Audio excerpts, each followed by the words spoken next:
Whoa.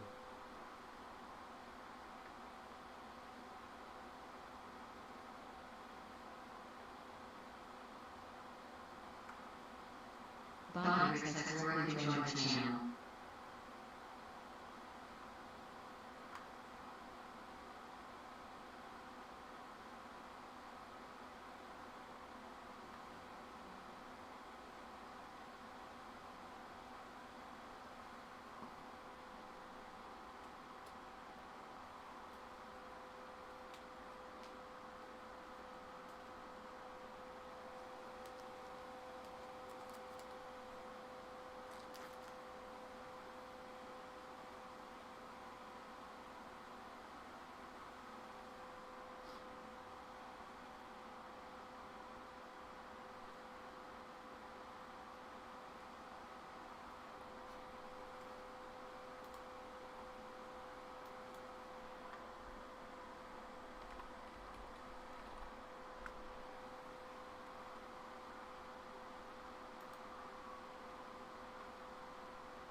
180. Hey, what's up?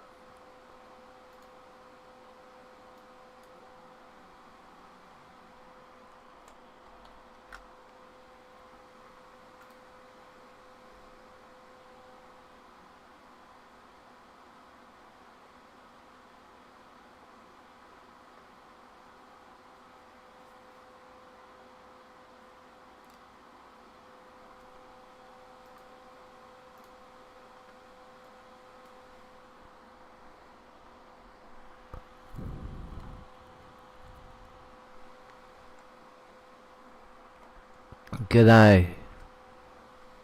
Just eating my tea.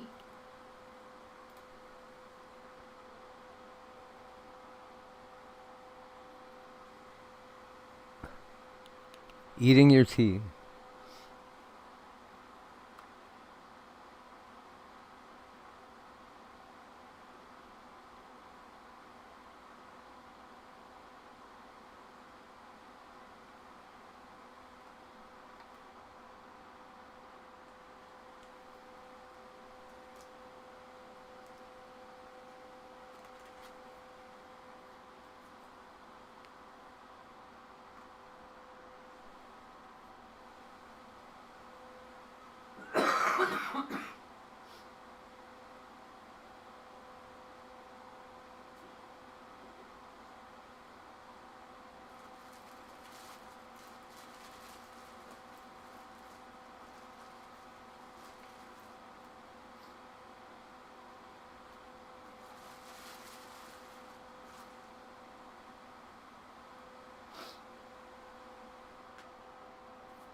Oh, this is such a pain.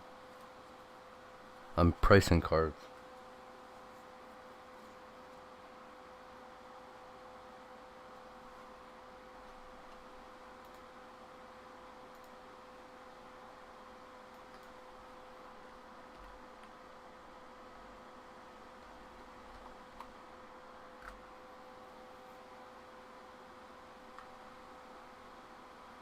I'll book you on cards. No. One Piece cards.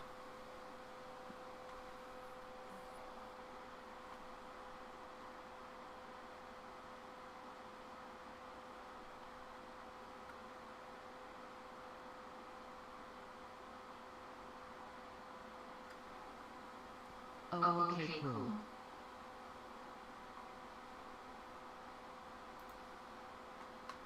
WTF.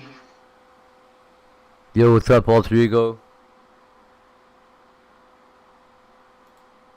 I gotta fuck up my new hair. Alter.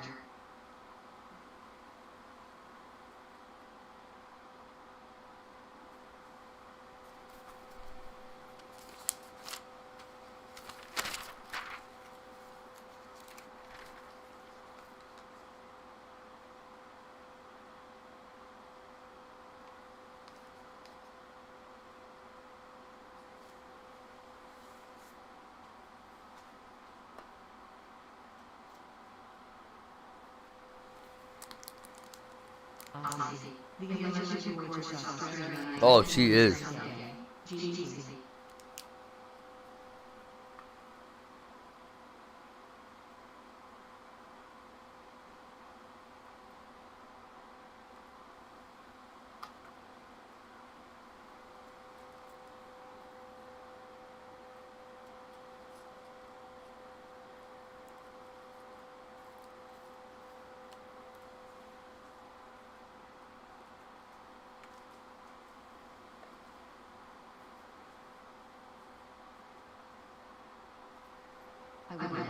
No haste. She ignores when I try to get in her hands. Good girl. I think she's married or something.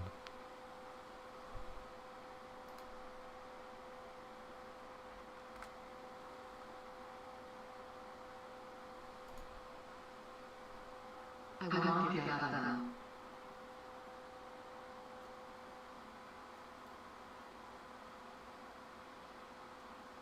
If she's in here, that only makes me want her more. Haha.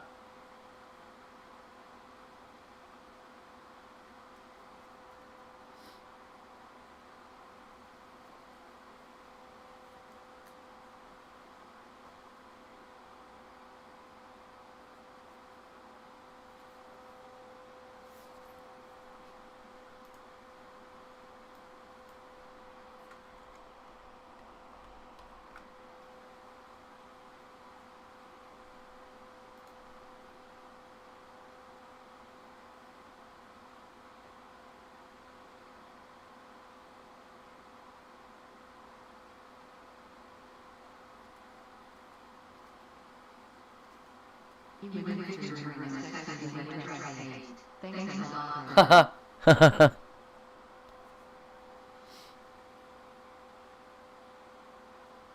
Now.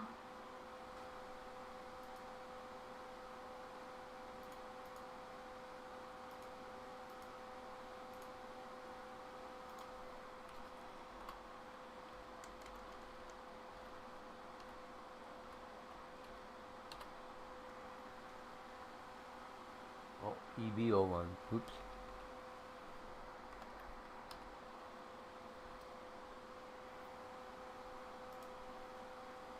Yay.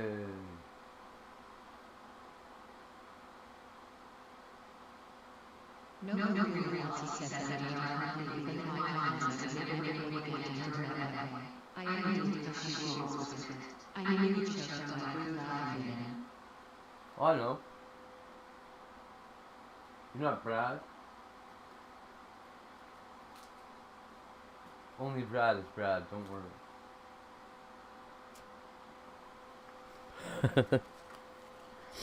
I guess something that's really small for you to choke mostly. No worries.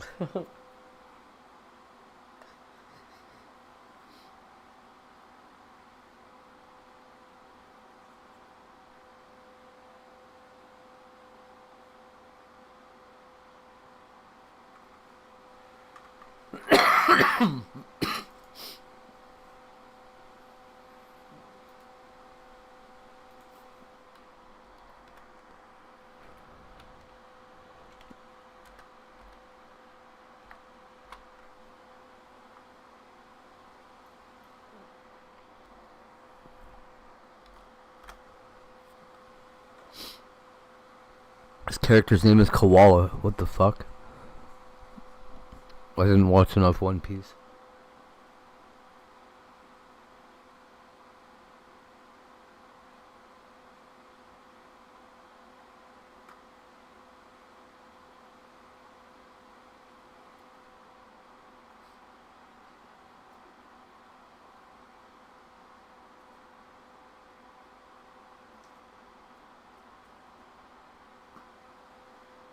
Get into the good ones.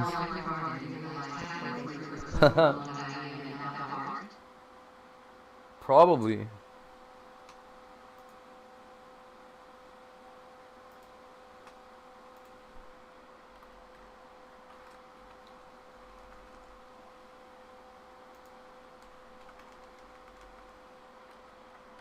Me neither.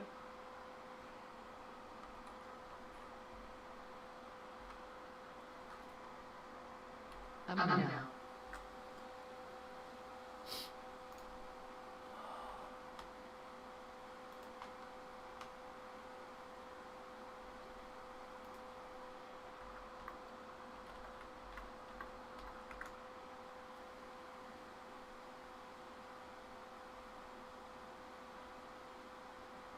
Farms can't be trusted. Unlikely.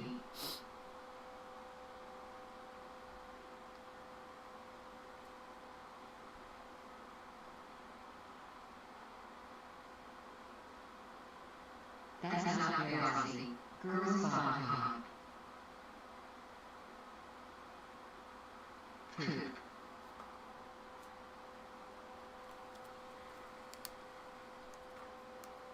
Yeah, right.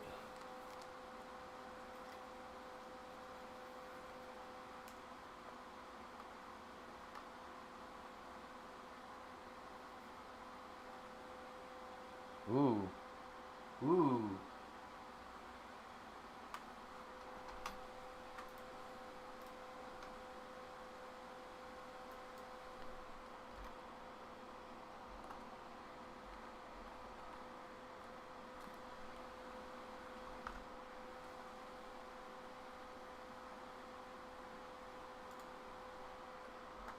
Ozzy here in public and I destroy my hands would divorce me?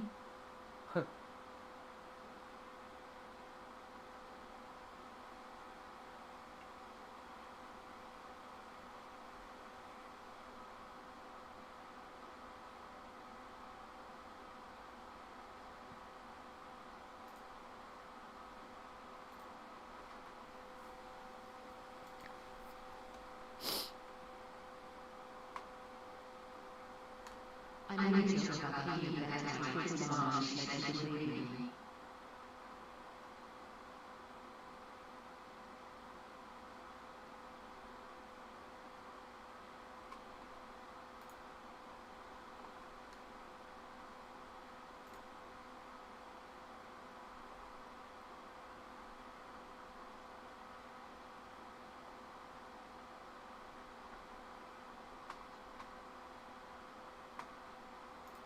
I wouldn't walk next to you, that's for sure.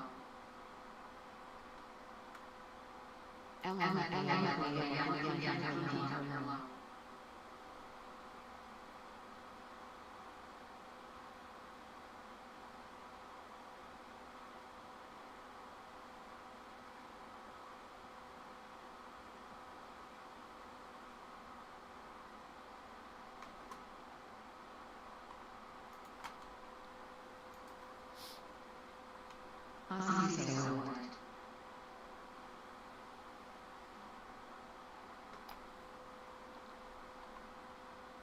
You really have my place down to clean up.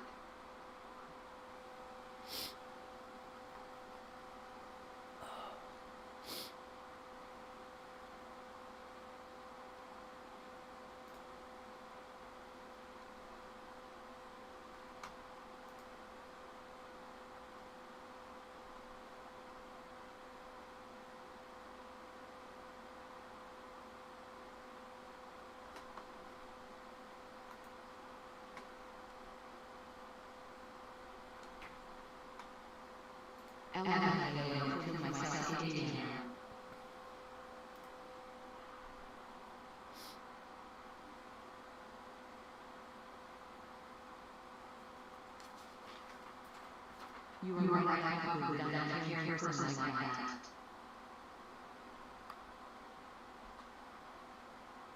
I laugh way my heart to my own jokes.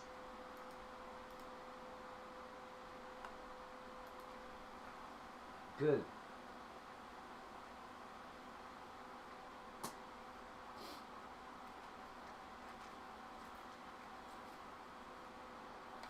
Oh, ho, ho, ho. Fuck. Ozzy here with the Kessel. Don't worry, I won't poop my pants as I have it.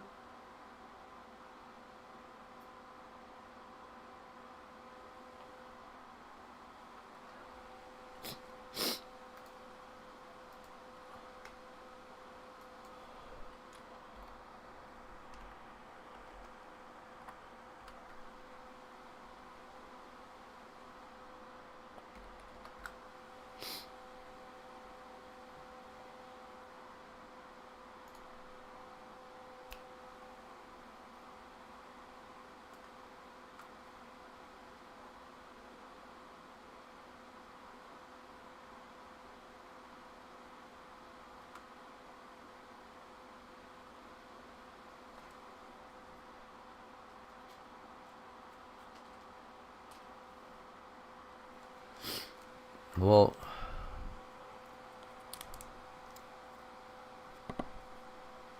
It's a little bit of money so far.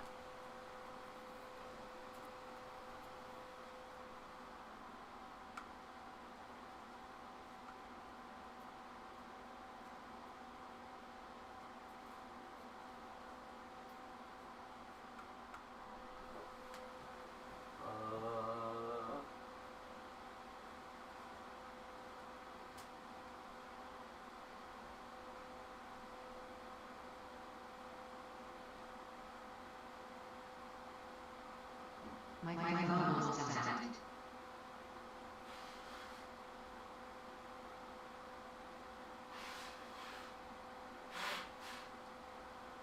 I put it in. Y'all can relax.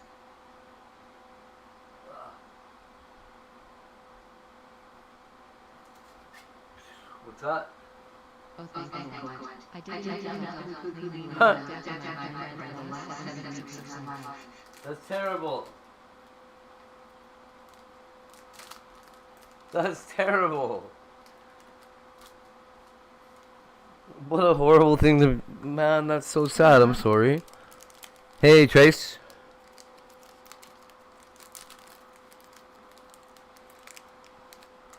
Space.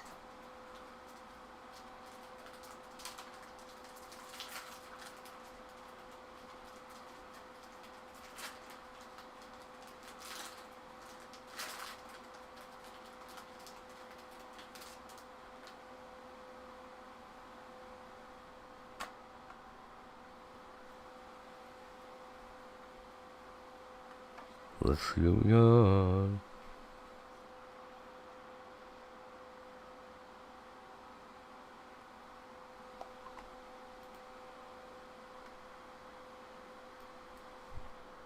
Space.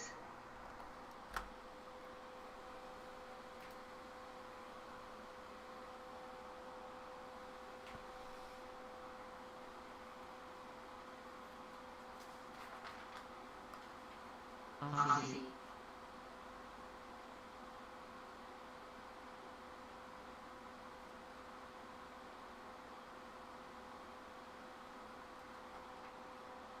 Space Barbados.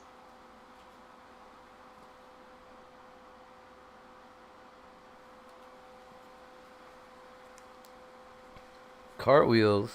I responded to your visit space. LMAO.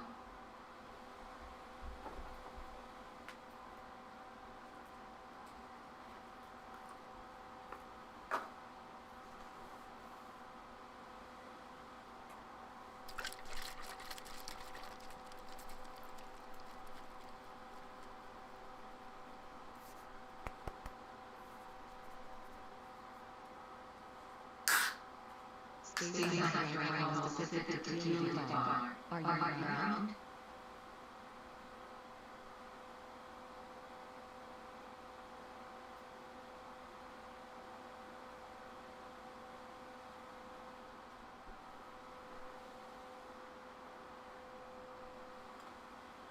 Low.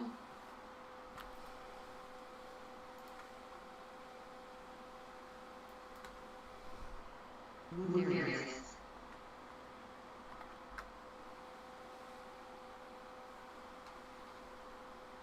This is my first time entering this week, though.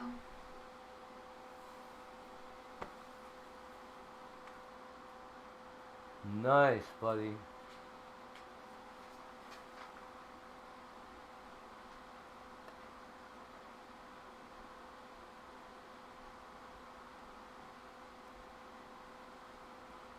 I stayed here for dinner a lot tonight. Space confirmed my female Australian TW.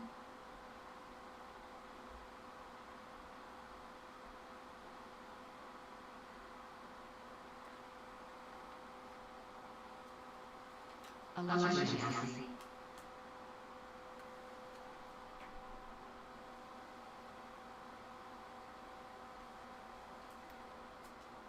See that?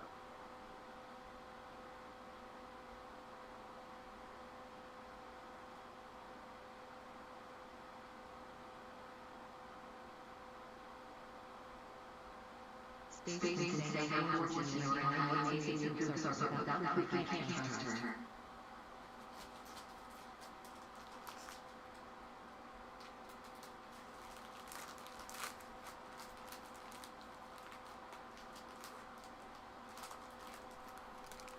That card is worth between $10 and $80 right now.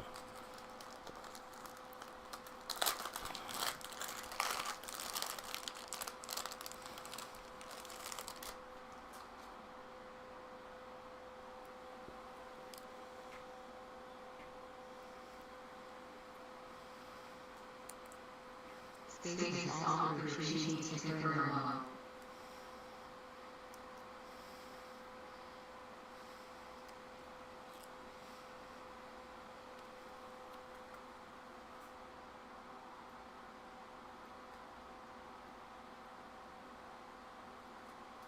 My son has prices Pokemon cards really low. Oh yeah, Pokemon cards are worth a ton.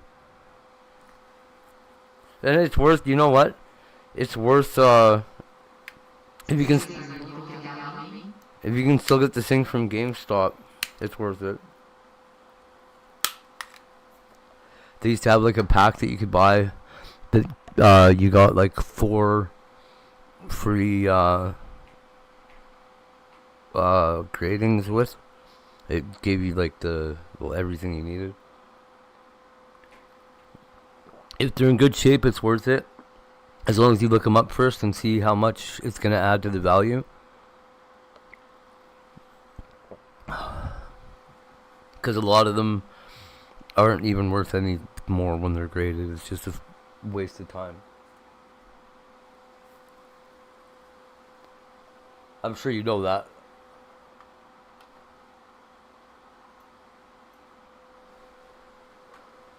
These One Piece cards are all over the place. Oh yeah. There's some that like even not graded, they're worth kinda more.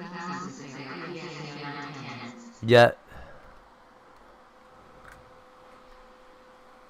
My kid's got a Shadowless Charizard.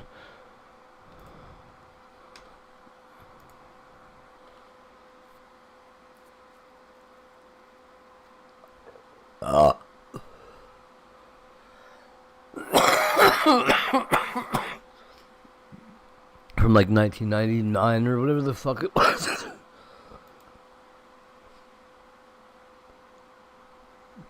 One of my cards. Yeah, it is. It's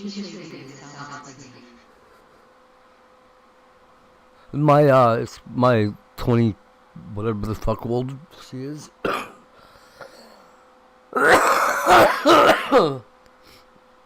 23-year-old, 22-year-old, whatever she is. He, them, it, they.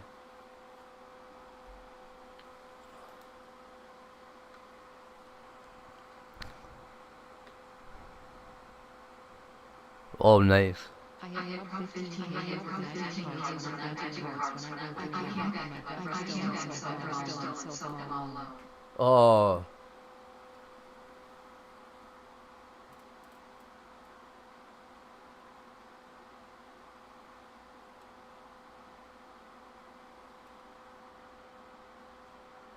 My own cards are still very low.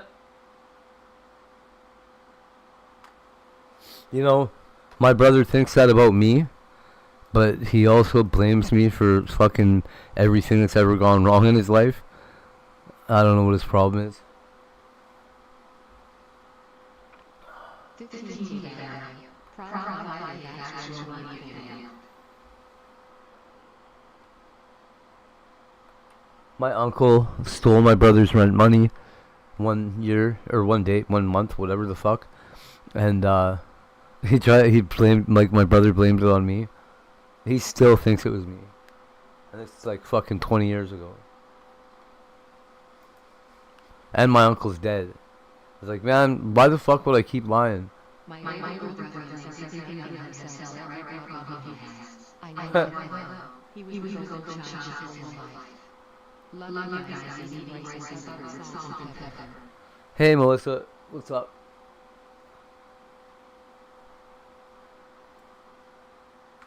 He everything handed to him was told how awesome he was his whole life. That's what my brother says about me. Now, I love you more.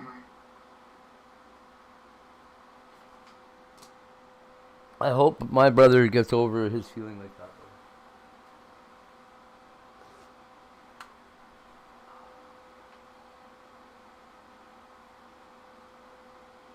Love you long time, Melissa. The same people saying she could crap my brother told me I would be dead by jail at 18. Fuck. Yeah, that's what people said to me too. You know, it's fucked up. I was in jail. Fucking asshole.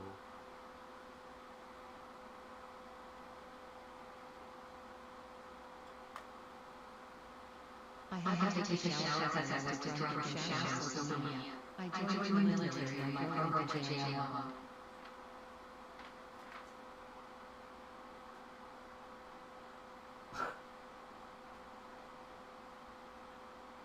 I tried to join the fucking military.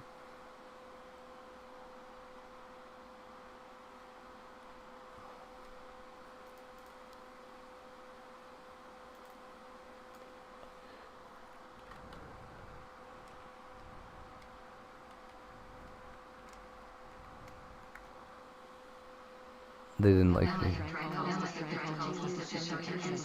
Shit.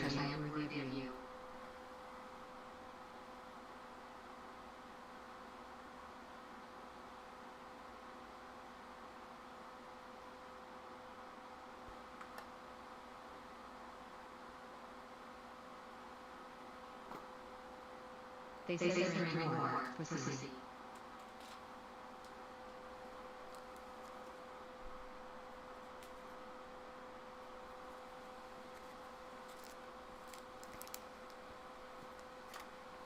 Imagine.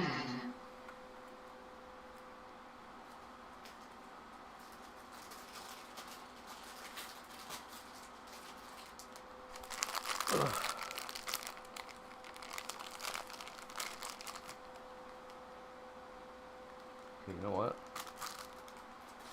I will use this thing like the Christmas lights on the march. So that card's worth $12.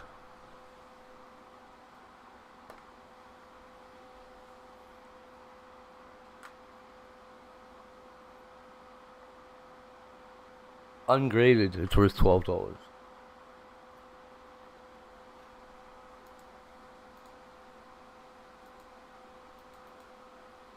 Crazy, hey?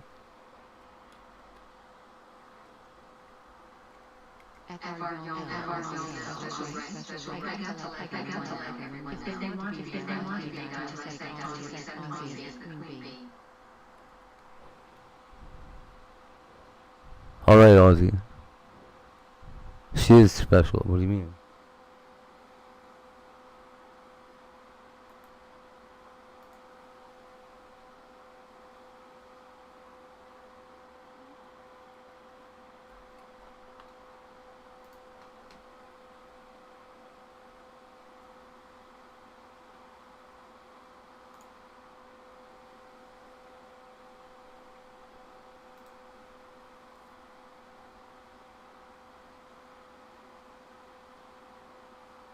That's why I say hate. I know.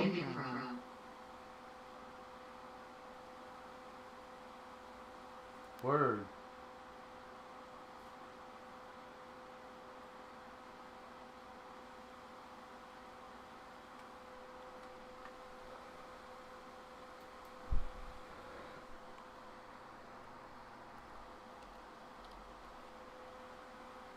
Oh, 108.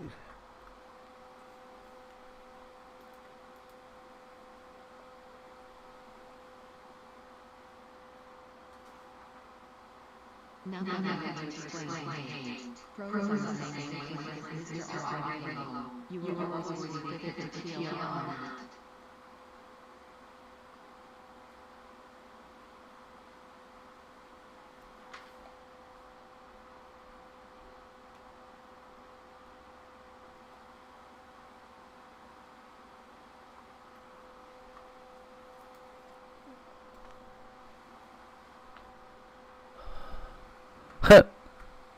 That's funny.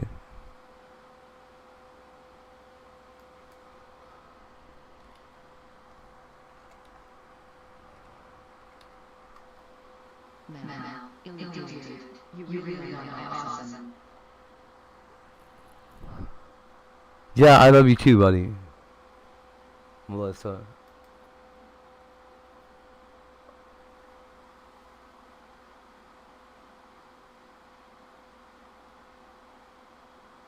I know where I came from. Low.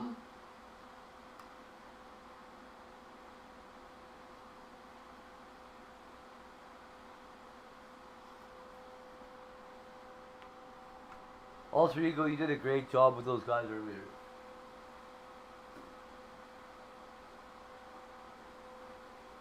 Pink Girl and Leader. They were coming in pretty obvious together, hey? You deserve it better than me. FR.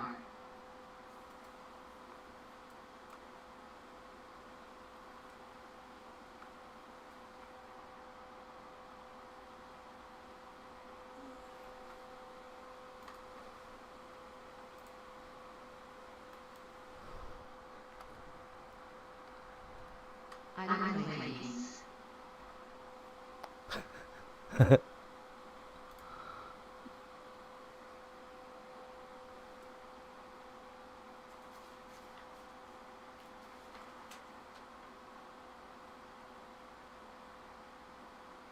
the definitely makes smell. I don't tolerate people that smell. Yeah, I was wondering who the fuck, I was expecting that since, like, the day they showed up.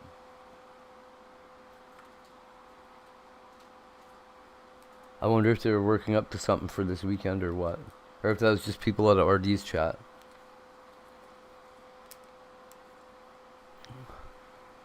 Did that anonymous leader send you a bunch of money, Mel?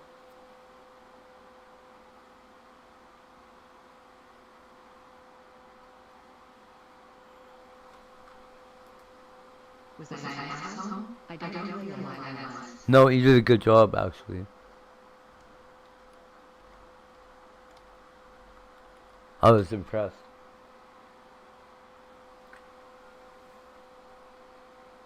That's why I didn't say nothing. I was just like, yeah, you got this. Criticism.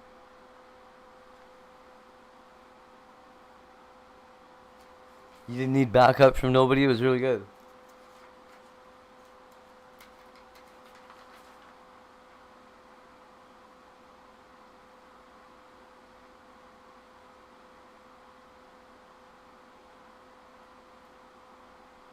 She's my mother. I know, right? Motherfucker. I'm really sure it was just a pocket thing too, right? Oh, like, why bother lying about it? Fucking so weird. So fucking weird. Why lie? It's like, no, this is hate goes here picking on me. Like, it's not, I didn't even say anything.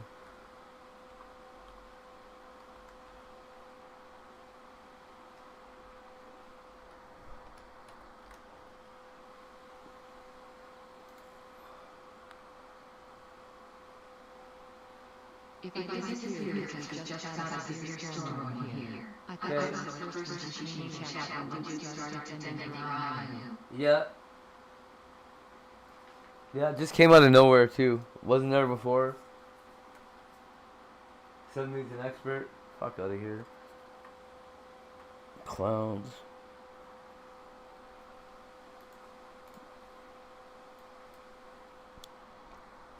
Ozzy, keep you safe from storms, my big analysis.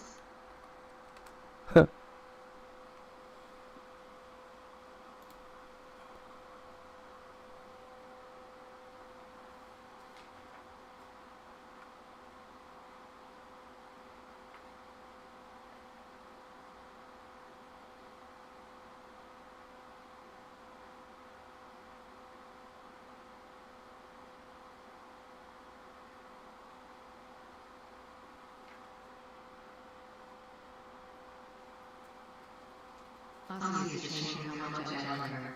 SNH. She didn't say whether she was married or not, eh? What was that about? Moving too fast. She's told me I'm moving fast. All thanks, Alder.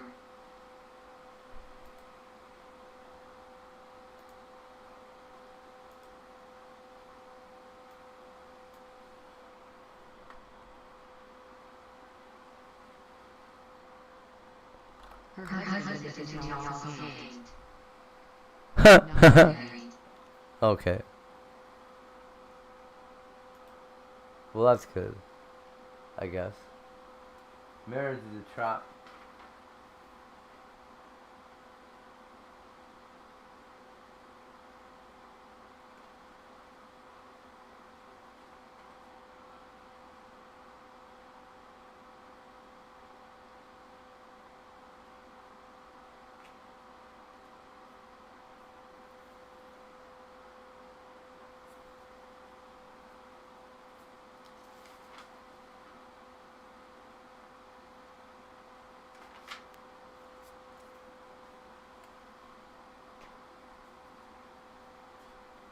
FYI, influence looks like that she's crazy hot in the same body. She's really pretty. Tinnitus.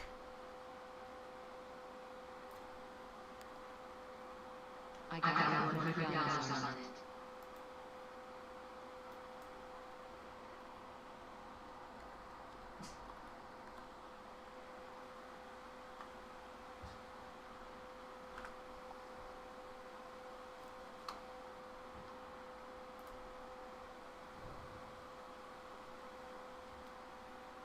My dad went down for.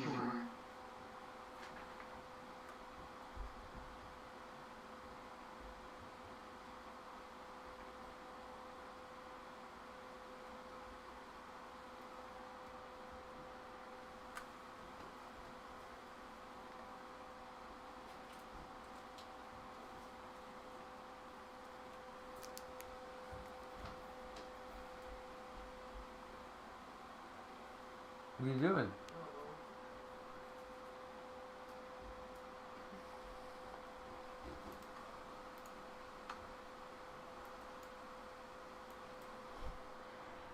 OP10-012. Dragon number 13. It's worth 20 cents.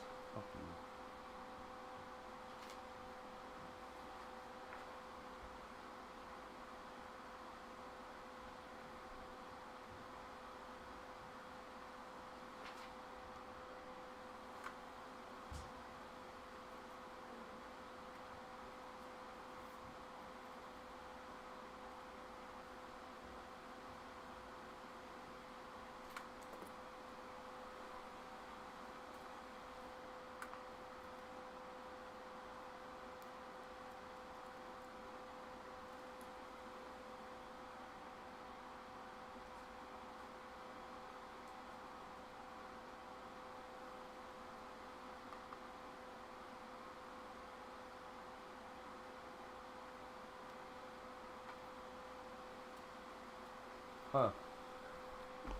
When I add all these up, it's gonna be pretty sweet.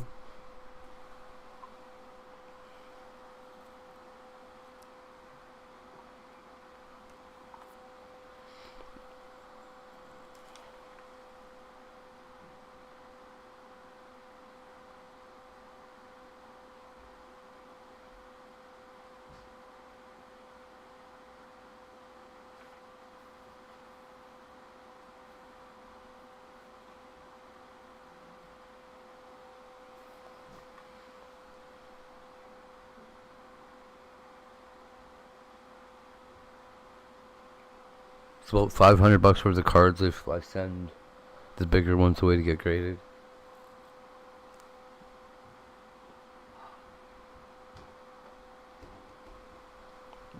Pretty good deal.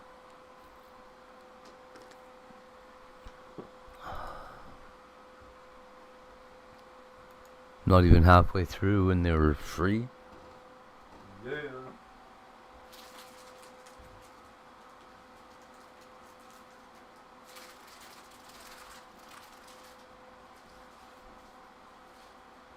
Tiger.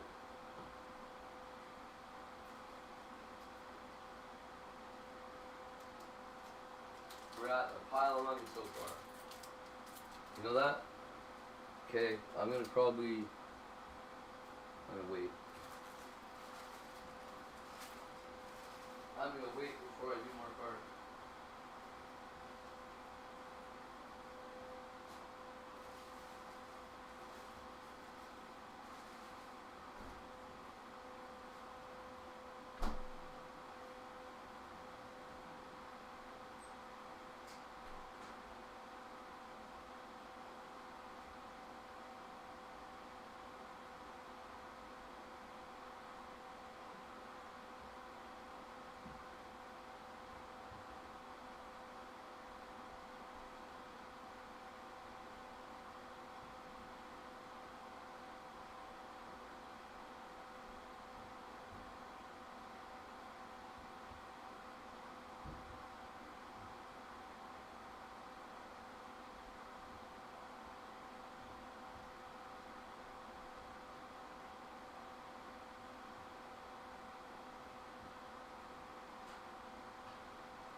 nachos? No. Okay.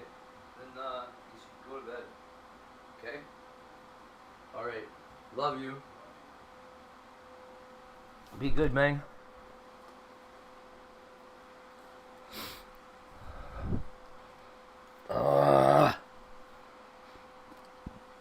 My nose is driving me crazy, dude.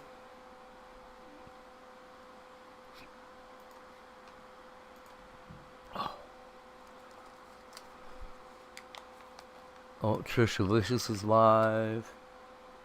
Good old Trishalicious.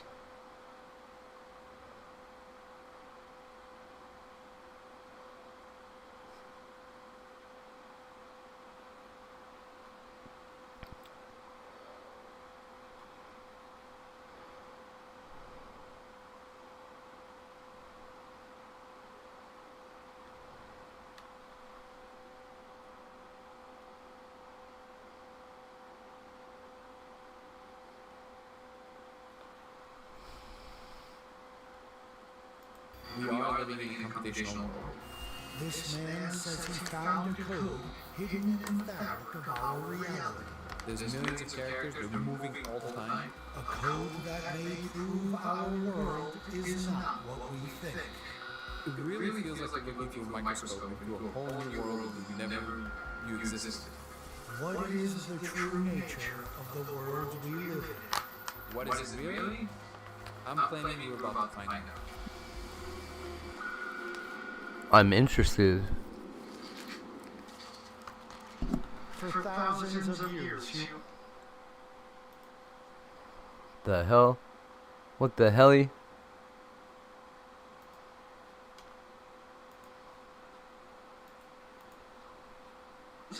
humans have asked the question, why are we here? Wondering about the origins and purpose of our existence. Countless theories have been proposed, from creation myths by all-powerful beings to more recent explanations from the fields of science.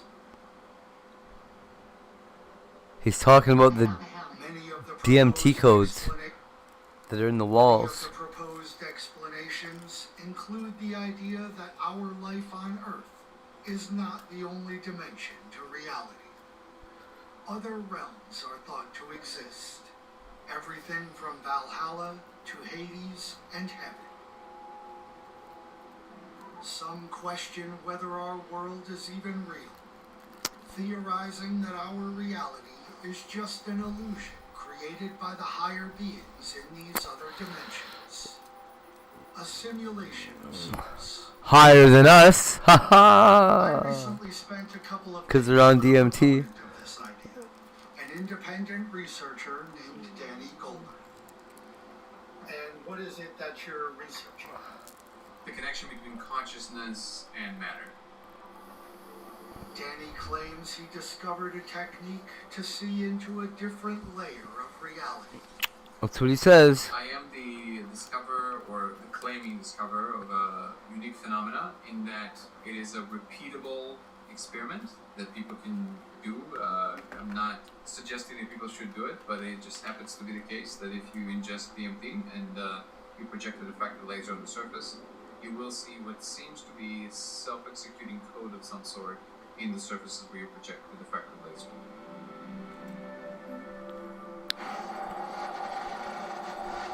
What seems to be Interesting. a digital in nature, infinite clock that runs these weird symbols in it. And it seems to be something fundamental in that it doesn't really respond to anything that people do. So it doesn't really care who you are, where you are, when you are, the conditions of your mind, the temperature in the room. Doesn't matter if you play music, doesn't matter if you play frequencies, doesn't matter if you even introduce magnetic fields. It's just doing what it's doing. It really feels like you're looking through a microscope into a whole new world that you never knew existed.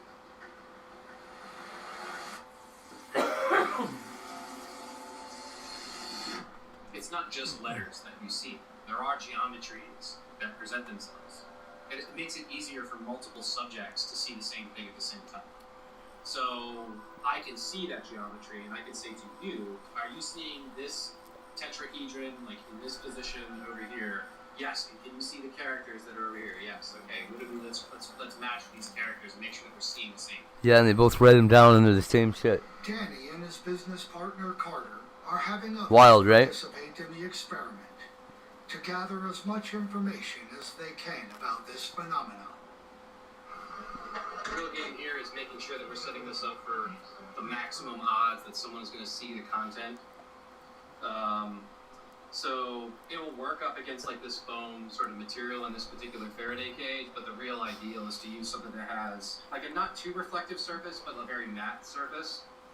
And this one seems to be set up pretty well. So we're gonna set this thing up so that we can give people the best odds of success. I met Danny and Carter at Falcon Space, a lab in New Jersey researching alternative propulsion methods. Mark, the owner of Falcon Space, and 2 others were going to take part in Danny's experiment. This is so to crazy. try These rocket engine dudes are doing DMT. I think we're gonna mount some cameras in here too, just to Now they think they made make a sure that we're scientific getting discovery. Like, people seeing it for the first time appropriately. So we're gonna work through some of that. Danny and Carter were also filming for a documentary that is being made about their research, hoping to capture the reactions of people witnessing the code for the first time. One of the things that we find a lot is that the filming of the lights itself is the least interesting part. The filming of the response I have found to be the most fun. And it's because the response is very consistent. They refer to the characters that appear in the laser as the code of reality, thinking that what they are seeing is the source code of the simulation we live in. We are living in a computational world. In fact, the constituents of what makes up the real world is actually computational. It's like the Matrix, but in reverse. It's the opposite of what is shown in the movie. So in the movie, we're in the Matrix, which is the computational world, it's the fake world, and we're trying to get back to the real world. In reality, the computational world is the real world, and we are in a subset from that real world that we call real, physical, but it's actually just a tiny subset in a much larger computational space, much larger operational space. But for all intents and purposes, the state that I'm occupying inside is not one of thinking that maybe, but one of absolute knowing. We absolutely live in a simulation, and it is simulated by another civilization. It's not just like random laws or something like this. How does he know it's simulated by another The idea civilization? that we're living in a simulation has been explored by science fiction for decades. Philosophers have speculated on this subject for thousands of years. Plato's allegory of the cave tells the story of people Oh, fuck. living in a cave since infancy. They are forced to face the cave walls. Behind them is a Down the light which hatch. their captors use to create shadows on the wall in front of them. Their entire lives, what they think is reality, is nothing more than shadow puppets. Zhuangzi, the ancient Chinese philosopher, had the butterfly dream. And there's the more modern brain in a vat thought experiment, very similar to the movie The Matrix. All of these questioning whether what we experience and believe is actually real. Now, simulation theory has moved beyond the pages of science fiction and philosophical thought experiments. The idea of a simulated reality is being taken seriously by many. Someone programs a universe, and in there they gain maturity and technology, and then they program a universe, and then they program a universe. So you can have nested, simulated universes all the way down, but there's only one real universe. Now throw a dart at all those universes, which one are you most likely to hit? A simulated universe. Some estimates say that there is a 50-50 chance that we are in a simulation.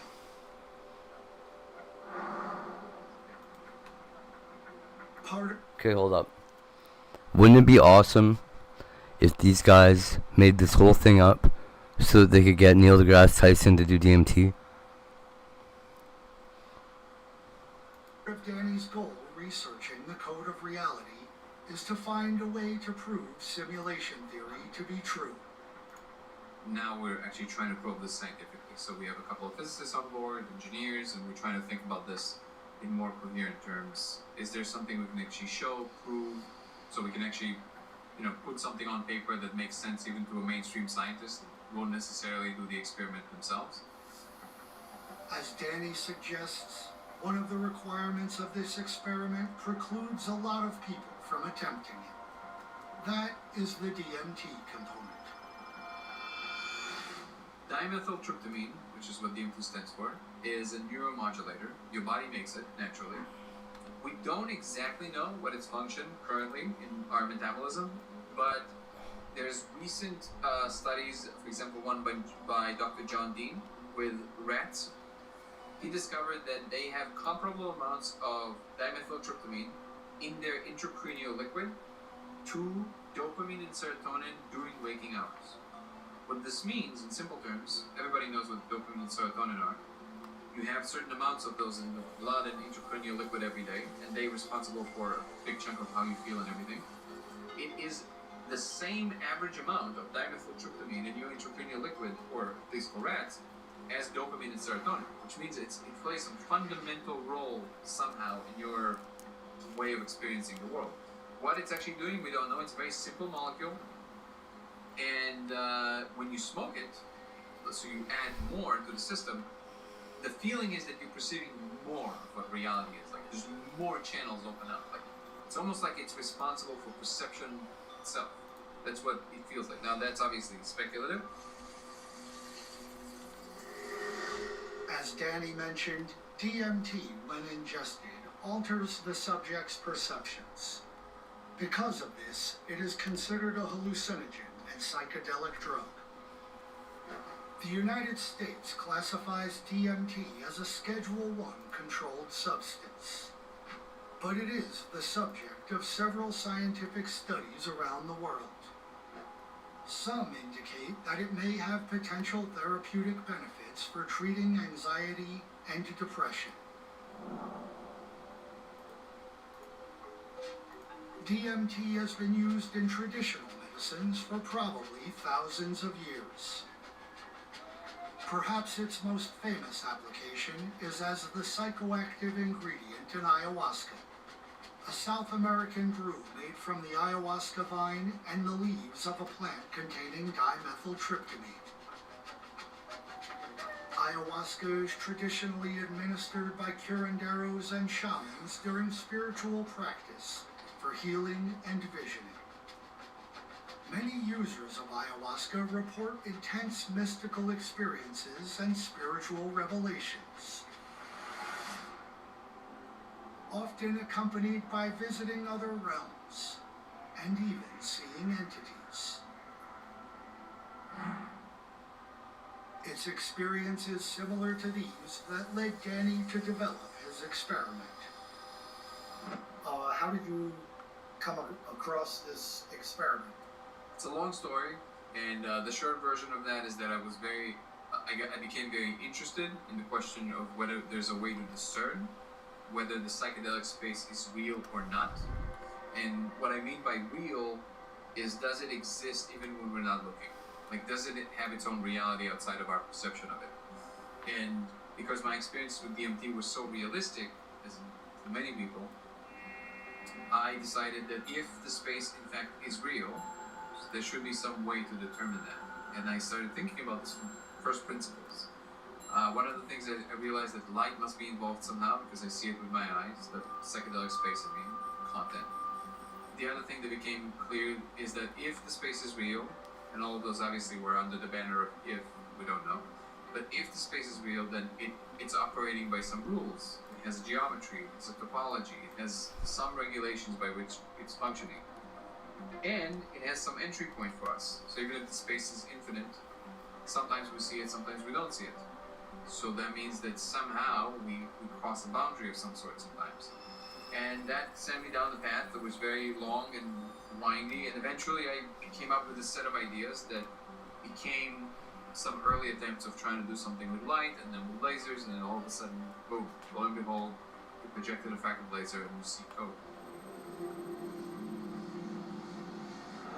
Now, to be quite honest, I've discovered this now almost 4 years ago, and so far, it's still all we know. The lasers for the experiment I witnessed were set up in a Faraday cage. Huh. This is a great setup for isolating interference and other electrical signals. Verified. It's good. Really good. I'm excited. Yeah, let's compare this. We're about ready to go.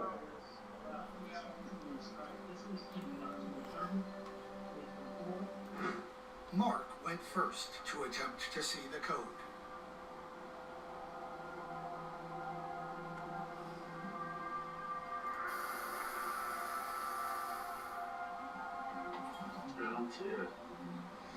I'm gonna wait a couple minutes and I'll go back. Okay. The first attempt didn't seem to be a success. What do you say to folks who either just flat out don't believe you, or the people who have tried and can't see it, and then hence don't necessarily? Yeah, don't believe. Yeah, no, you're asking the right question. Well, one of the things I always try to do up front is manage expectations, because it's very possible that when others do the protocol here with us, that they may not see the code. Like so far, and the subjects that we've tested, about 1 in 10 can never see it. 6 in 10 see it the first time. And then usually another 3 in 10 on their second or third try. Next up to try the experiment, The red one, I think it's not sharp enough. Doesn't matter. The green might take you through. The green might take you through. Make sure that you're looking into the speckle, not at the surface. You don't want to be looking at the surface. So you want to be literally looking into the field that is inside. So like literally. Okay. It's almost like it's a window. Okay. And you're looking into that glistening I stuff. see what you're saying. Yeah. Alright. All right. Here we go.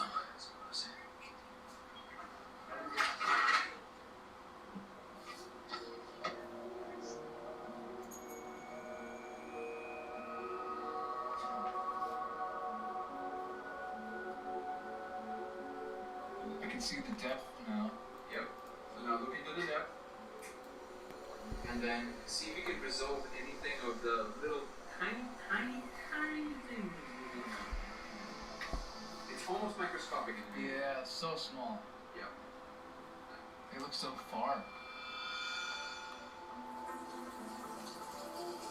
It looks like you're looking into a giant room.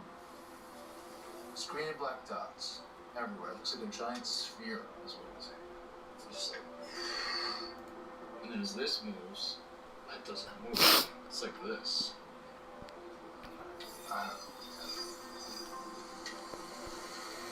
It's like I'm looking through a window. Best I can verbiage it. Alright. That was pretty cool. Not gonna lie. the room Tom described certainly piqued my interest.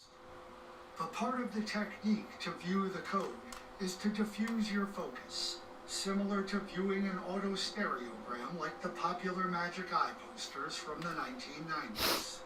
It converge your attention closer. It's almost like a diffusion of your Yeah. attention. This makes me wonder if the depth or room that Tom was seeing is just an optical illusion augmented by the Hey, what the DMT. hell? Danny insists it's much more. And when he entered the Faraday cage, I thought I had this on for the last. Claims he saw more than just a room. Fuck.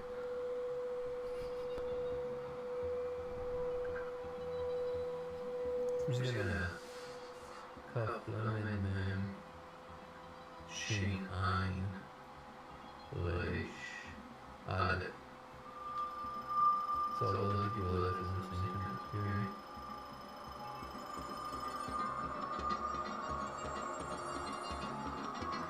There's definitely someone in there. Let's just make it clear. Someone lives in here. Somebody lives in there. Is this someone alone? What? as I'm sure you can imagine, that last statement made me take notice. And is a topic I definitely wanted to hear more about. one of the things that we prepare folks who are going to do the experiment for the first time for is the fact that there's a non-0% chance that an entity will appear in the light itself. And so far, in my experience, it does not appear That would be wild. to be intentional. It feels that it might be accidental. As in, we may be shining light into a space where these entities may just be, and we just happen to be shining a light in, who knows what, their office or their house, or I don't even know. But when they tend to notice it, surprise isn't the right word, but interest is the right word. Like, they tend to come and they want to like look at the light. Wait a minute, what? Along with the light typically. But definitively, entities do occasionally appear. At first, the claim that entities appear in the light seems fantastic. Yeah. But if we are living in a simulation or some sort of multi-dimensional reality, perhaps it actually makes sense that some sort of creatures or beings would exist in this alternate space. Many users Kinda. have reported seeing various entities. Famously, Terence As if we're sneaking into their world. philosopher described seeing machine elves. Yep. Oh no. Many of the proposed explanations include the idea that our Down a path that was very long and windy, and eventually non-0% chance that an entity will appear in the light itself. in its space. beings. That's not new or special to me. And they seem to be as real as you and I, but usually they kind of appear in slightly esoteric ways. Like sometimes there's just a presence or a feeling or an energy. Rarely you see their form. There's a lot of different species. The What? ones that I understand to be mimicking our physical reality are insectoids. There are others, there are many others, but the insectoid seems to be responsible for our reality. Danny says he knows this information because it was shown to him. So one fateful day, there was just this one vision. I guess you call it a vision, but it was just basically a simulation. It just showed me. They brought up this entire apparatus in front of me, and it was as real as you are to me. It's just enormous satellite dish that rose between the trees and the mountains. I was living in Pasadena back then. Shut up. And they had these like symbols on them, very similar to what we're seeing in the world. And then the whole everything was stripped to the grid. Just like, it was just grid. Basically, what I saw was a replica of the entire other side of the block, just upside down, sitting on some kind of a assembly line. And then the whole arm, whatever it was, this enormous thing, just rose up, just went clunk, and just set on the other side of the street, and everything started reforming in zigzags, from far away, closer and closer and closer to me, until like I saw cars, people, dogs appear out of nowhere. And then it just went.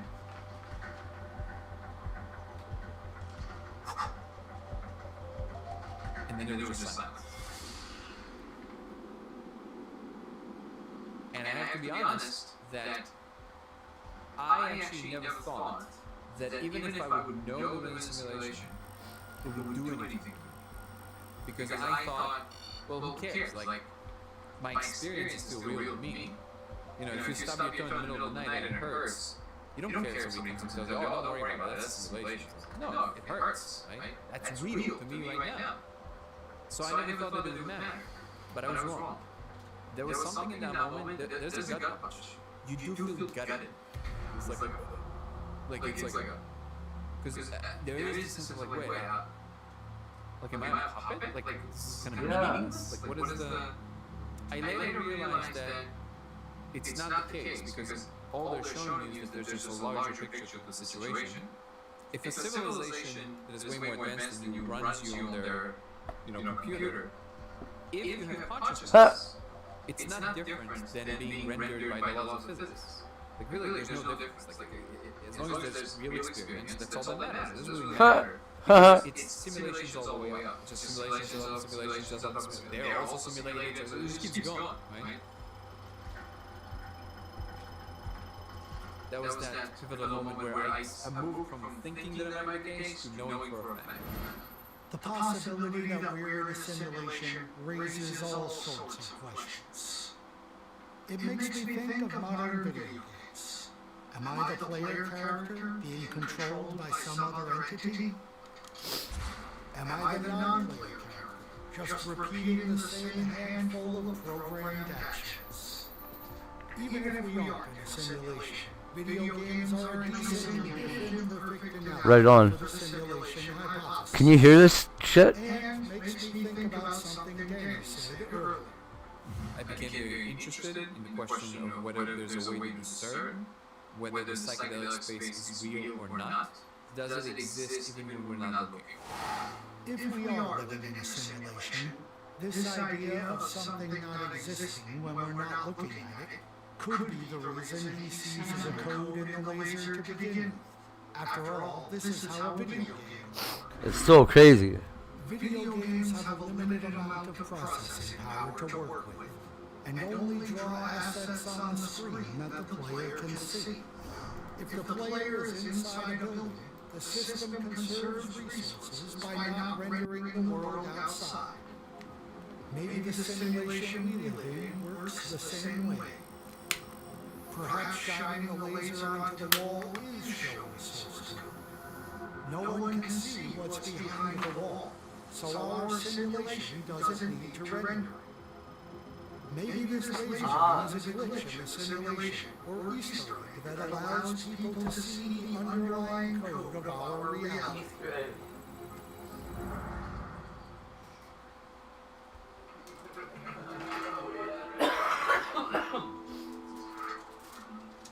When I'm looking past the lines, so when the lines are completely blurred out in your vision.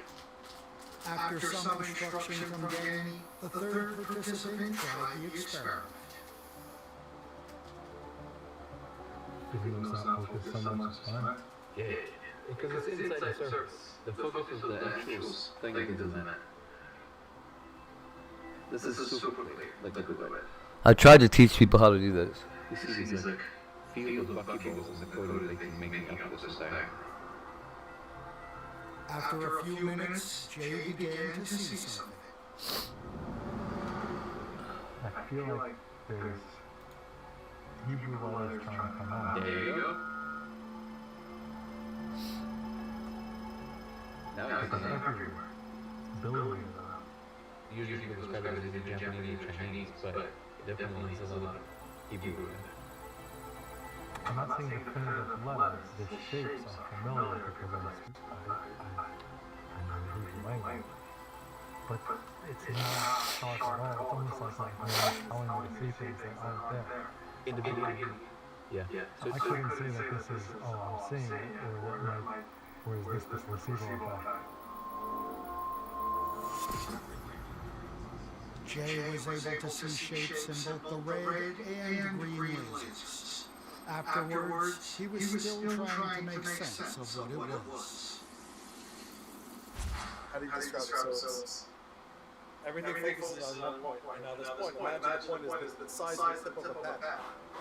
But in that tip, there's hundreds of things moving, shapes. Almost like a kaleidoscope. Now, we know from my ayahuasca. Okay. Yeah, that's what I've seen when I've seen it. And as you separate that all, maybe there's something there. So I feel like I at least got to that point where there's something happening there, but my brain's telling me that could very possibly just be tripping. Right? Not necessarily is it happening out there, maybe it's happening here.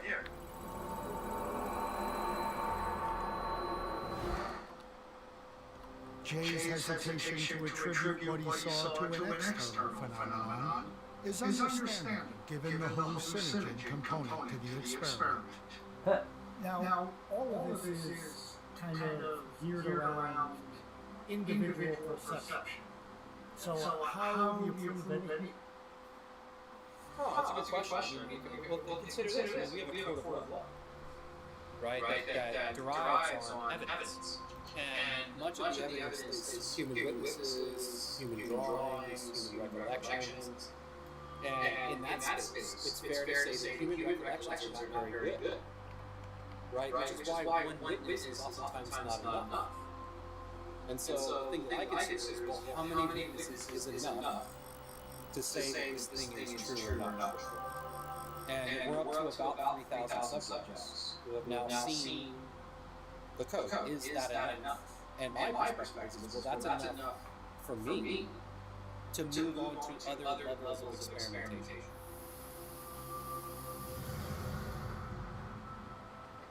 When Jay was in the Faraday cage, he brought up a lot of the counter-arguments that Danny and Carter faced when presenting the code of reality to others. So this is a pretty weird experiment.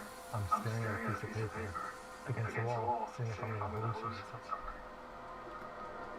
Theoretically, it's just a reflection of a light being shone in my eyes.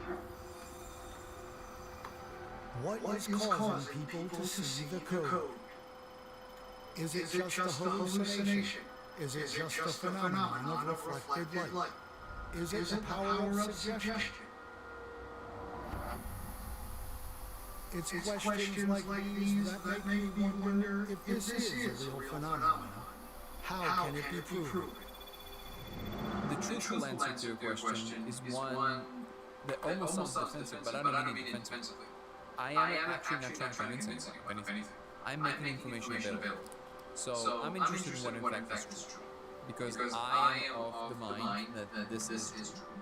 After a very long process with it, I'm making it available for others to know that. Whether people accept it, think it's plausible, like that's actually not a matter. $25 card? That's not bad. Something that we can do something together with as a civilization. That would require to put it through the ringer of science. It needs to go through the stage. I'm sure you noticed I like to quote Terence McKenna quite a bit. He famously said, if it's real, it can take the pressure. That's my response. If it's real, it can take the pressure. Being able to see the source code of our reality is certainly an intriguing idea. But without definitive proof that what Danny and others are seeing is some sort of source code, I'm left with more questions than answers. Even if the entire phenomenon can be attributed solely to the DMT, it is interesting that a chemical which occurs naturally in humans is causing so many people to have similar otherworldly experiences. At the very least, that aspect should be researched further. Even if it doesn't answer the question, why are we here? It could potentially provide greater insight into what it means to be human. Thanks for watching. If you enjoyed this video, check out some of my other videos which cover a wide variety of subjects. Abandoned. Well, Explanations. it doesn't sound like it was a comedy skit. At least.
T04-012.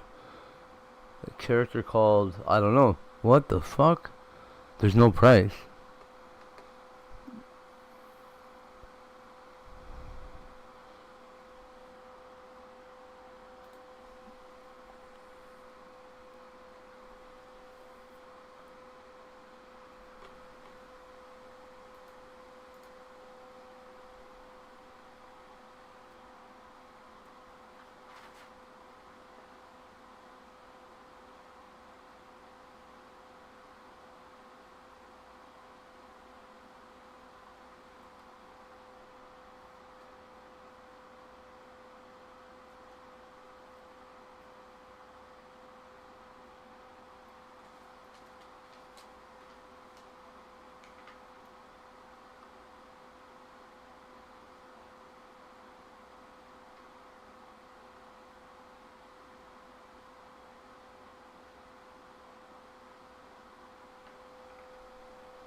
Come on, card.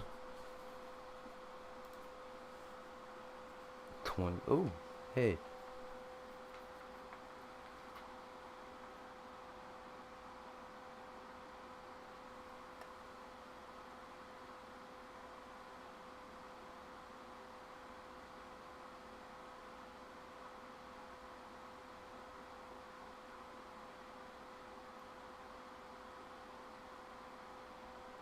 Well.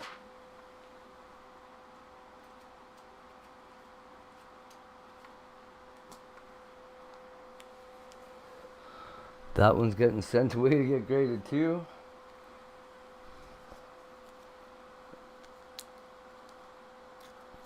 PSA 10 is $73. Fucking crazy.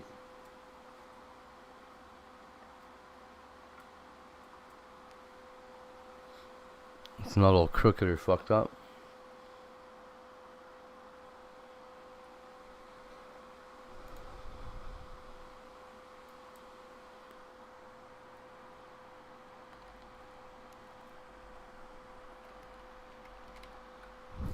I can't even believe cards are worth so much money. I mean, I can because I've been dealing with them my whole life, but it's so stupid.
I'm so done after this.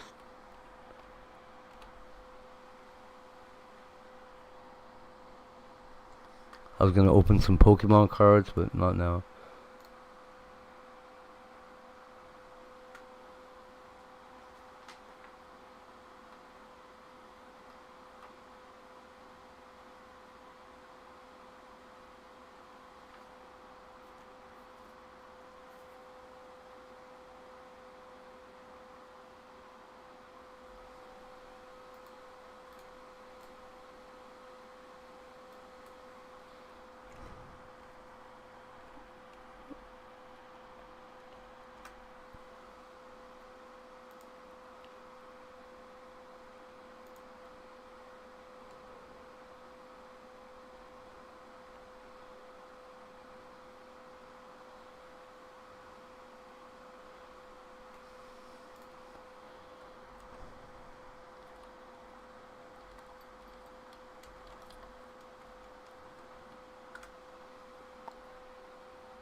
$0.96.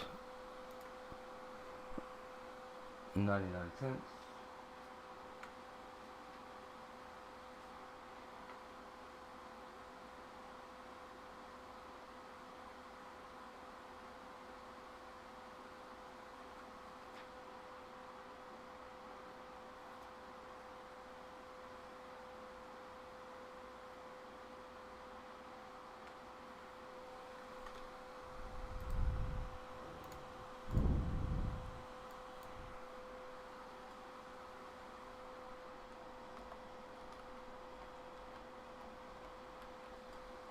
Here we go.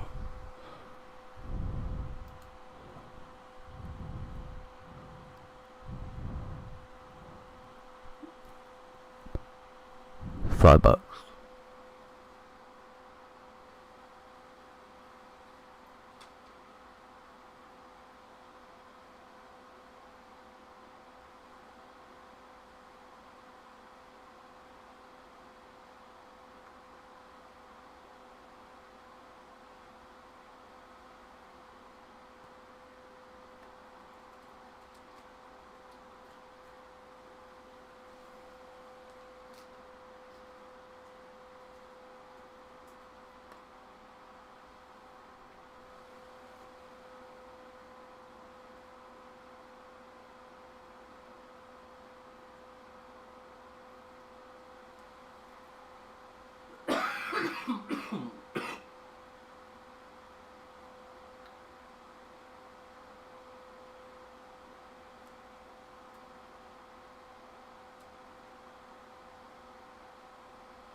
Okay, let's see here. What is going on the World Wide Web right now? The fuck was that? That was horrible, dude. What Christ was going on?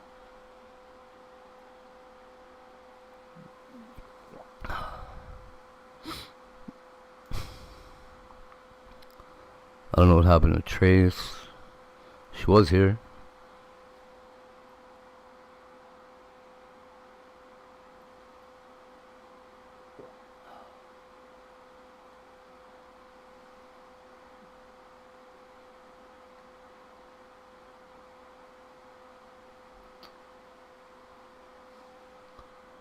Weak, dude.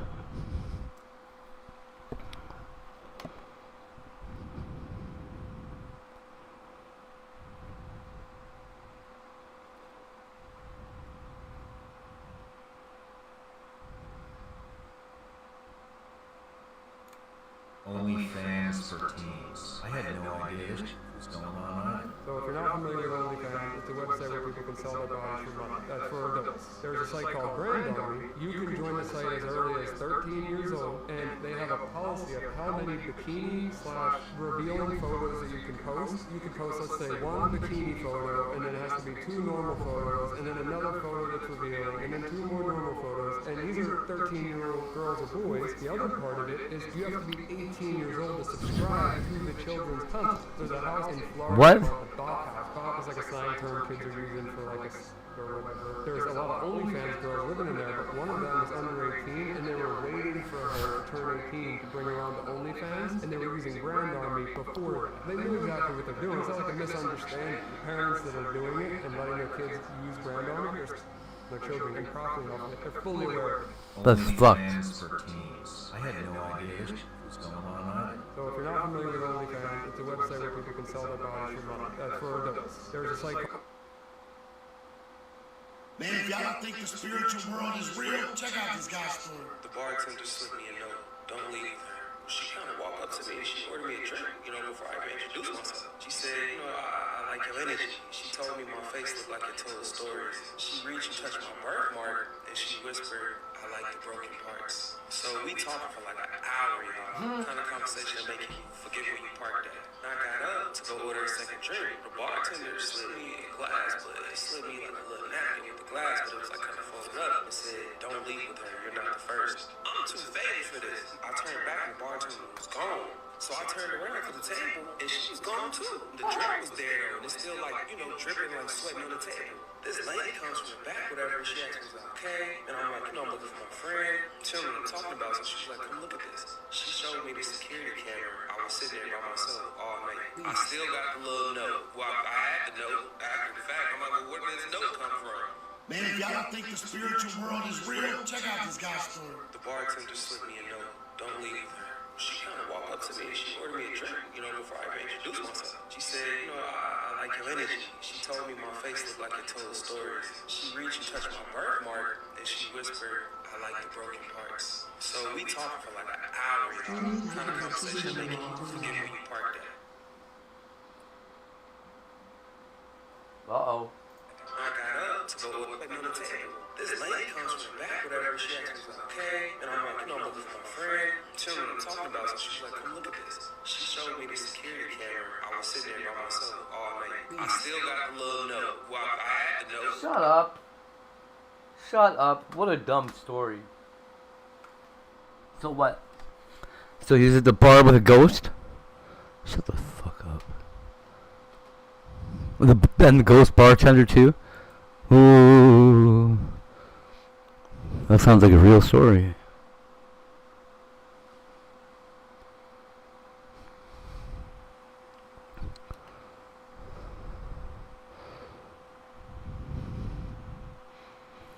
Diddly-eo.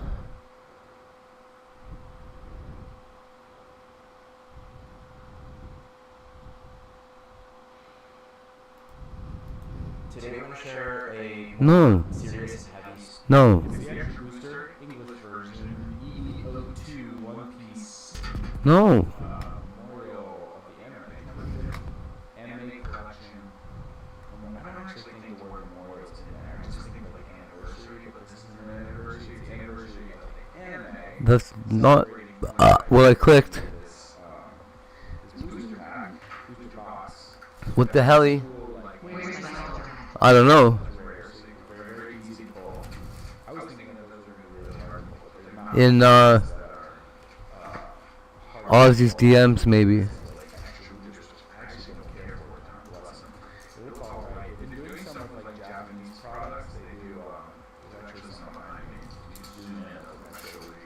Today we're going to share a more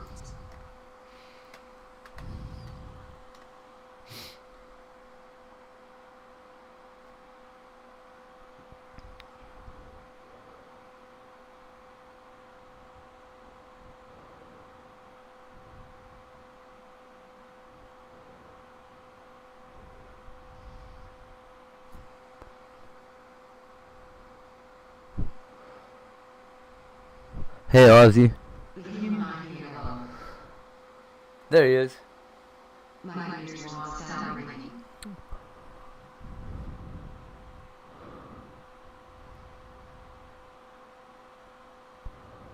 Now, low.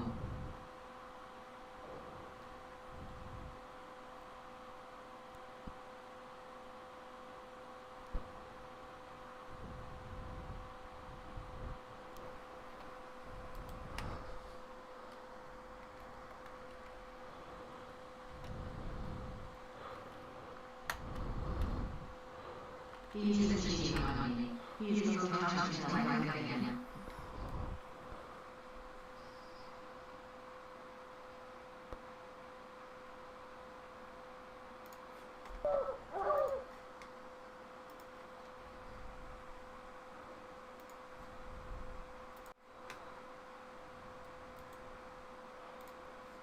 Alter.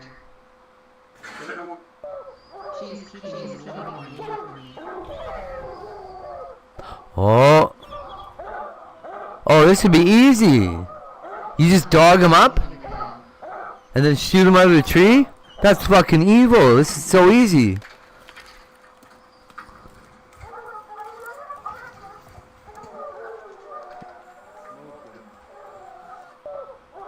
He was surprised with the special friend.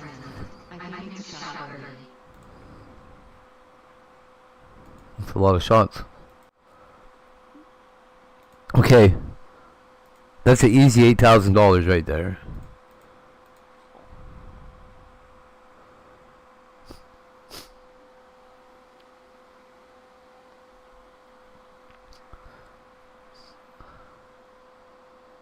They don't look like they're hard to bag.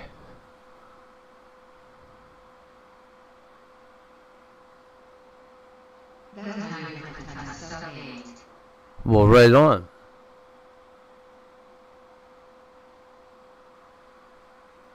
Let's go mountain lion hunting.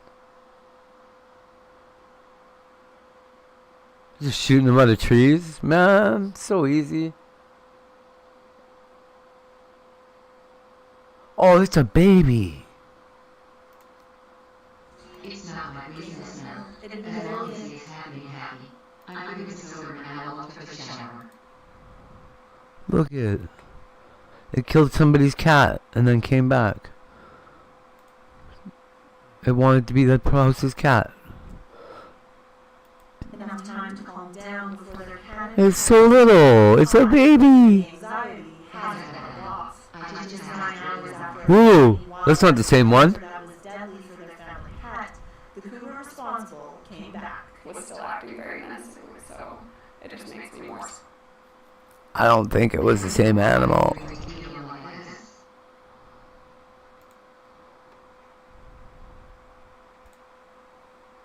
But the dog had your Bosnia. Right on. That's the ideal, right? I think. A telltale sign of an unwanted visitor, the cougar's movement set off motion sensor lights in a nearby home. He started at my patio and then went around, and then he went in the paddock with my horses.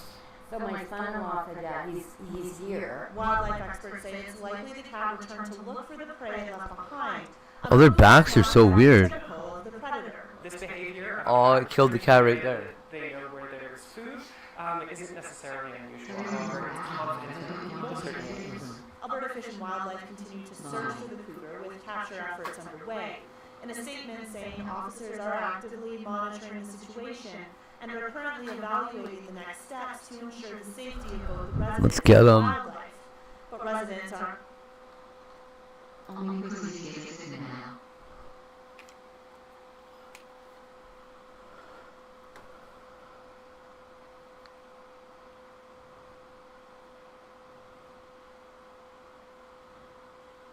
You're not saying anymore.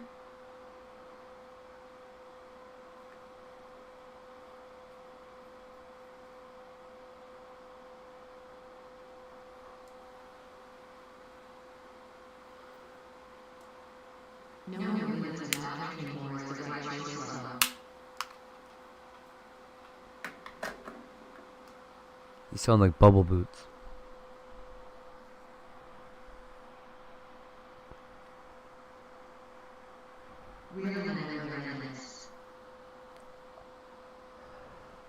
Real men have no limits. Wahaha.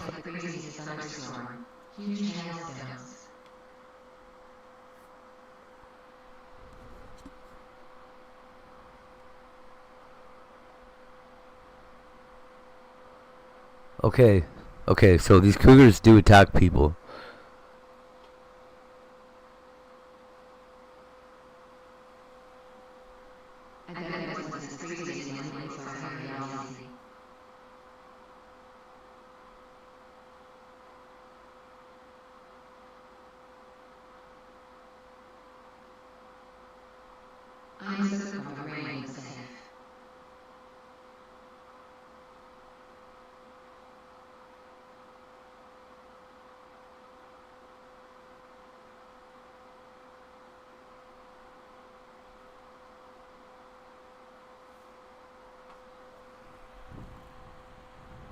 Yeah, sure. It's just so coffee.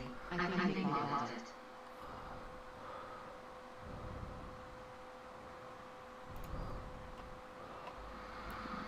Yeah, so I started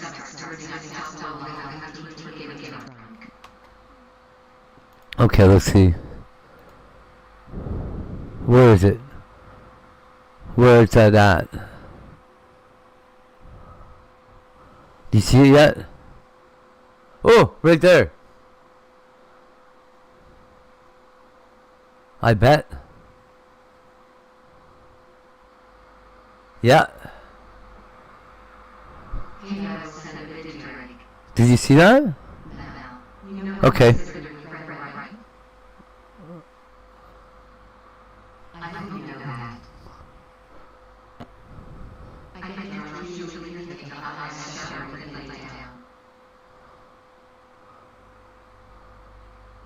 Wait, let's go back and see that Sasquatch there.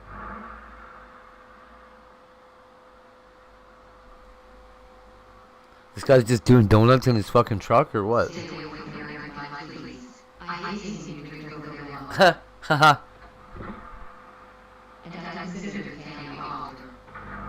Whoa! What the hell was that?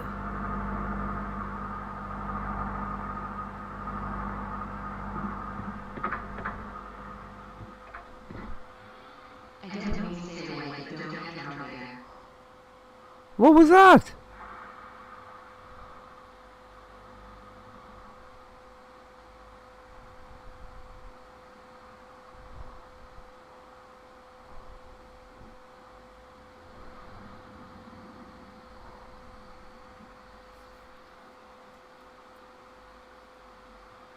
Wilder.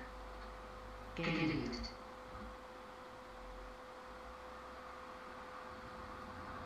What?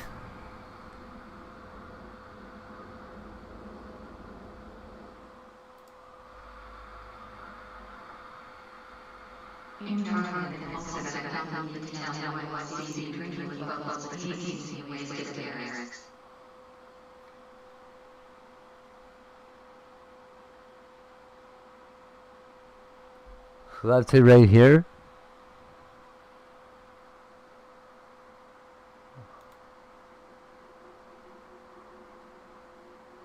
It's just a $55 now. Insurance fund, you guys are so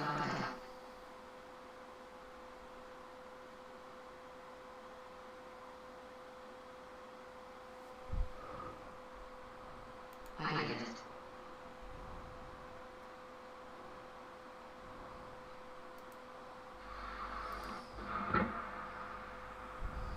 Nothing to do with Eric or Mike. I like them.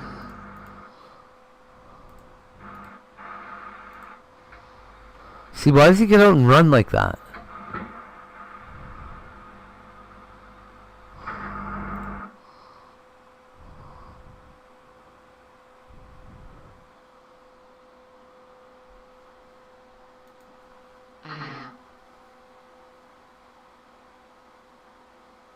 Oh, he didn't see it until he was out of the truck walking towards the equipment.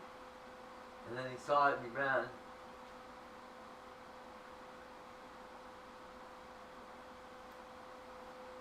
Okay. Okay. So he saw it. Oh, he didn't see it till he got out of his truck, and then he's like, ah.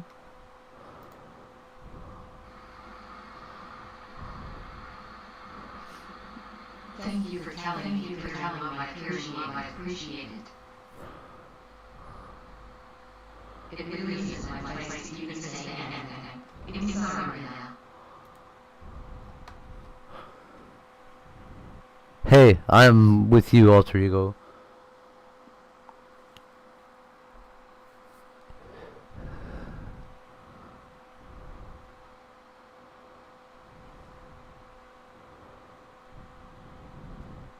I think Mel already knows that, and I kind of stopped trying to say it, but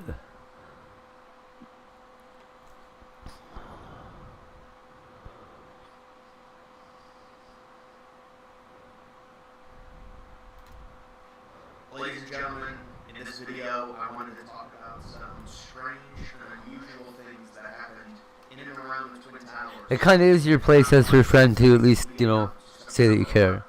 This video is simply exploring By the way. some of the oddities surrounding the World Trade Center. In a very ordinary tragic.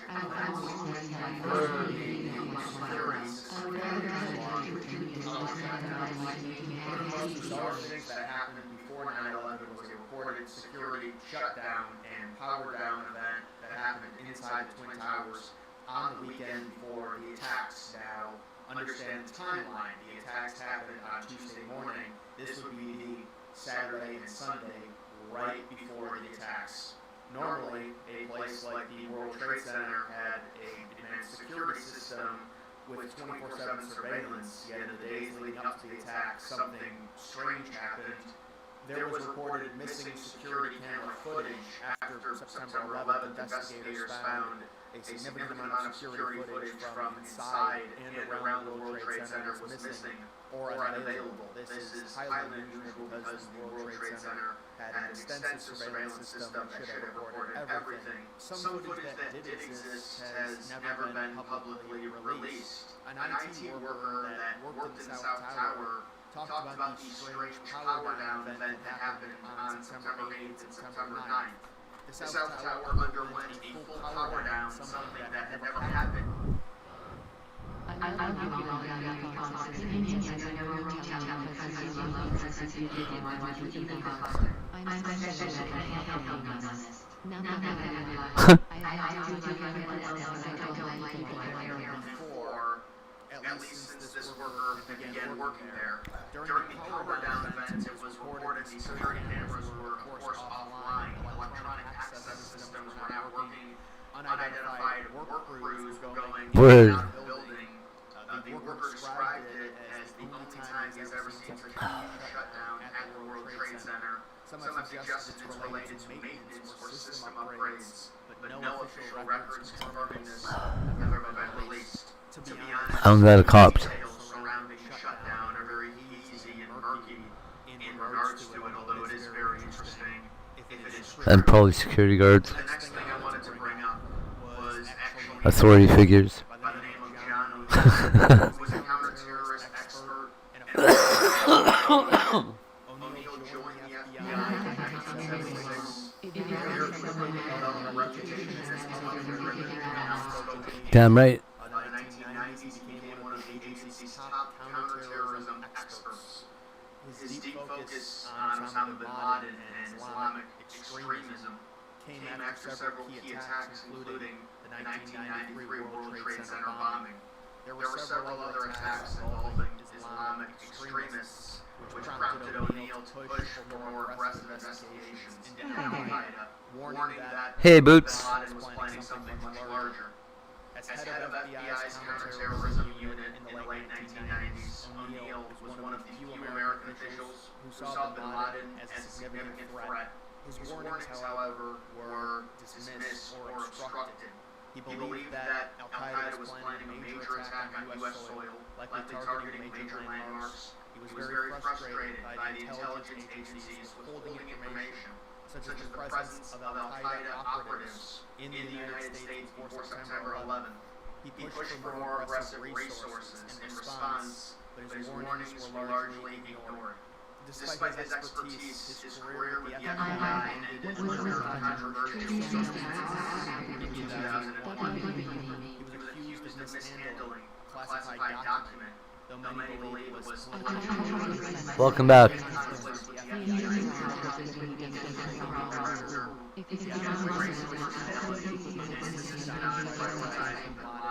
O'Neill left the FBI in August 2001. Shortly after leaving, he took a job as head of security for the World Trade Center, a position which he started on August 23rd, which would be just weeks before September 11th. It's been reported that he told friends that he believed the World Trade Center would be attacked again. And on the morning of September 11th, he was in his office in the North Tower when American Airlines Flight 11 struck. He was seen alive helping evacuate people before re-entering the building. His body was found in the rubble days later. In what amounts to one of the crazier stories regarding the man that warned everyone about Osama bin Laden and Al-Qaeda ended up being reassigned to a position within a building that would be the victim of those same people. A friend of O'Neill's reported a late August 2001 conversation they had after O'Neill was reassigned at the World Trade Center. The friend jokingly told O'Neill, quote, "At least they're not going to bomb me again." That was the 1993 bombing. O'Neill replied that they'll probably try to finish the job. After the September 11th attacks, people realized there was some serious abnormal trading activity in the days before 9/11, and the biggest example of this would be the significant increase, an increase that was completely out of the blue on put options based around airline stocks. Now the put options allow people to bet on stock price fall, which people were basically betting that two specific airliner stocks based around American Airlines and United Airlines would fall, and there were abnormal significant investments made around the idea that airliner stocks would fall in the days leading up to September 11th. The S&P 500 index options also had peculiar behavior, including potentially evidence of unusual activity in put options for the S&P 500. Once again, it's the idea of betting against the stock market now with a potential major attack coming in the United States. Now, if you had that knowledge, you would, of course, be led to believe the stock market would perform very badly in the day of and the days following the attack. There was also a curious move in the weeks leading up to September 11th by Zim Shipping. Now, Zim was an Israeli shipping company and had offices within the World Trade Center, specifically on the 16th and 17th floor of the North Tower. The company was partially owned by the Israeli government. They announced in April 2001 that they would be relocating and moving their headquarters from the North Tower to Norfolk, Virginia.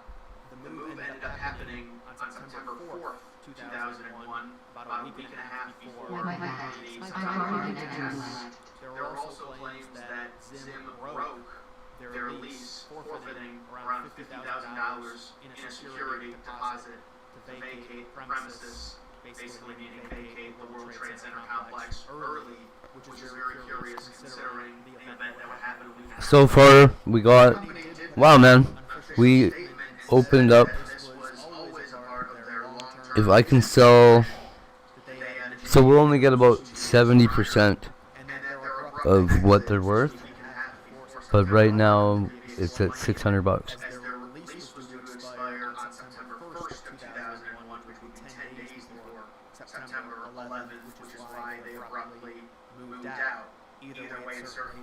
Or I can send them away to get graded and they'll be worth more than that. Boo. So, I saw footage on September 11th of Building 7 being all busted up and fucked up. Everybody says that there is no footage of that, and I've seen it.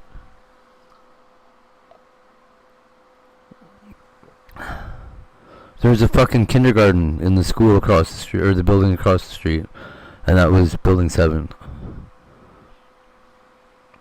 Of Building 7 on 9/11. Footage what? So, when the towers came down, they smashed the shit out of the building next door. And everybody says that Building 7 was untouched. But it got fucked up royally.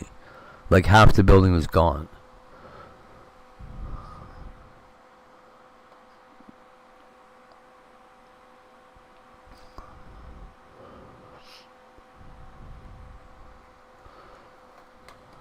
Here, let's see.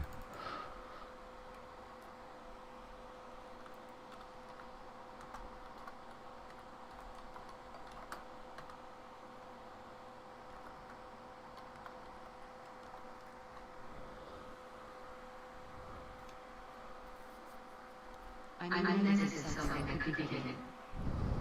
Well, exactly. But the people, there were so many, I think, people watching the rest of shit that they didn't even care.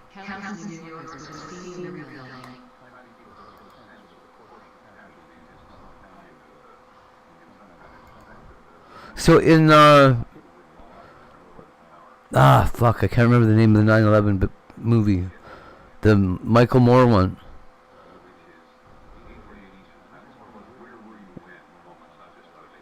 He talks to a dude that's in Building 7.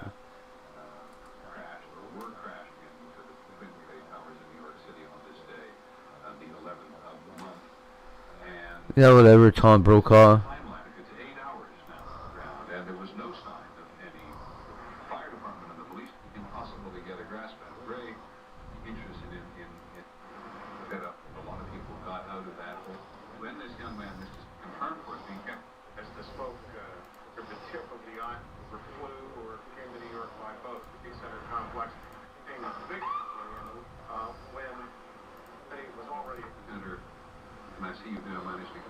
I remember waking up to 911 footage on TV. Is that where the mirrors?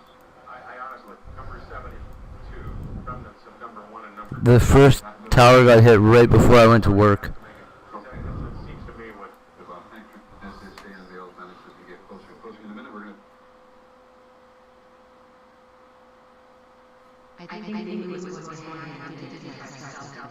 Oh yeah.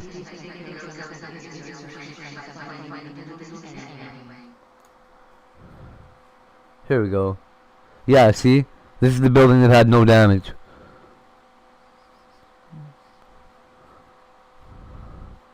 It's got like half its roof gone.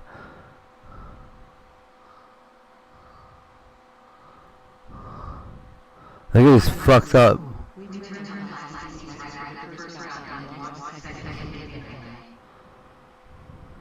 Whew. Whew.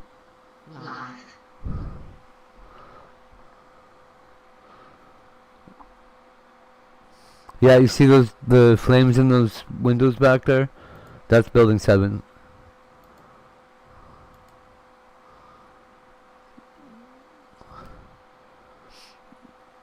There's some footage from inside it.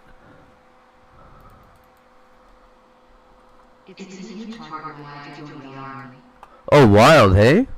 I almost, you know what? I almost did too. I tried to.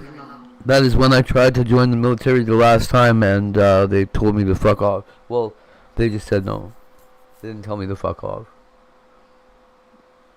But they offered my baby's mom a job.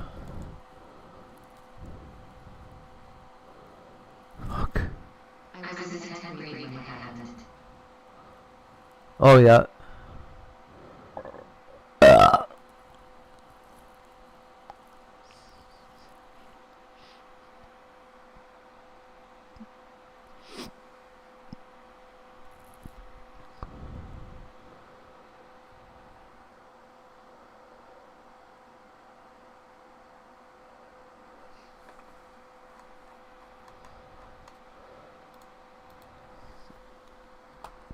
911 was sent. I joined when I was 19, so like 3 years after Noah.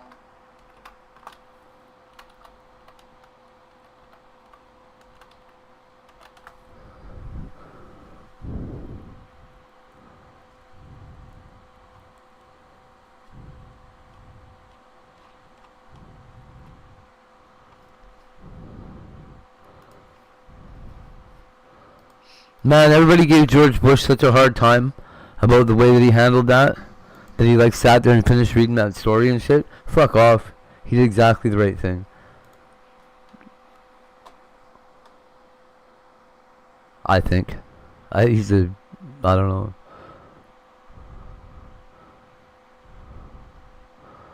I'm sure Hillary Clinton would have like freaked out, started shrieking and pulled her hair out in front of all the kids.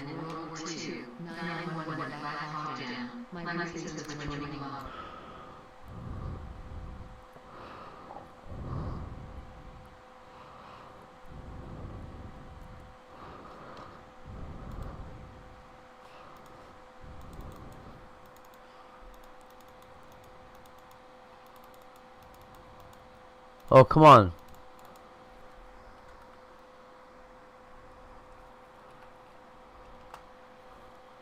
World Trade Center. Black Hawk Down was one of the best war movies ever.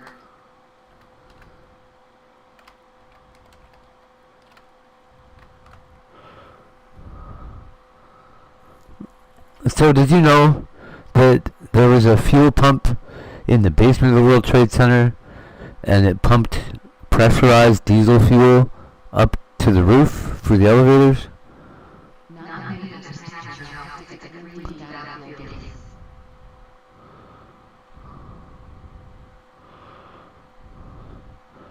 Do you see any problem with running pressurized diesel 120 stories in the air through the walls of a great big skyscraper you're building?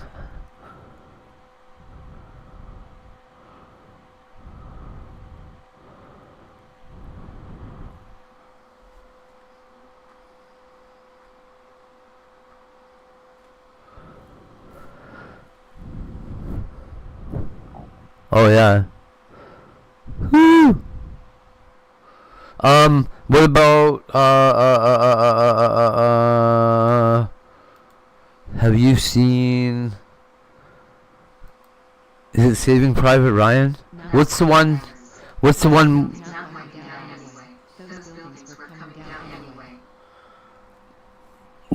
one that shows the Normandy landing?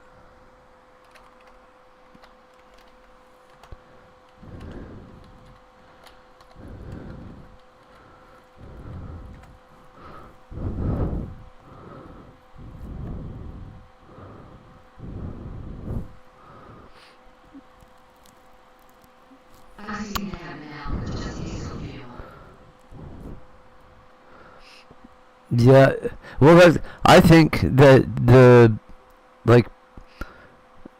was Saving Private Ryan. Saving Private Ryan was a good one. That one, fuck man, that movie gives me PTSD every time I hear it. With the bullets whizzing past your head and shit. Whoo! I can't watch that one. Not in surround sound.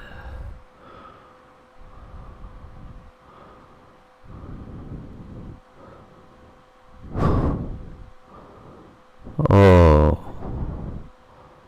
Ooh. Yeah, eh?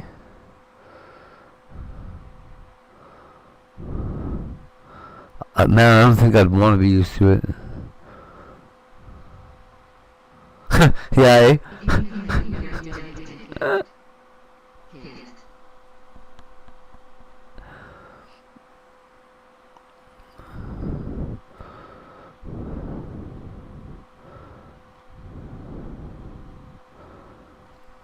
I can spot motion and anything from like miles away.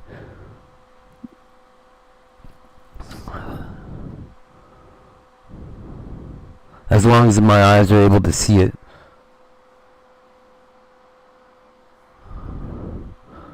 But I would be, I don't know. I don't think I'd sit there and like...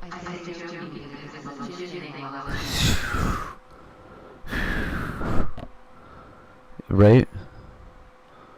Hey, did you see anything cool while you were there?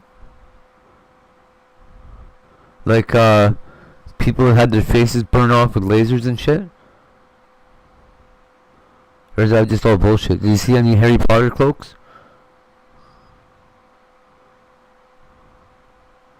Were you the guy in the Harry Potter cloak thing? Probably not, eh?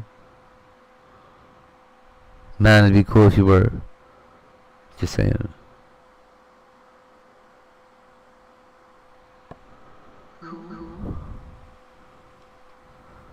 Yeah.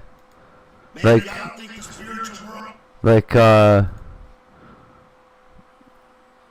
I don't know. Did you hear about these people that are saying that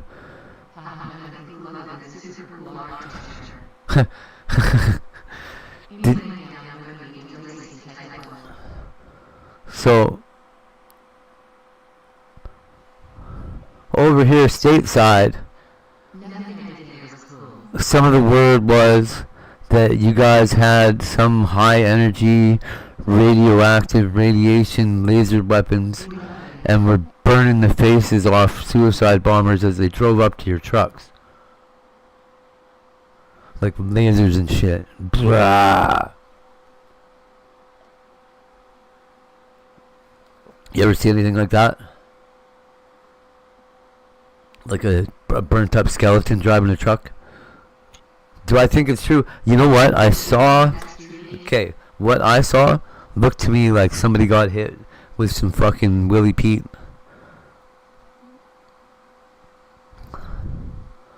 Like they took some white phosphorus in the lap or something and burnt right up. Strong lasers that could cut hair, that's pretty cool. So there's footage of like burnt out black skeletons behind the seat of a car, and there's no damage to the car other than like this burnt out dude sitting in it. But that's, I don't know. Yeah, I bet you don't.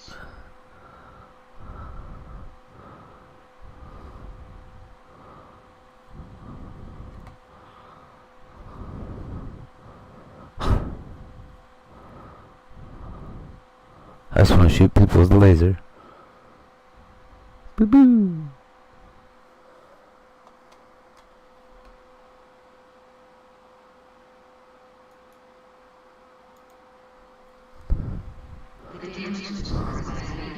Okay, yeah, that's what I figured. That is exactly what I figured.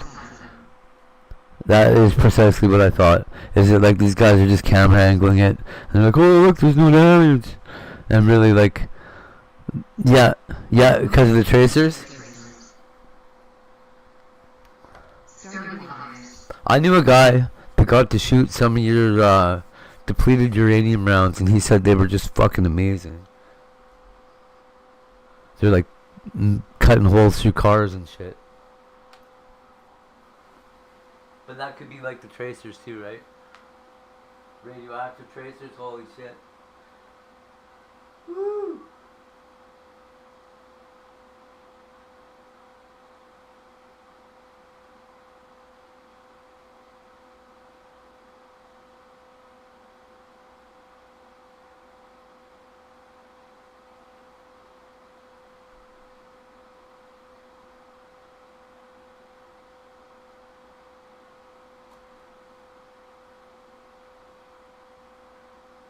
Those are cameras. They didn't depleted uranium rounds to anyone else.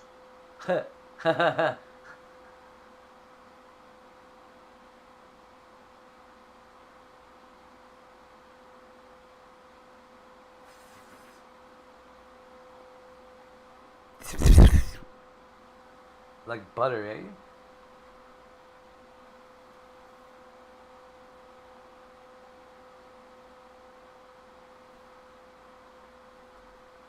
I see them, but never been intense, so never shot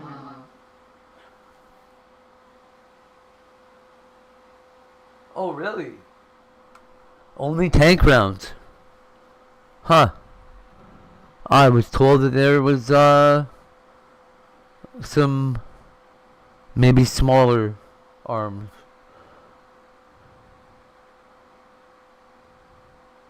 I don't know what they would have been from. They look like probably 30 millimeter.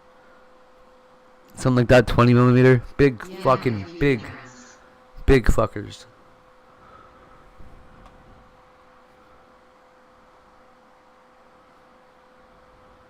Not as big around as a Coke can, but probably longer. I think maybe anti-aircraft. I don't know, or tank killer.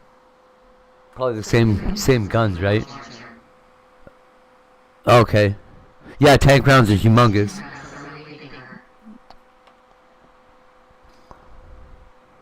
I think tank rounds are basically the same thing that you have on a ship, right? Yeah. Yeah, like they're like a fucking. This shell is like huge.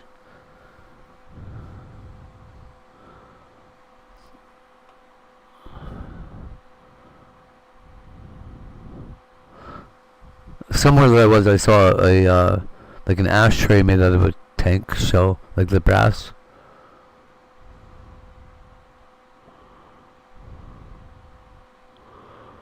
Of 1968, in a sealed sub-basement of the State Historical Archive in Leningrad, Clark, opening a mislabeled wooden crate, found in the autumn Yeah. of 1968, in a sealed Yeah, that's about the same as we use on the deck of a ship, eh? sub-basement of the State Historical Archive in Leningrad. Or is it bigger than that? In a mislabeled wooden crate, found something that should not have existed. The infantry card, typed in fading Cyrillic. Fucking right, armor piercing. Probably fucking mountain piercing. Melted 1920. Inside lay not so Bubble boots. Oh, are they? Okay.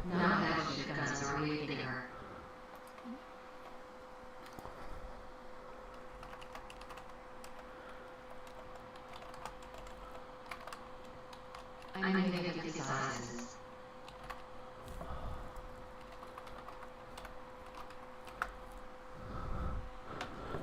Here, let's see here.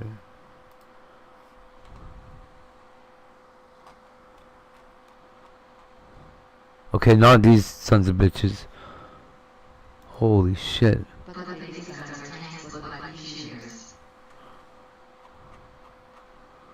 Yeah, nothing that big. Holy fucking shit.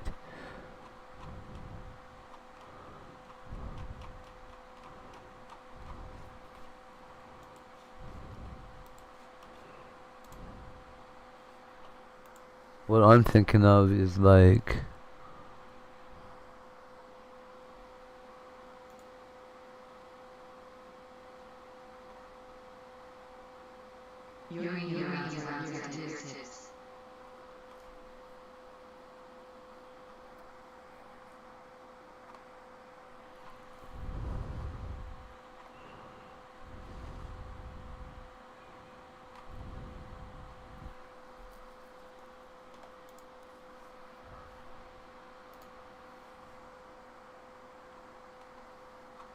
yeah, not those giant fucking things.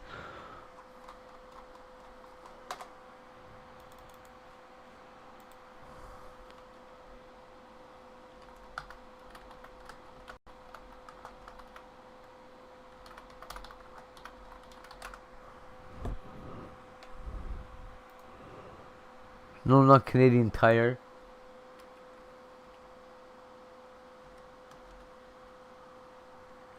Your rounds are used for anti-viral light armor. There are different types of anti-viral rounds for small armies to go light armor.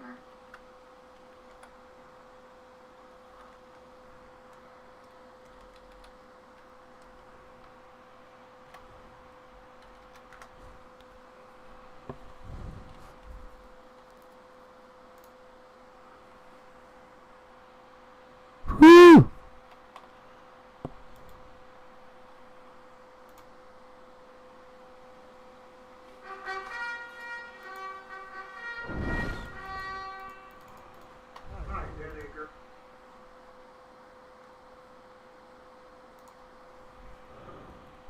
If your friend was shot 3 rings full of elbow, he could have he's an engineer actually.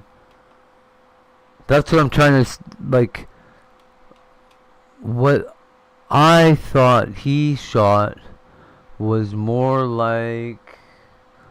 Fuck! I can't even find.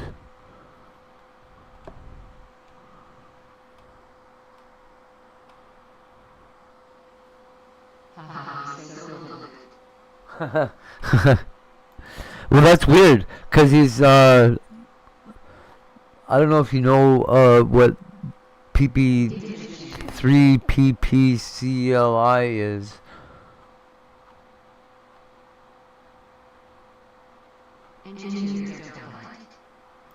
These guys, our guys do.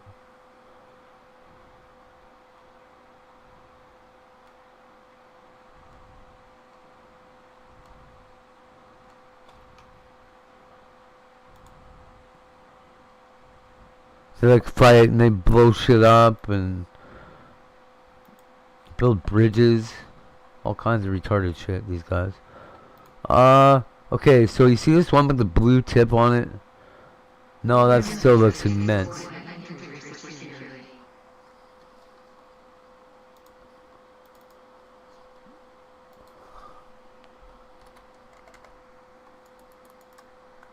I totally believe you though, because I mean you're there, right?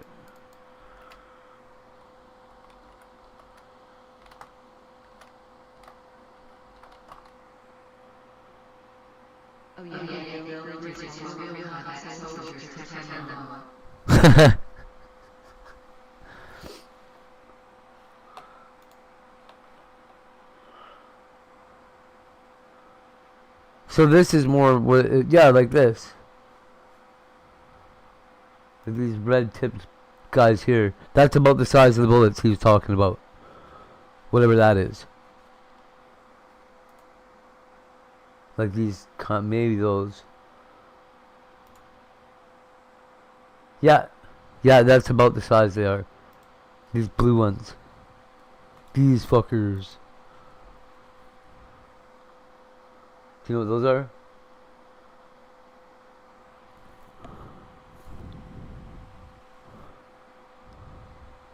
These are even on a chain like they're supposed to be.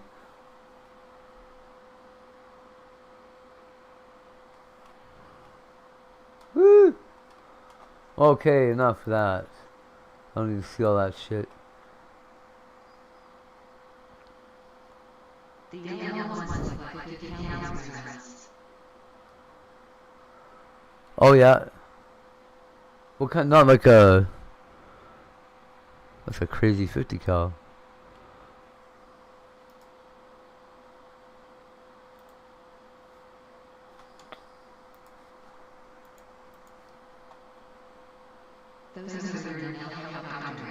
Okay. Vulcans, eh?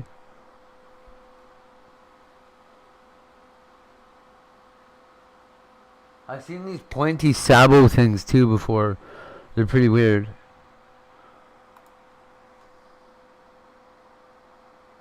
Oh. Korea. Yeah, Koreans would be shooting those fuckers around.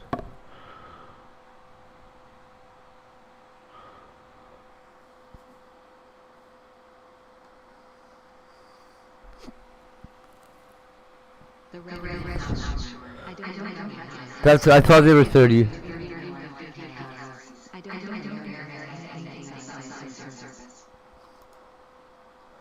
A10 Warthogs. Oh, what? Warthogs were firing depleted uranium rounds. Wow.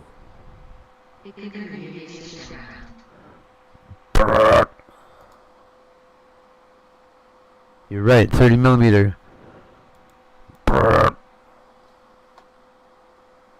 Why would you ever stop doing whatever they're doing is right?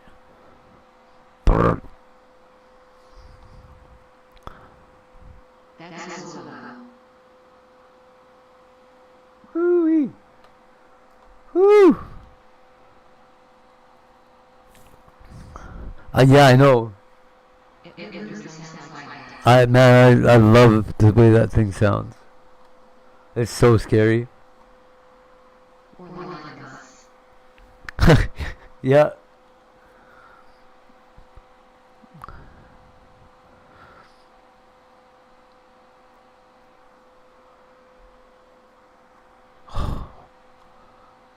That sounds so haunted my dreams. Oh, I would appreciate that sound, man. That's not coming from anywhere else. Yeah, I bet it is. Man. We'll see the shit that it does, holy fuck.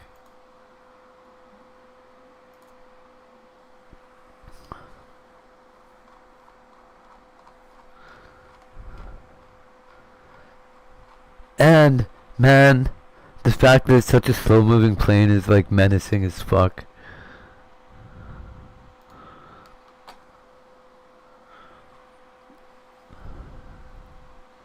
Oh yeah, you know what?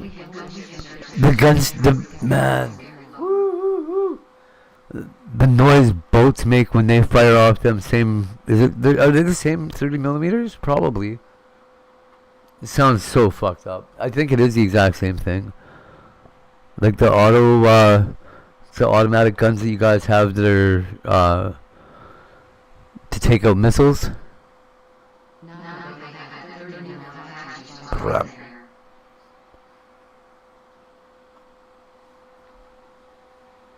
20 mils. There we go. 20 millimeter depleted uranium rounds. We heard it all the time. That helped our rockets. Woo, woo, woo. M60. Oh, these are old.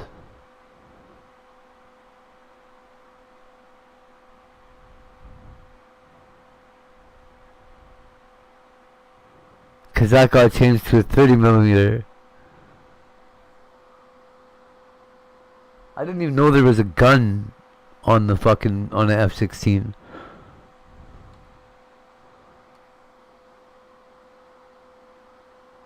Woo-wee. Those are spooky looking. Oh, Hellfires are neat. Those things sound, when they launch, they sound crazy.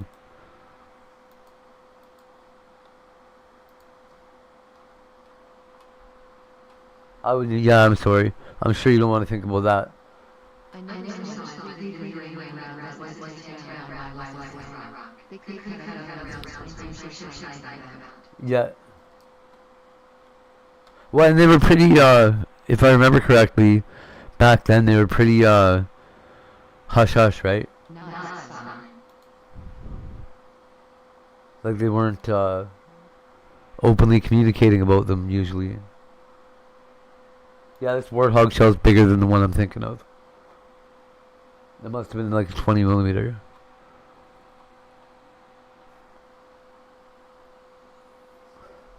There's a guy that developed a new kind of bullet, hey?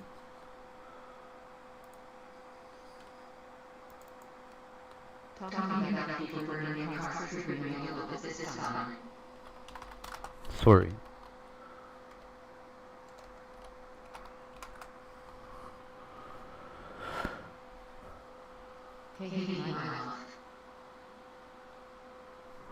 Hey, Lori. Is that Lori? Hey, Lori.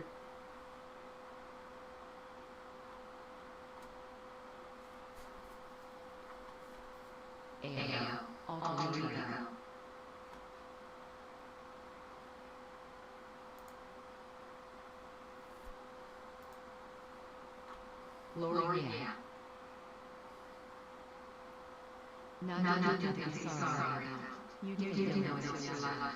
If I can't handle it, I can leave you alone.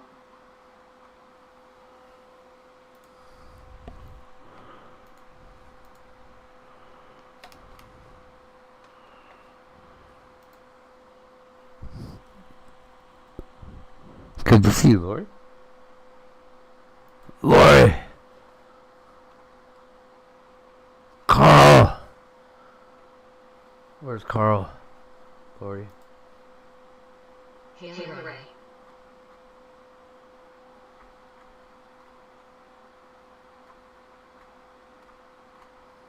So it wasn't a holo tip. It's some kind of new.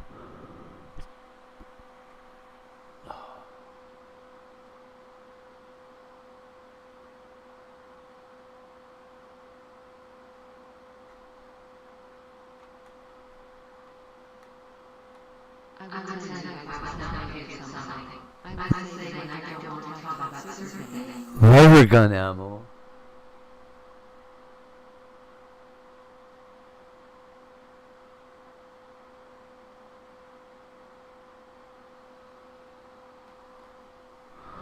Oh. What's a wheel gun? Like a revolver?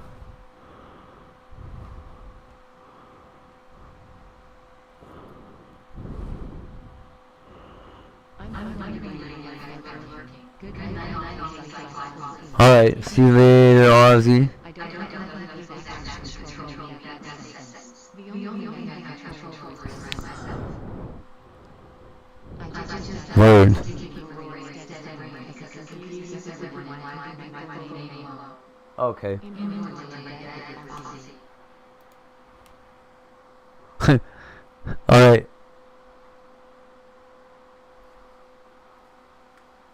Alter.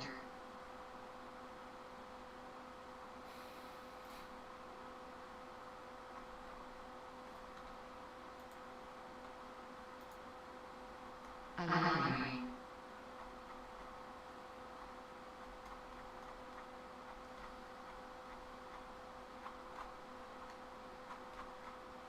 but also the rain.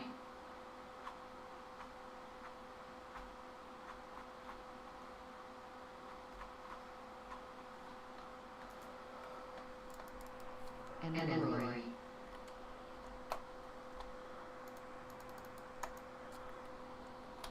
Sweet, sweet, sweet,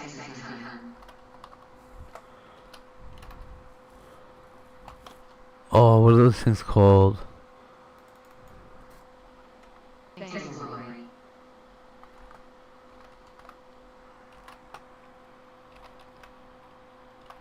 I prefer to call people by names as I instruct them was.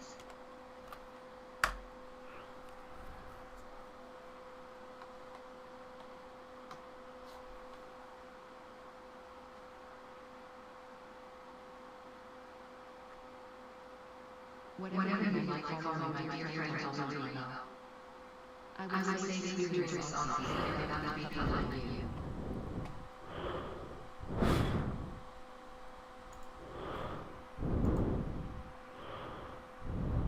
knew. Ooh.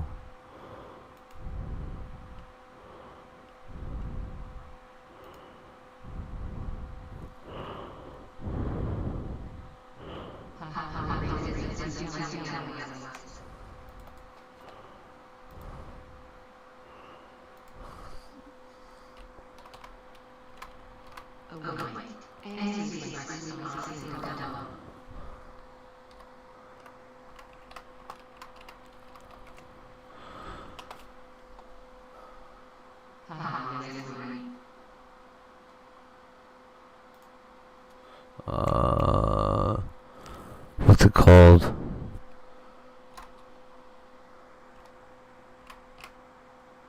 Something.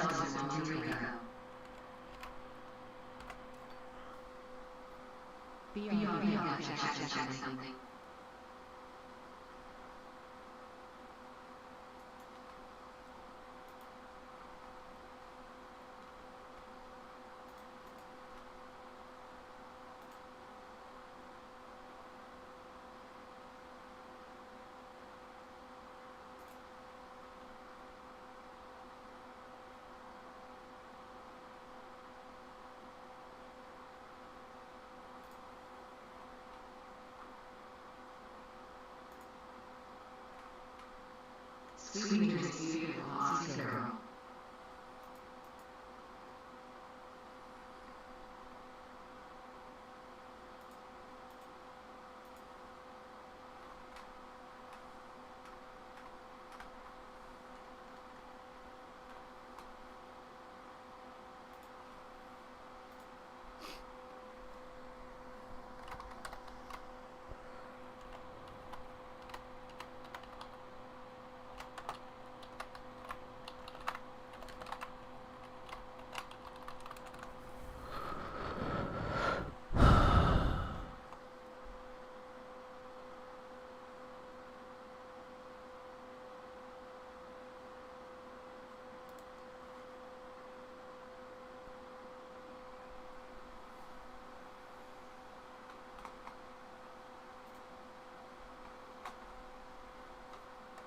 Here we go.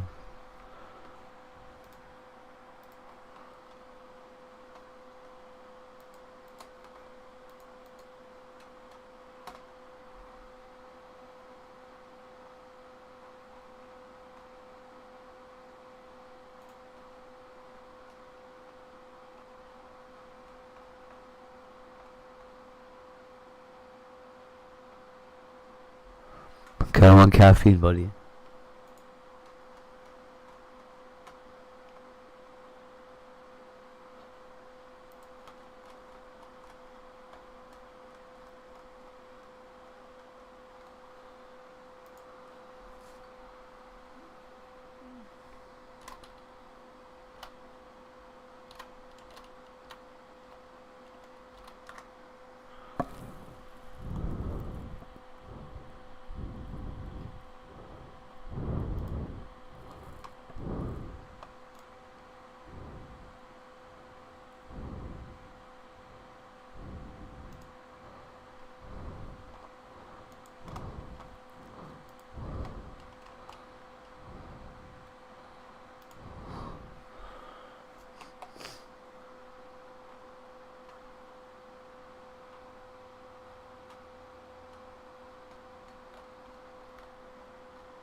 There you go.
Wait. 50 times 8 times 12.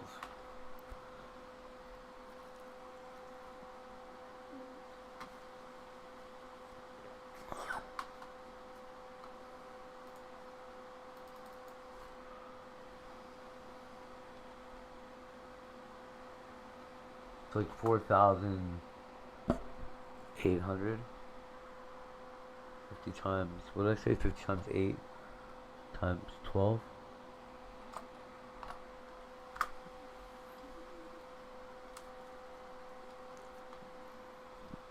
So 4.8. That's 4.8 grams of ephedrine.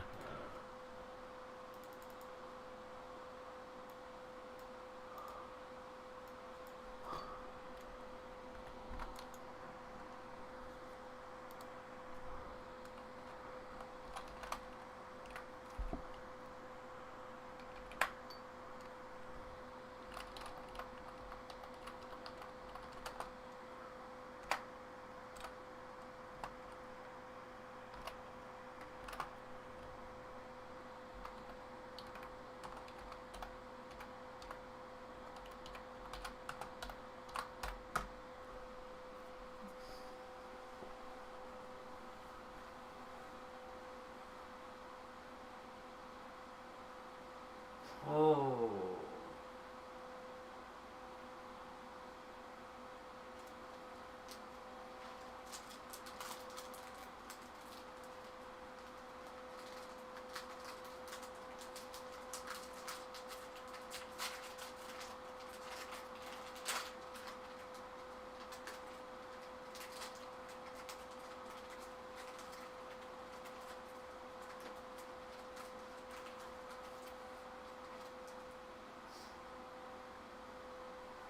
Okay.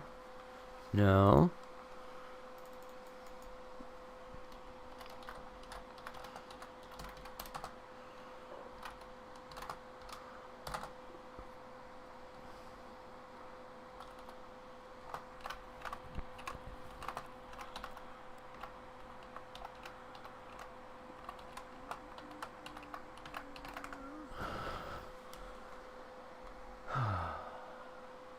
Whoa, that's not right. There's no way that's right.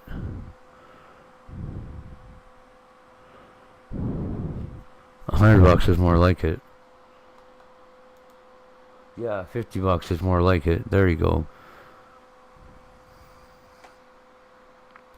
Fuck. No, what's a 12-pack of these things cost? Ouch, my tummy.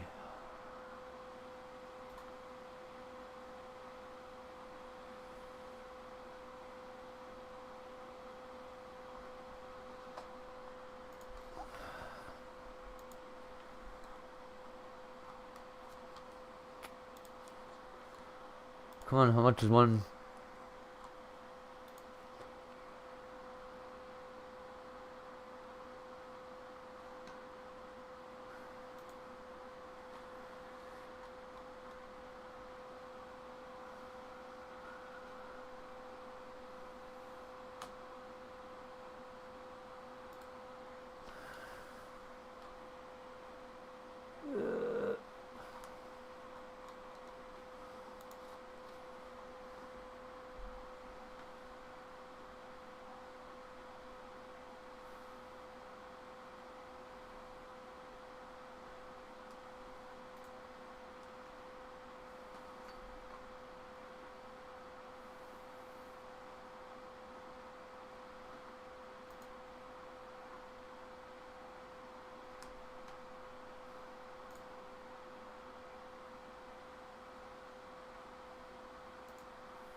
No.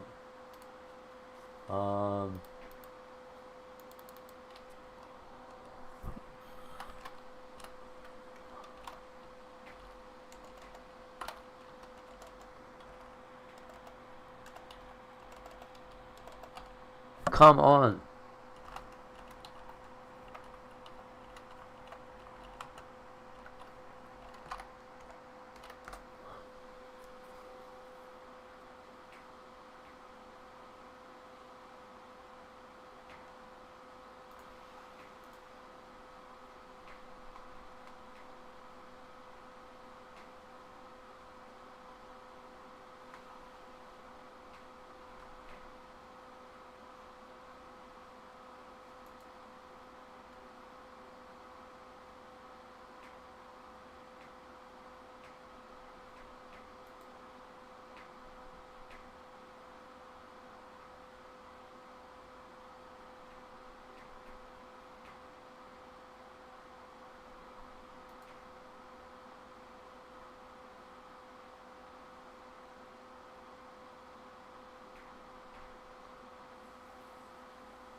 I wish I could ask Grok questions.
Come on, Grok.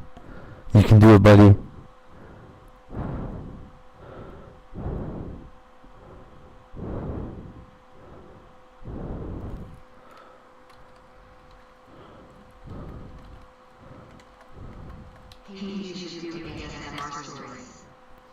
Yeah?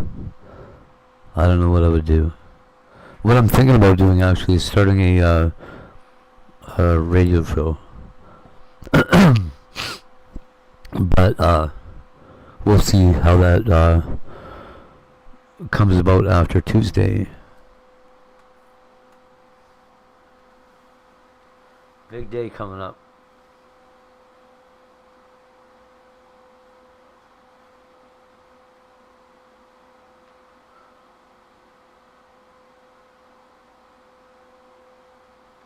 But I will definitely keep, I'll definitely think about it because I would love to.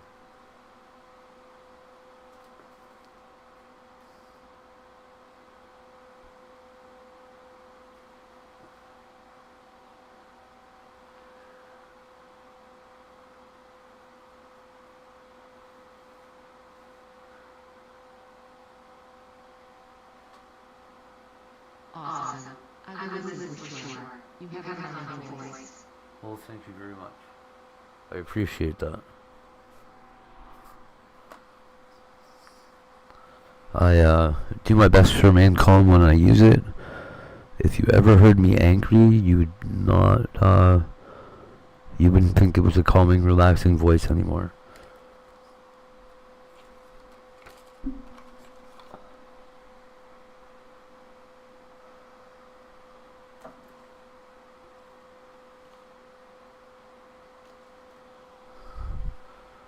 Like,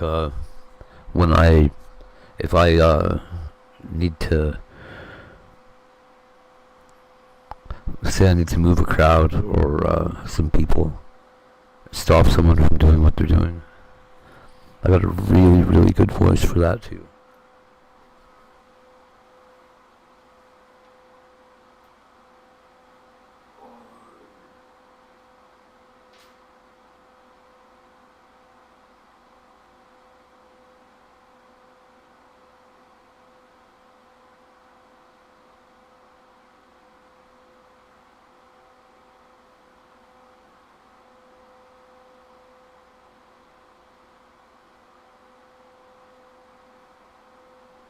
In fact, when I was a little teenager kid, I used to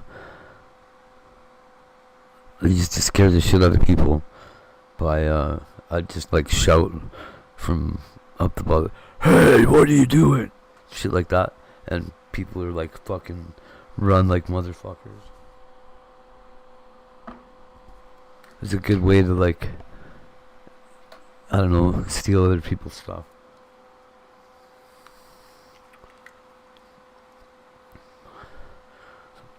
That's my bike. Ah.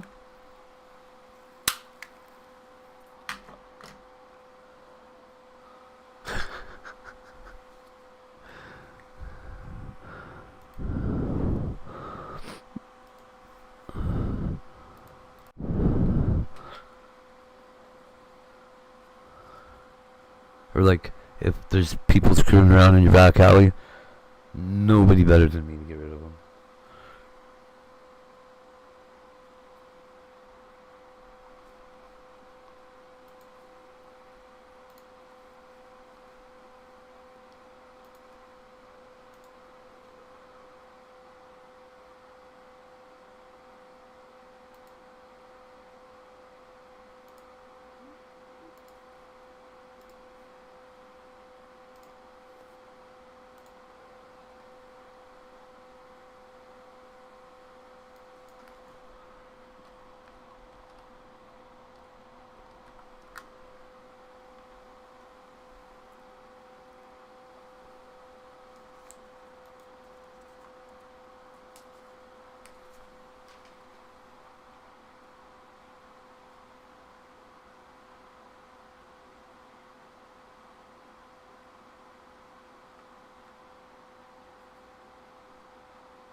OP 10-024.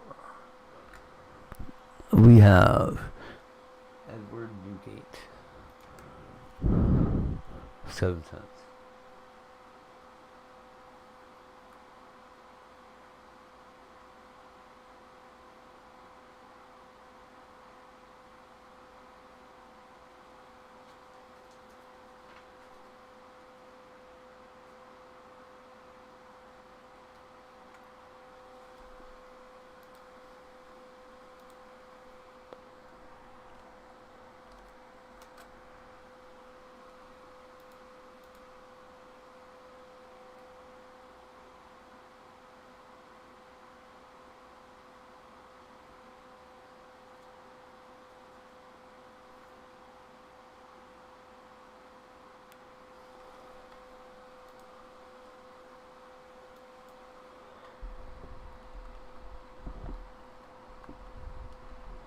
So, does anybody know why people that believe in Creator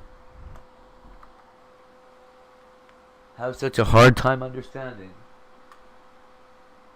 that it's the same as God, and that if they think it's different, they've got misconceptions about what God is because of what somebody else told them?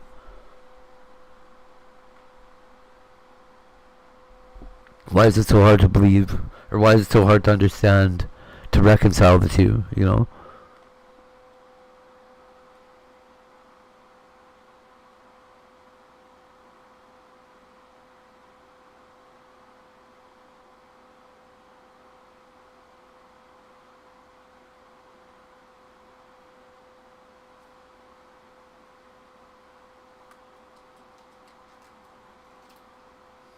it feels to me like people who believe in this creator and refuse to believe in like a, what do you call it, divine equivalent. Like there's only one God, and it is creator or whatever.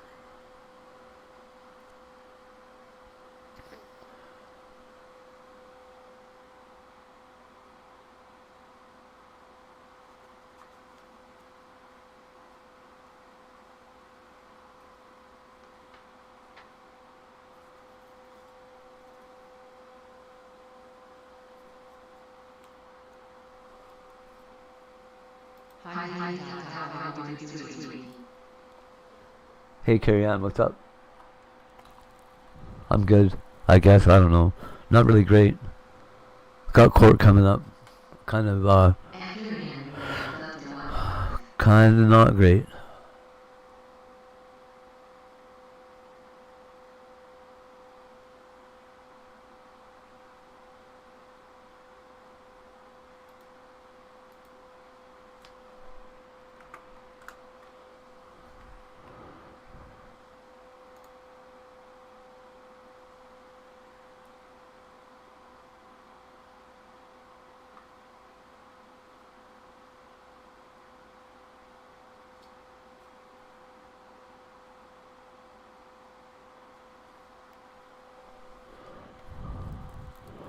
Got it, yeah. Probably getting evicted in a couple days. Maybe going to jail. You know.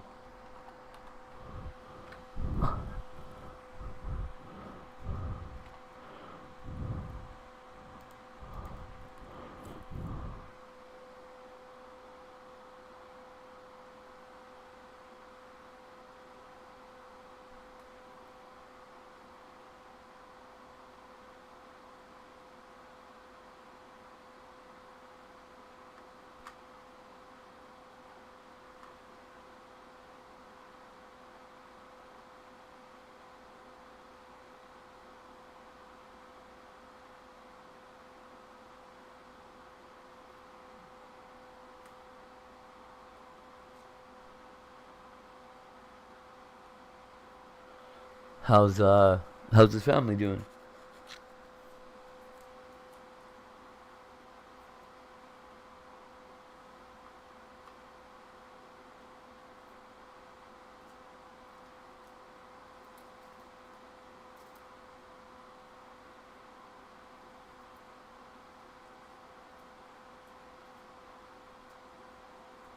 No way I was so sorry to hear that this is all happening to you. I'm the most sweetest person I've met. Oh, thanks.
My kids are going to late Wednesday after staying with grandparents this weekend until tomorrow. Ah.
So loudly I had to continue with the whole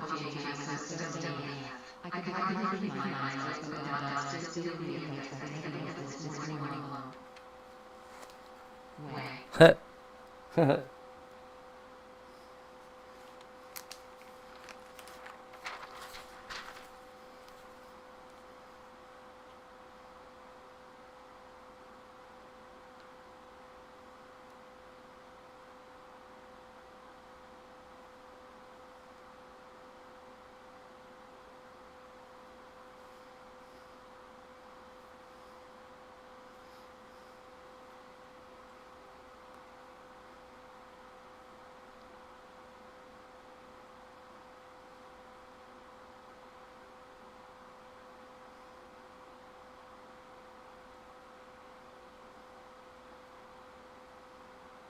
Have you had any sleep yesterday? Not tonight. I didn't. I slept till about noon though.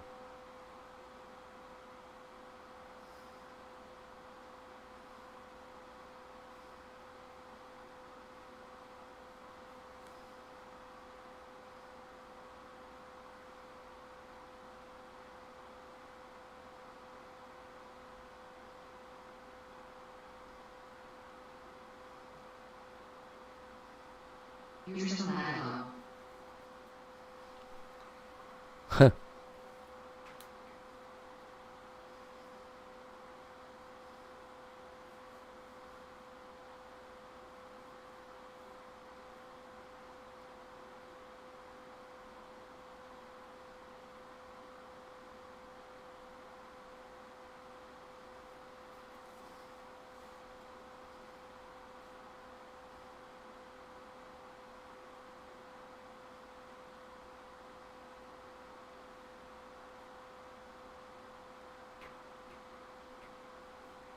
I am asleep in this morning dying straw.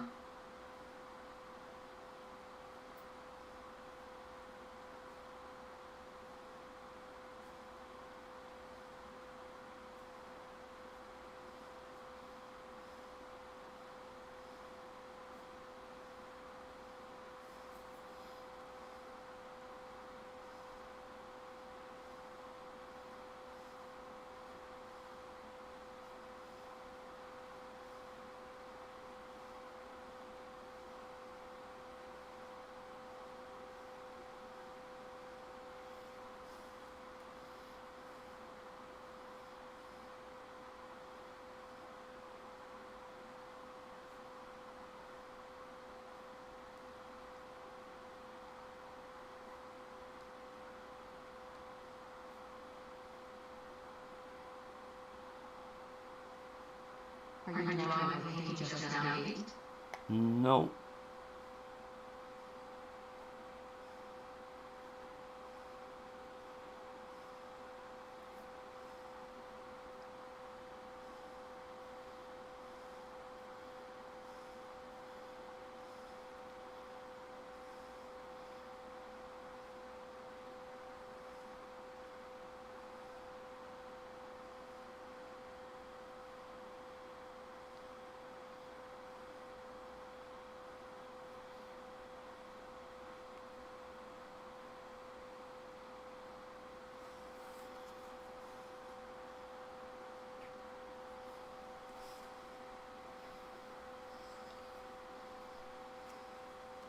You look like you're really concentrating alone. Not really. Just counting. Trying to keep my writing nice.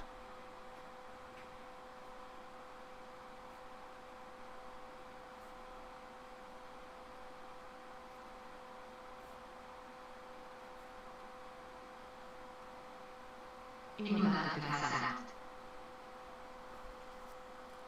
Aww. I didn't know you. Hey Carrie, did you see the canvas that I got yet?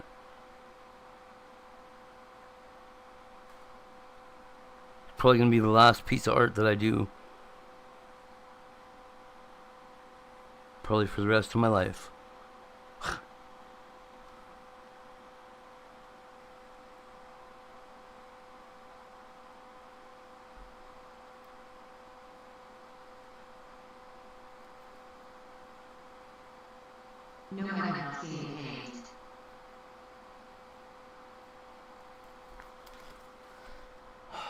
One sec. Hope you have a good day or this is the 630 AMO.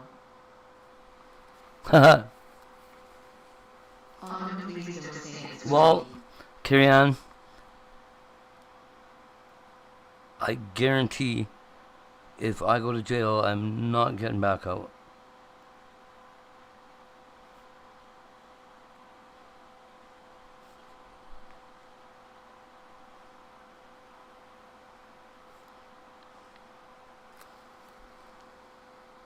Hi, Alder, how cheesy.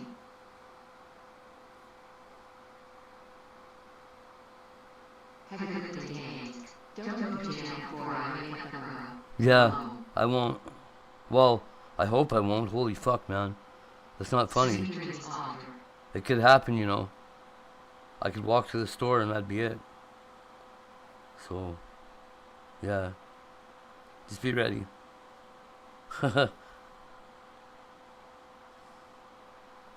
No visa needed here.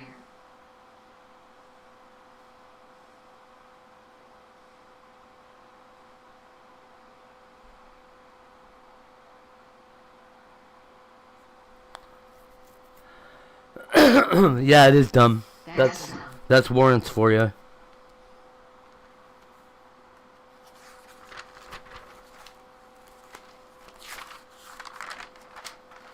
Fuck the government. Yep.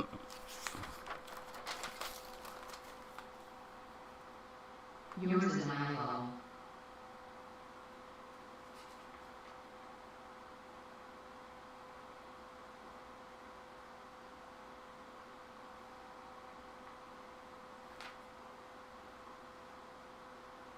Hey, Nancy, I'm just in case. The government needs to back out. Love you too. That is why I tell everybody I love them all the time. You never know. Okay, I have to go to sleep or get killed by my evil woman. Have a good night, y'all. Have a good night.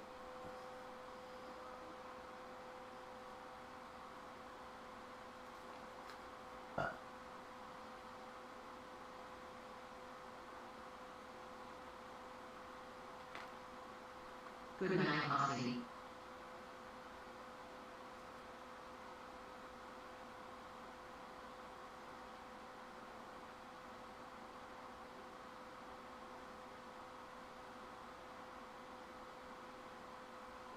Well, he was so much fun, my sweet friend.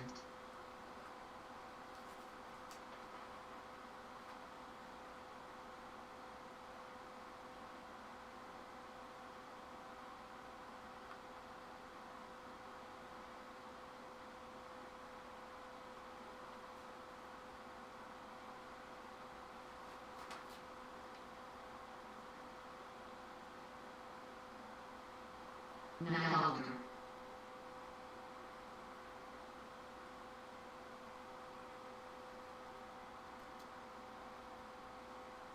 Y'all say my way too much. When we okay? Hi, Ozzy, everybody was doing that.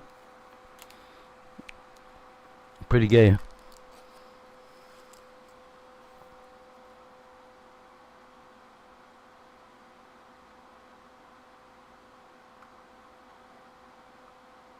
Little Alder.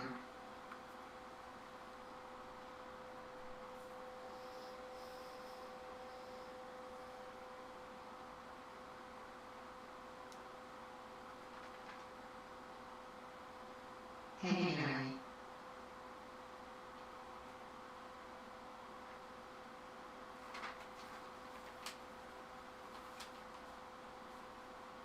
Haha, okay, Harry jumped. Smoking my last cigarette right as I matched. I'm big as I like nails.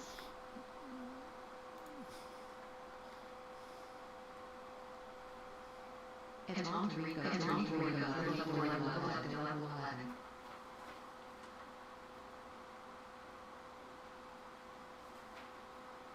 Well, I'm saying about the frequency and I think the case is now.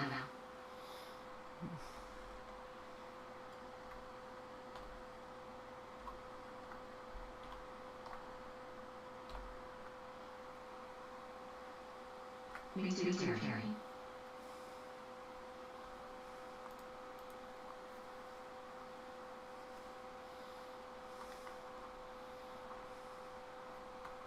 I don't believe in love. That means that's the way I hate. Loyalty.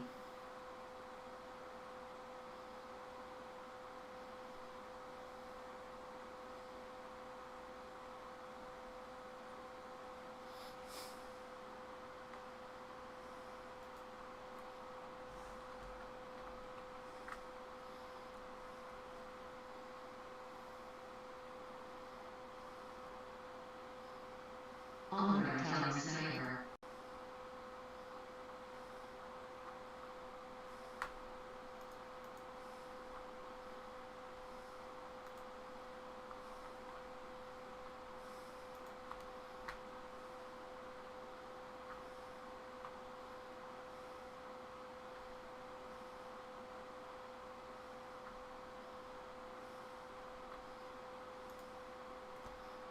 Snow noodles is curiosity. Nice try.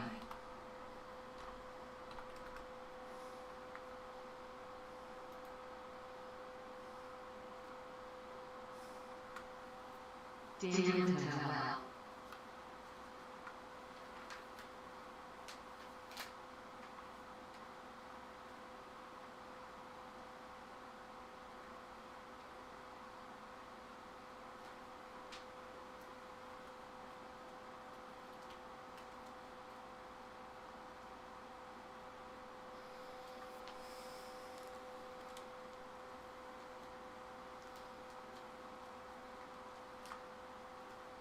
All readers know you don't believe in love. I might say that I love you my grandma was really getting totally loved.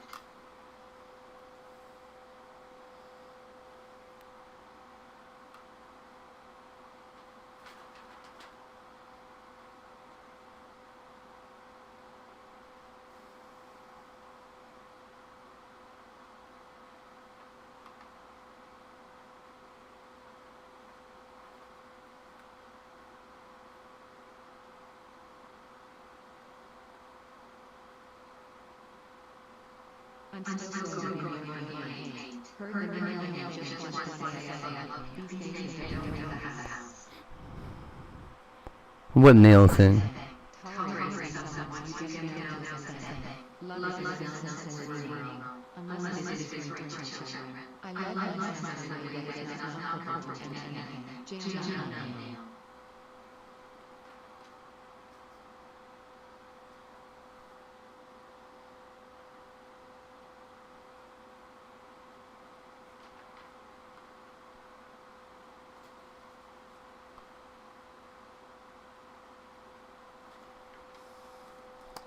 I hear ya.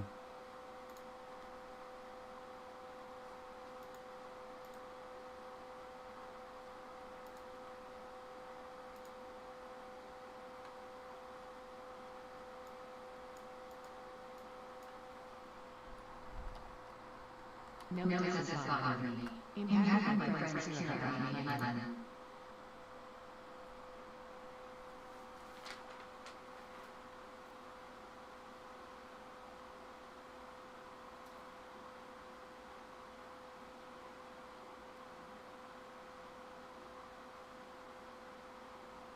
All understand you.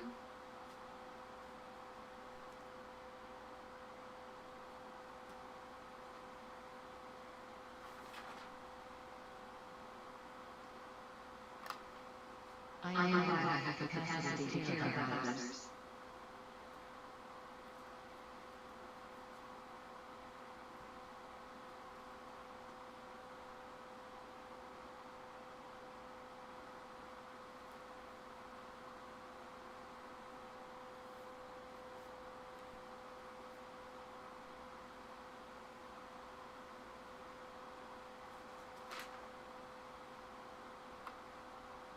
I care about you all and you guys too.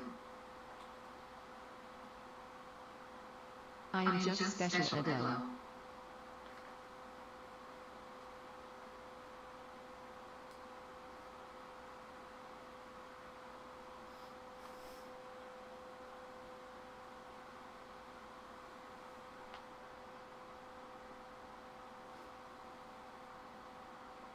I care about you as well, Harry.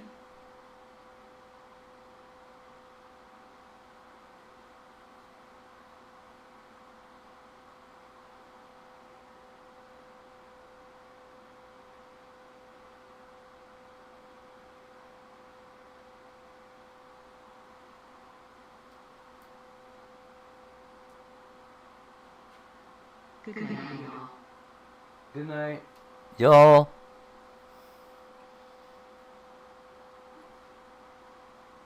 All do it, thank you.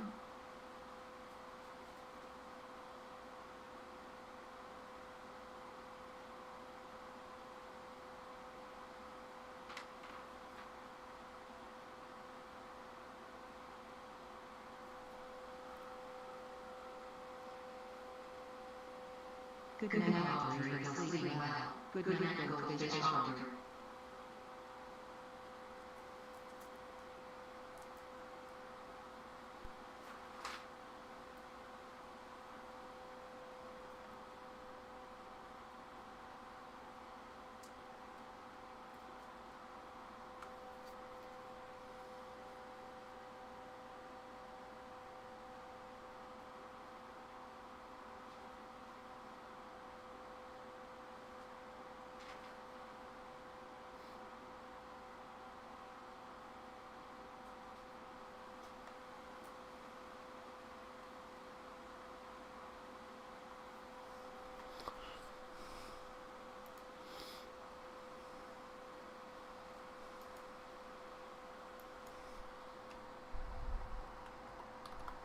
Hey, when did you say they have court? Tuesday.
Tuesday, Tuesday, Donna will be doing a crane review.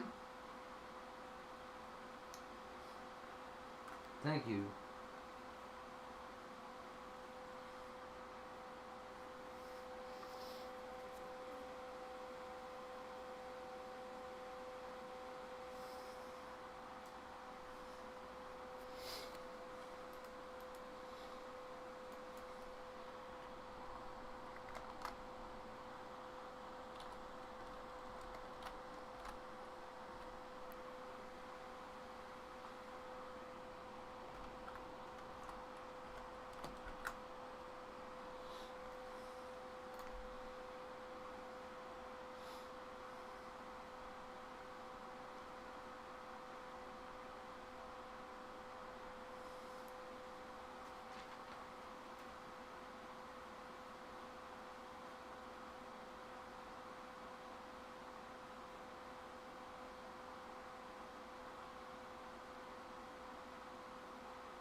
And please know that I will take care of you in spirit by your side in court.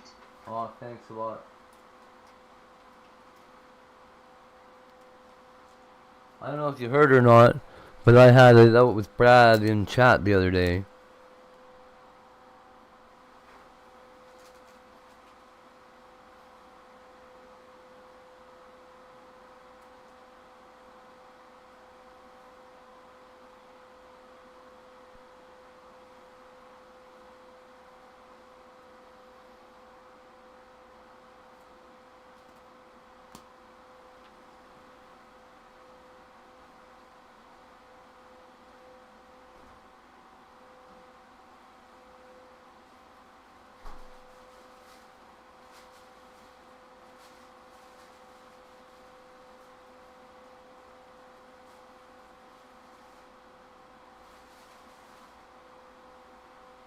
In your chant.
No one ever really does hope everything is okay.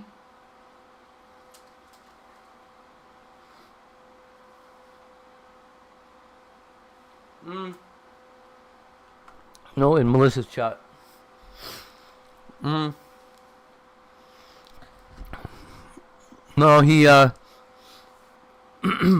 he tried lying, which was pretty sad because the stuff he tried to lie about, I was a witness to, so it didn't really work. I just made him look like a liar.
Excuse me.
Anyways, I was on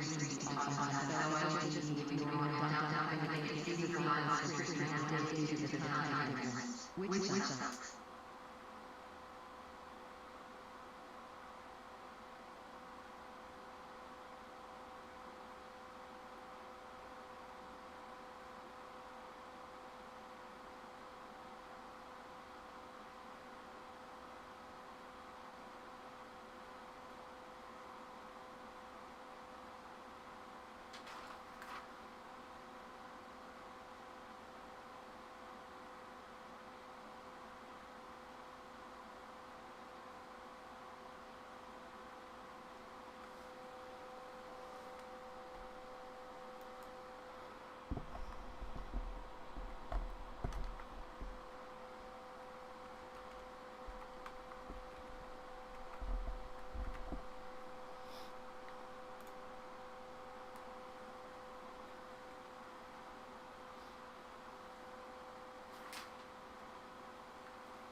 I'm missing all this things that were last night. It was really unusual. I might wait candles and was so I went to them and then woke up just a few minutes after she came down last night.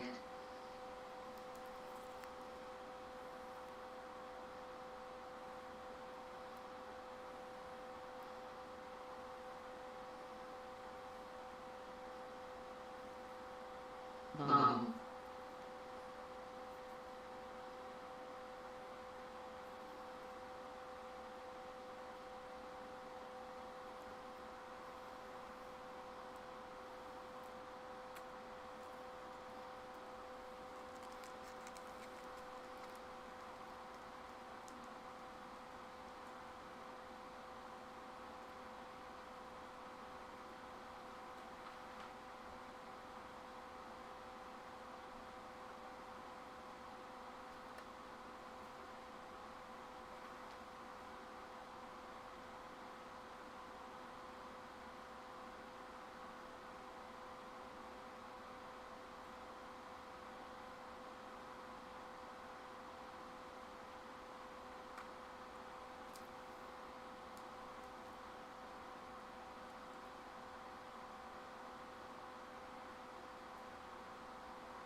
Hope to catch the street day of God you love my strings. Yeah, me too, except for the music.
If you go to jail.com, you still have access to information waiting online, still have analysis agreement in your reality.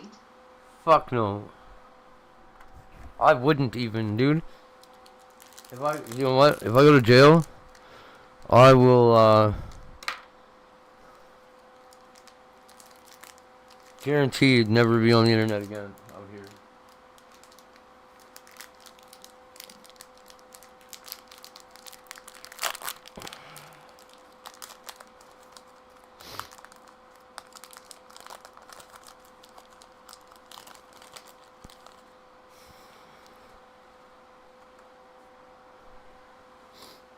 No way in a million years I would even try to make it back online if I'm stuck in there.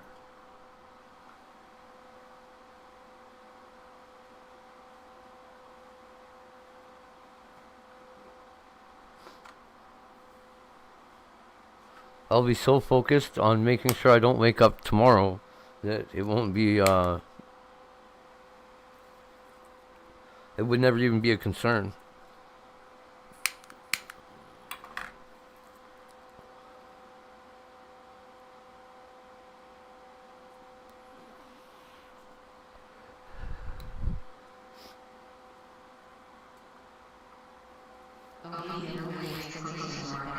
Yeah, I know, I'm sorry.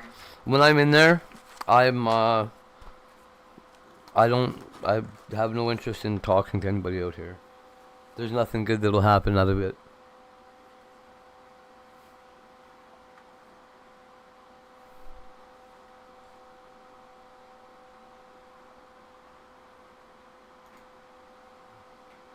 Like, it'll just depress me, right?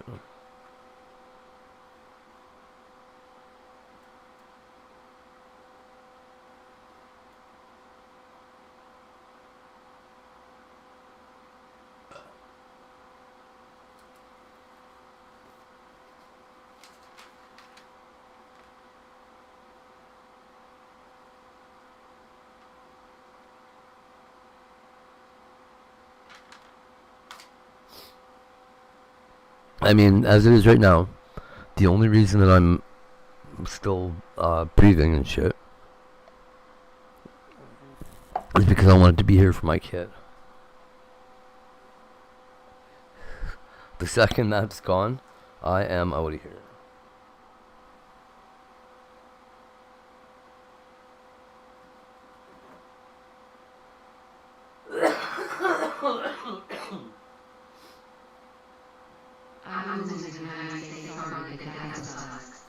I'll miss you guys too.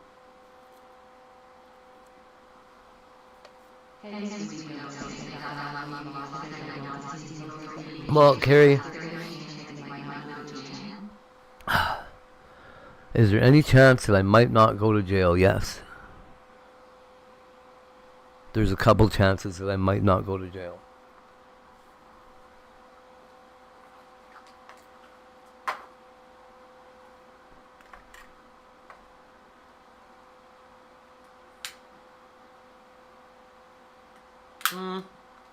Okay, here's the thing. Eventually, I'm gonna go to jail. But unless, okay, the odds of it happening are very low. My province would have to become American.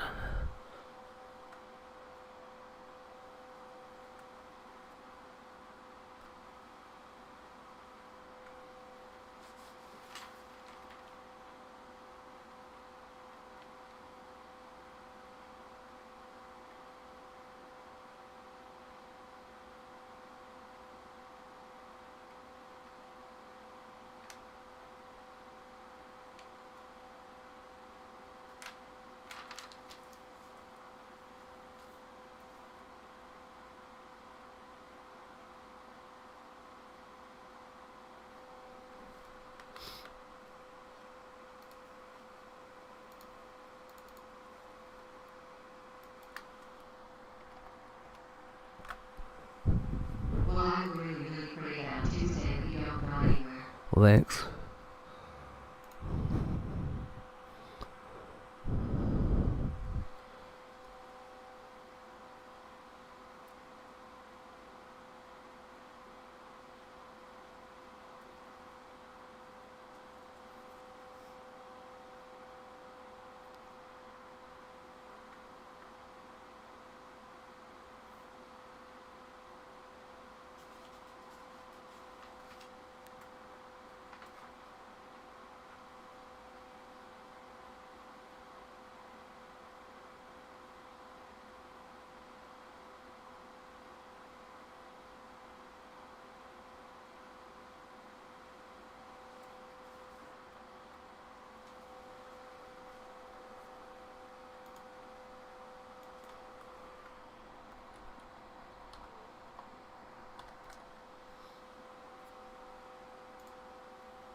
Oh yeah. I'll show you the canvas.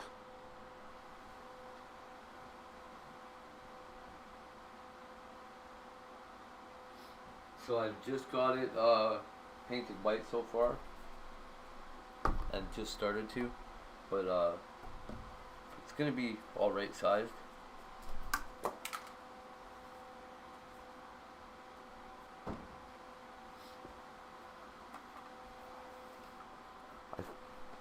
I'm thinking about doing a portrait.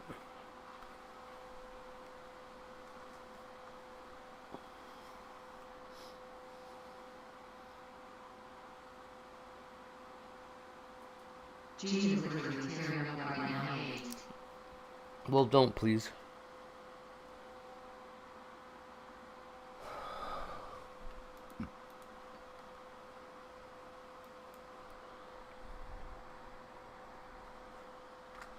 You'll be okay. We'll all be okay. Shit happens, right?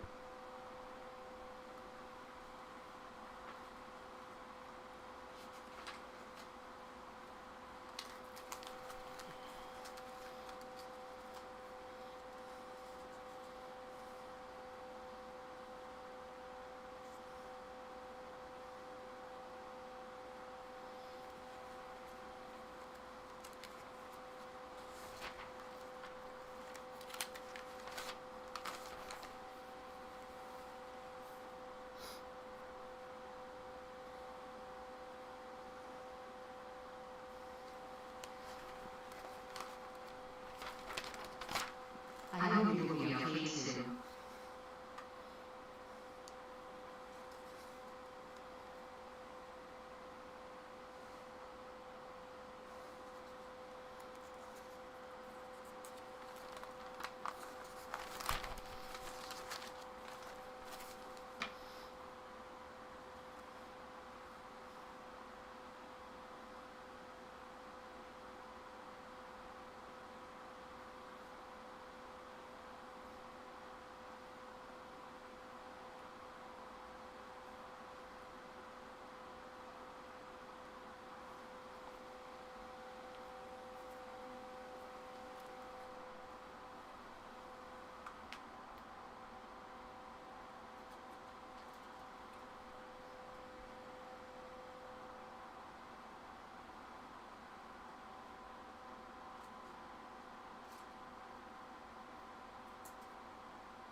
I'm gonna have to grab more of these today, man.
You know, I've been. Yeah, I'll be okay. Don't worry about me.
I am just sitting here with all of you, waiting for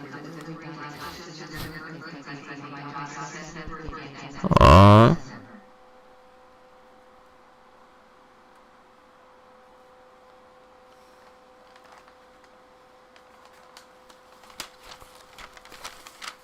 Is it cool? My kid's birthday is on the, that's crazy.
Oh yeah.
They are just like robots, way more expensive than any other digital collective hands.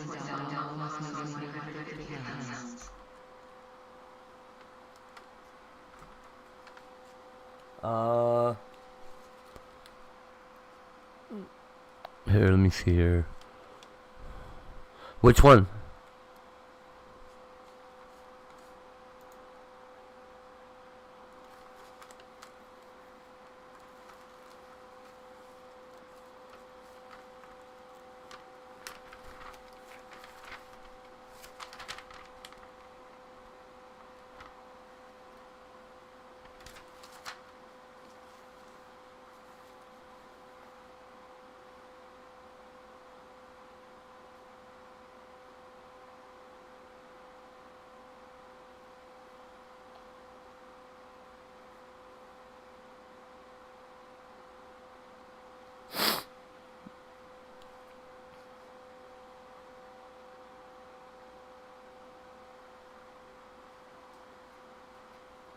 Not to pry or anything. I just, I happen to know a lot about Monster High dolls.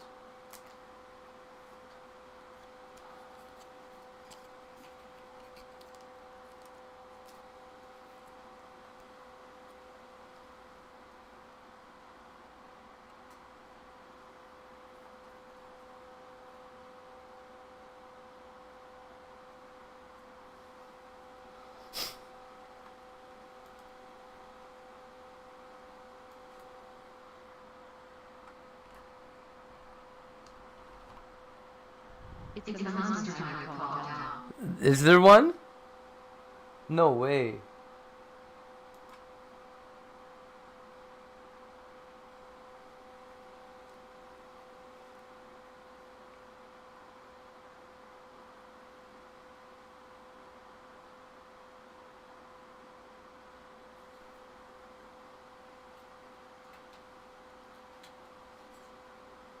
Is that real?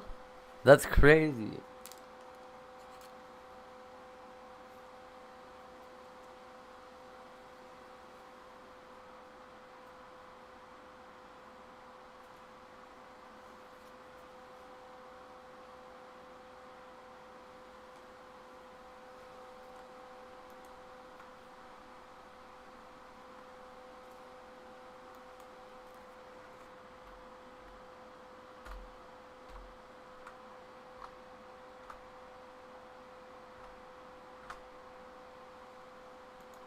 Dragon Queen. Cool. Haha. That's funny.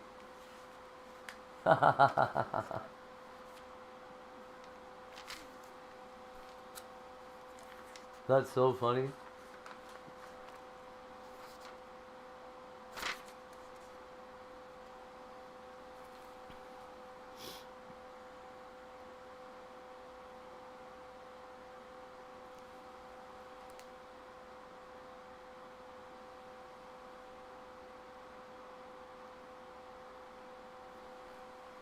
My kid must have that one already. I know that. Is it new?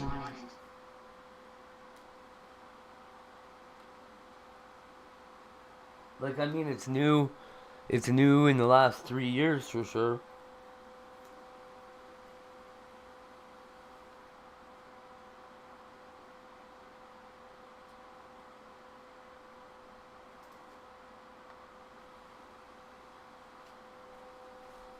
Yeah, it's brand new.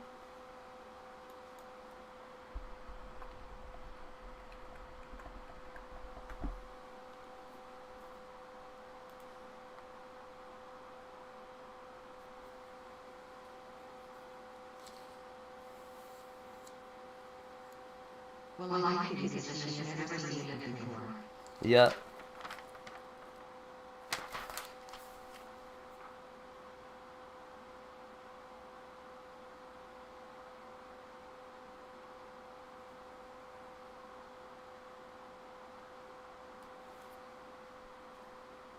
New enough.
That is so cool.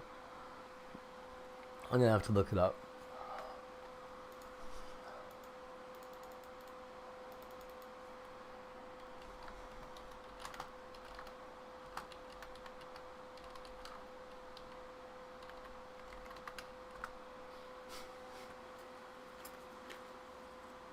Oh yeah.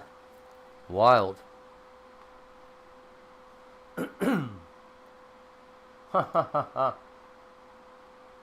That's so funny.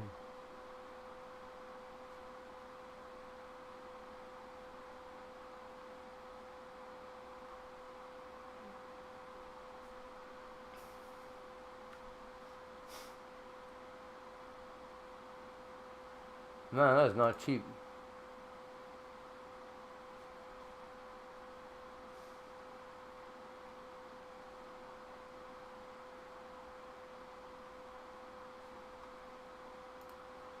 So my kid's favorite is Draculaura. Or Frankie.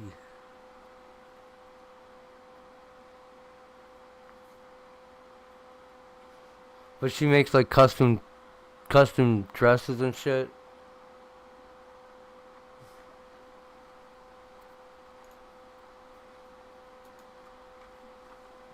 I think she sells them on Etsy.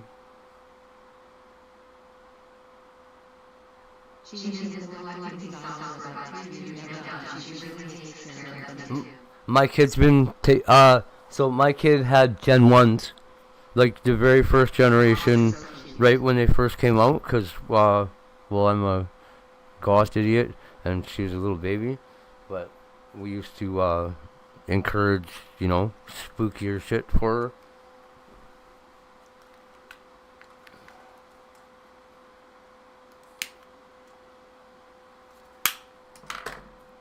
So me and the one kid's mom, well, me and both these kids' moms actually, were really,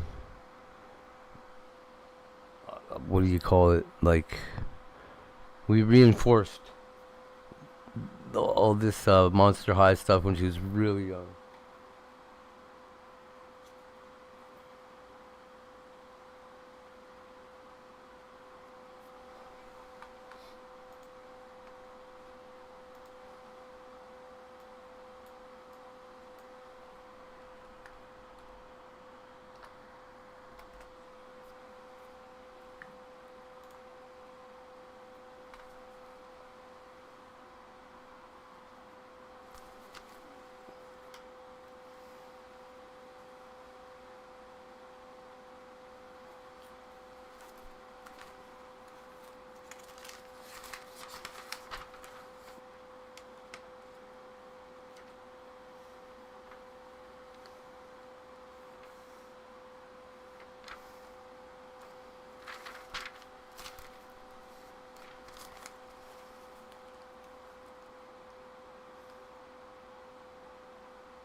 Hell yeah. You ever have to fix one? Or buy parts for them? Whoa.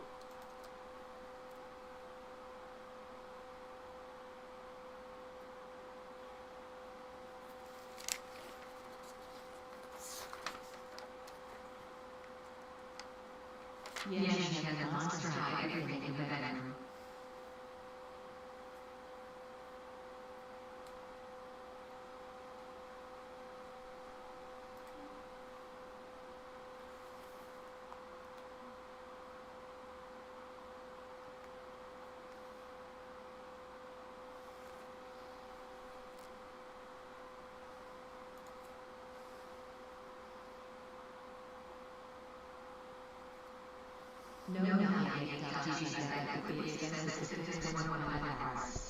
You gotta go buy a new one. Or a broken one from somewhere else. We used to buy broken ones.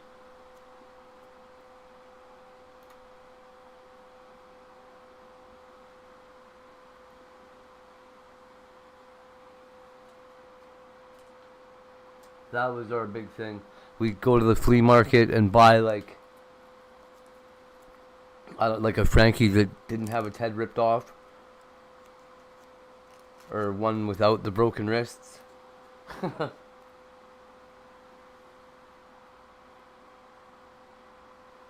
She would definitely get away. Mm-hmm. You just gotta find a little girl that's not looking to fix hers and is just whatever, yeah.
I need to talk to this rubber birthday kid style guy. Holiday night got by everything now and hello.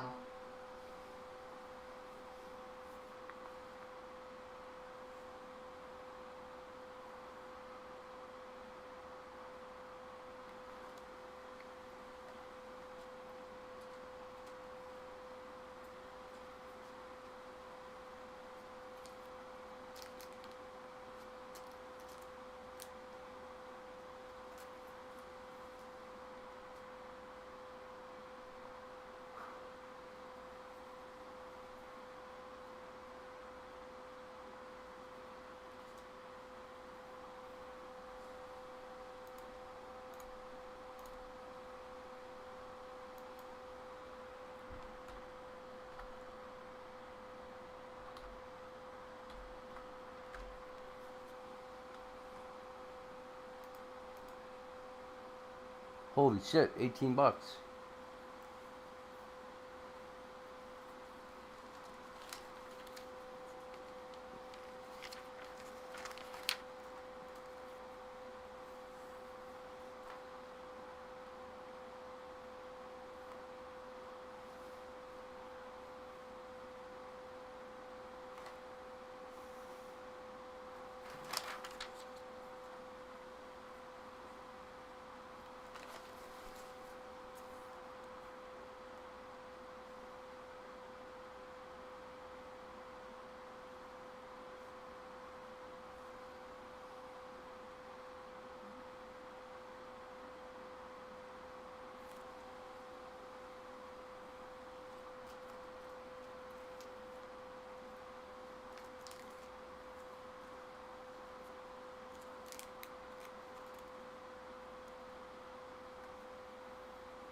That's an $18 card.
crazy. $16 card.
It's a $10 card.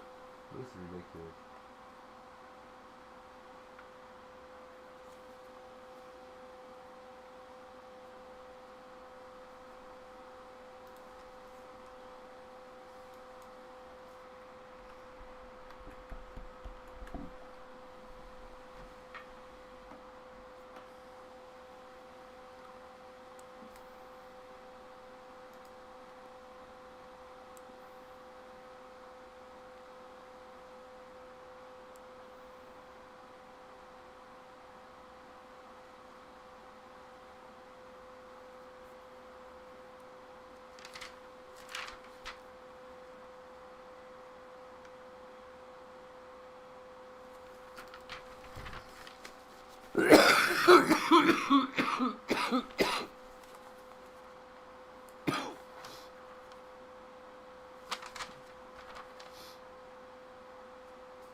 $1.20.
Oh.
Oh, damn it.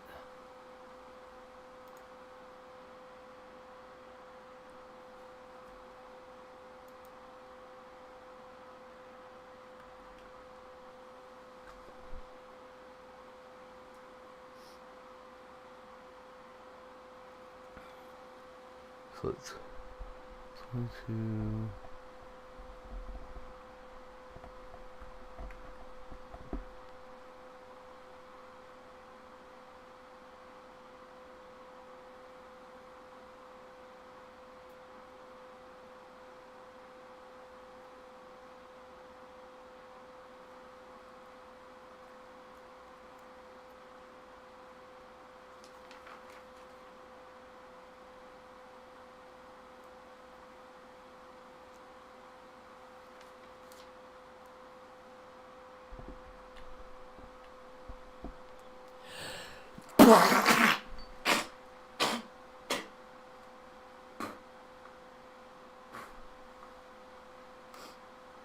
Oh.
Yo, what's up? Popeye, you're funny.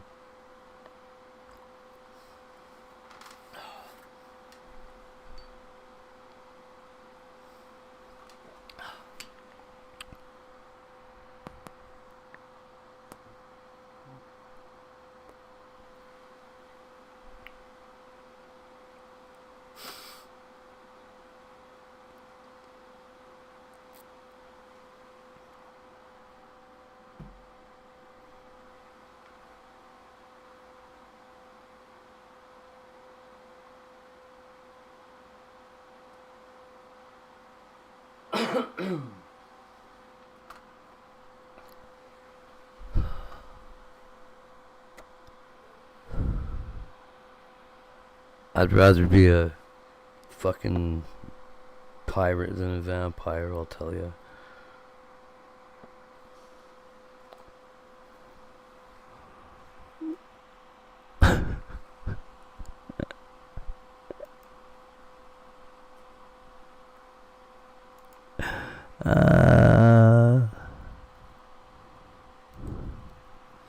Fuck that gay dude. He's so fucking gay. Gay.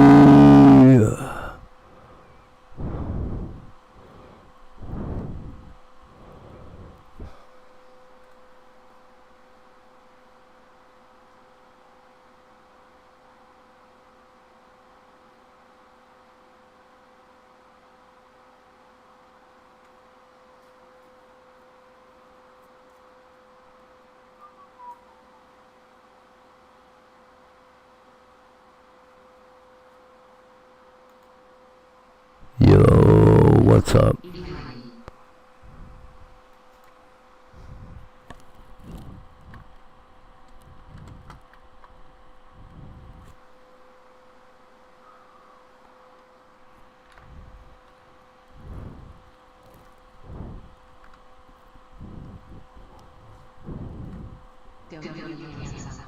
No, I look like a dick. You like my hat?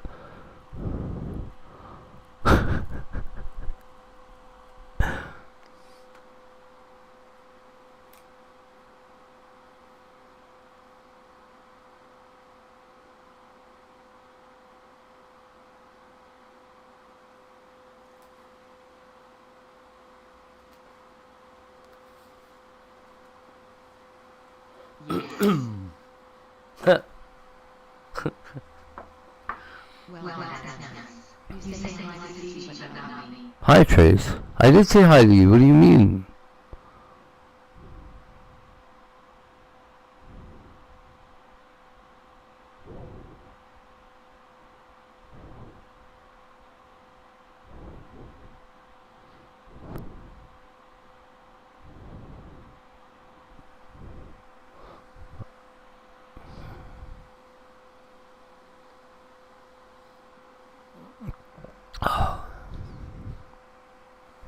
I did not ignore you.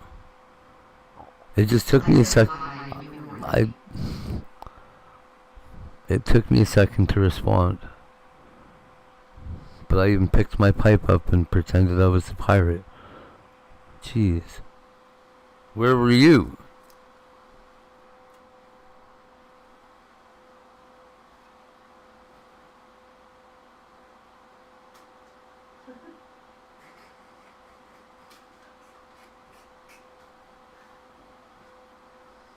Arr. Anyway, I didn't ignore you.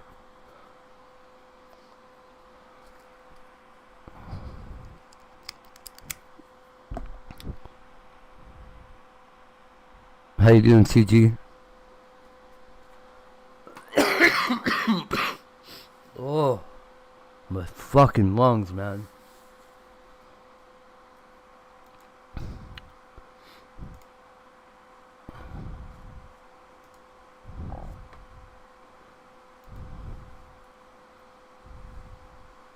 At least it's out of my head now.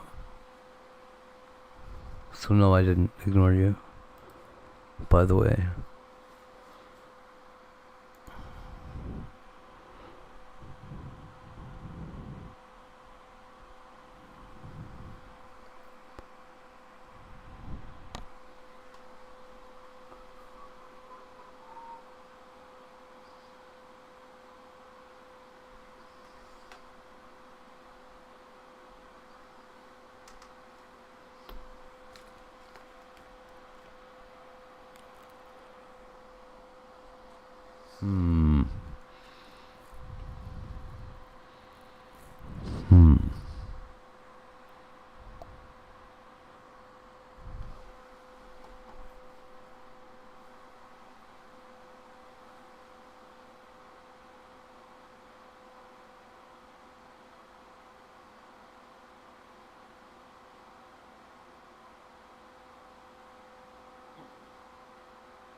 What are you doing?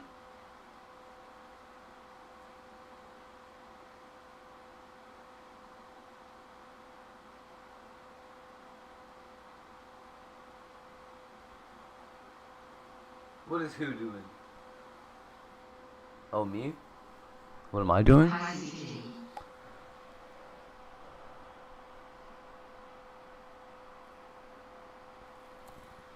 don't know, you guys are creeping me out now.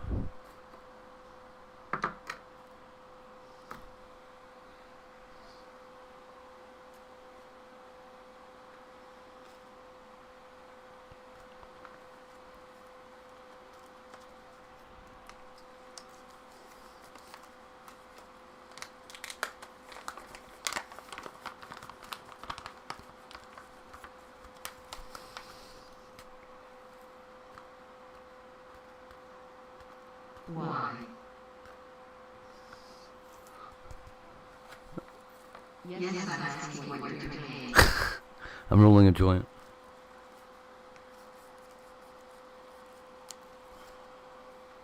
Because there's some kind of delay going on here.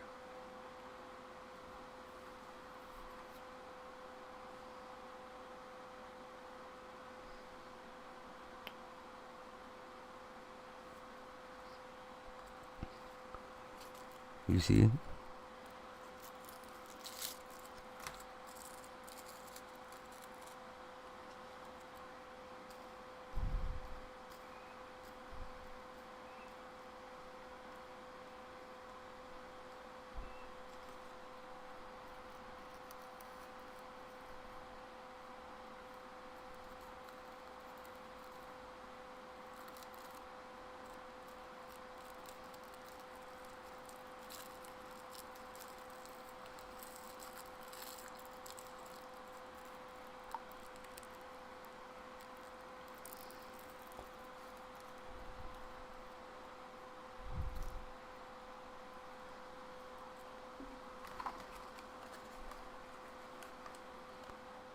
Right?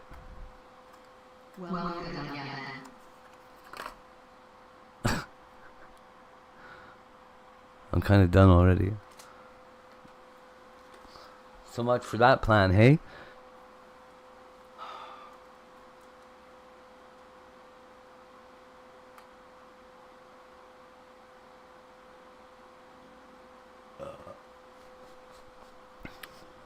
I just finished cataloging a bunch of One Piece cards for Tiger. Like, I don't know, $600 worth of cards, it looks like.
What are you doing?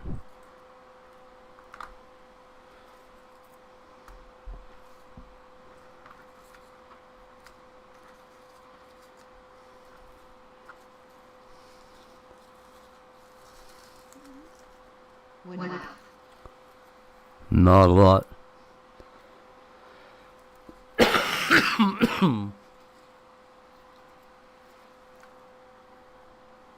Well, I guess, I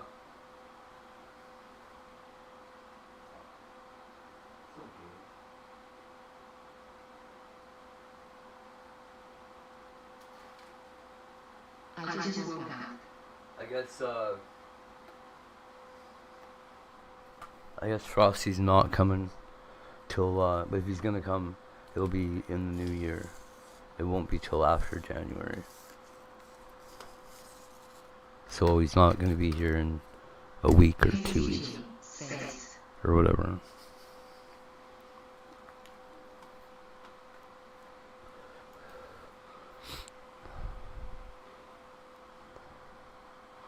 I thought CG would be, never mind.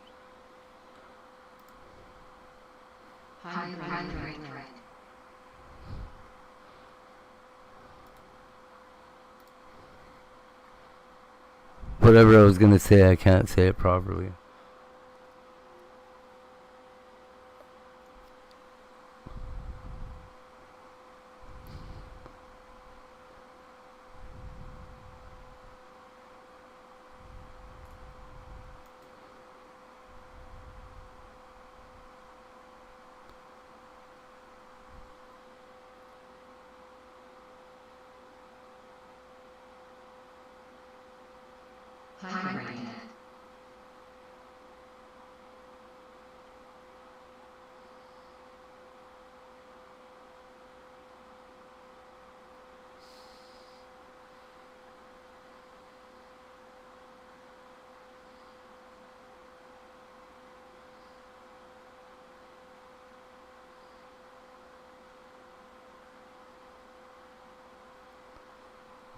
Dr. Reed, the man who killed an alien.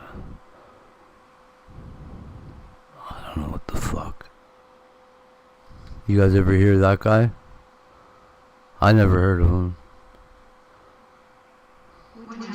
It is 6:25 a.m.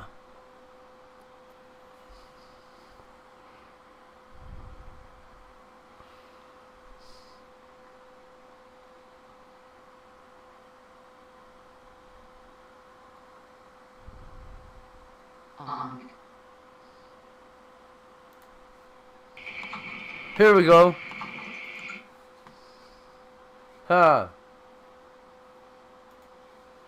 Okay. Check it out. Me either. It sounds like bullshit to me.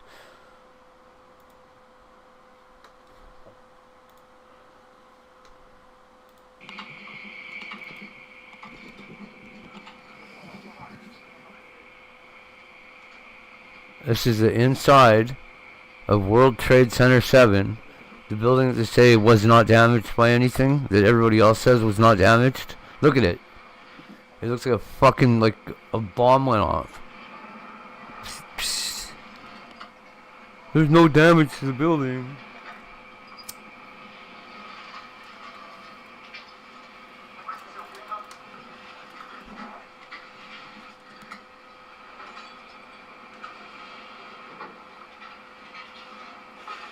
Building 7 that mysteriously fell for no reason because the BBC said it did.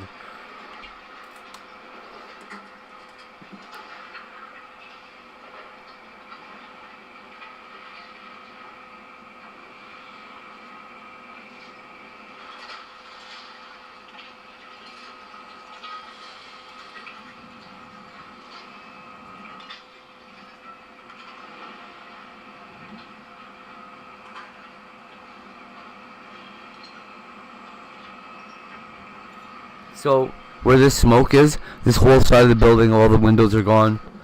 This right here, all the windows are gone.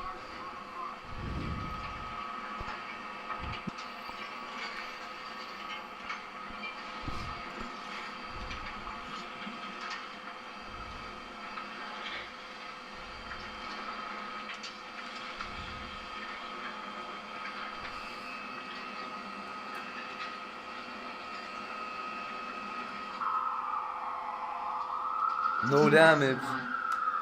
Yeah. No damage, by the way. That building, I don't know, that building looks like it's fine to me. All that orange is fire, by the way.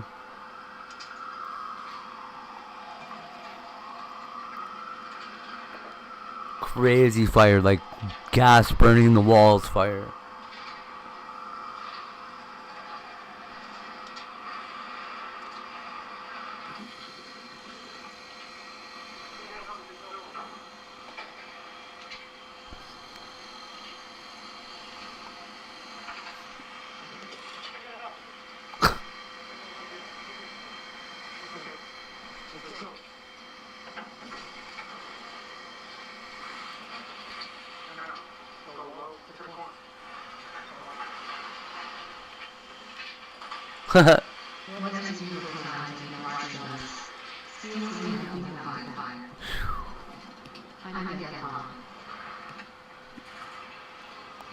Are you? What?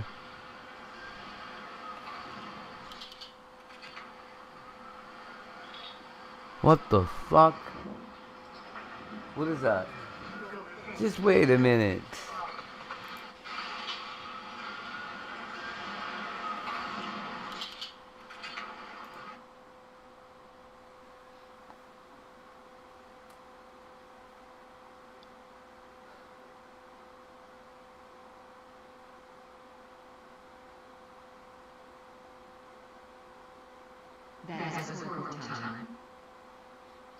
It was.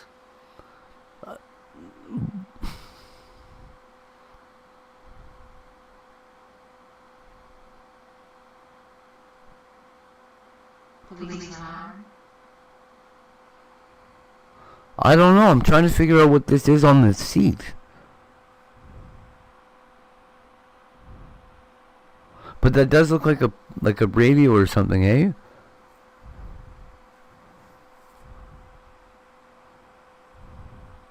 Oh, maybe this is a glove box?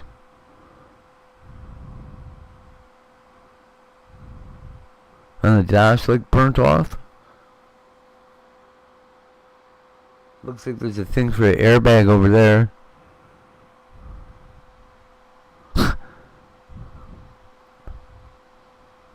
Whew.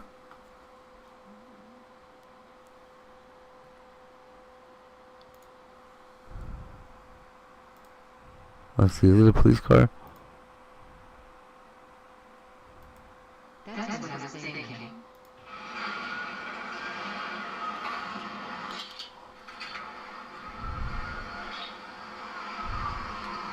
Some kind of tag there.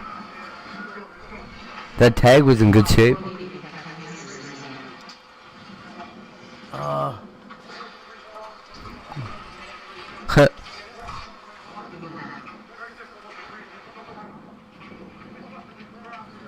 This is a police car. You can't even hear this guy. Bow, bow, bow, bow. Oh, looks like Resident Evil. Man.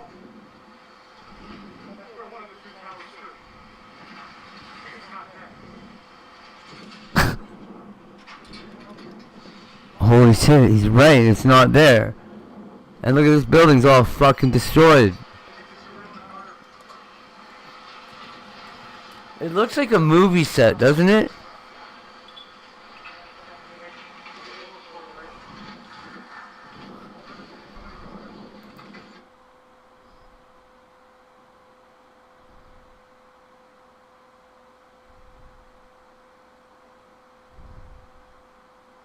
Huh. It has.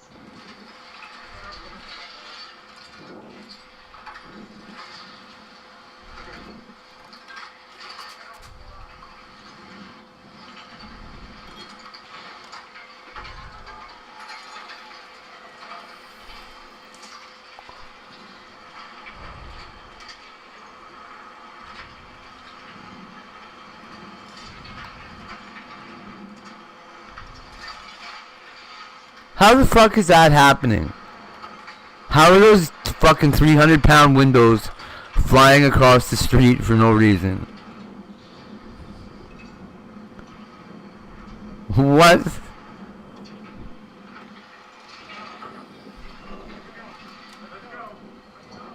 Thank you, Rachel. It is 5 o'clock on this Tuesday, September 11th, 2001, a day we'll never forget in New York's history, in this nation's history. So much going on, of course. So we have our reporters out in the field. Vince Demetri is joining us right now. He is live. Yeah, this is so weird. Like, they don't even mention that they're seeing it fall. I can tell you, I've just been a place that I have been to that, frankly, no firefighters want to go to. Behind me, you see Burning 7 World Trade Center. I didn't know it at the beginning, at the tape you're about to see. I didn't know it was the 7 World Trade Center. But I know it now, coming back. A 4-block radius has been cordoned off because fire officials expect that building to collapse. I've been within 10 feet of that building within the last 10 minutes. What? No. What? Hold on. Hold up. Isn't there a conspiracy? What do you mean they're expecting it to collapse? No. According to people in 2025, there was no warning and it just fell for no reason. Yes, there is.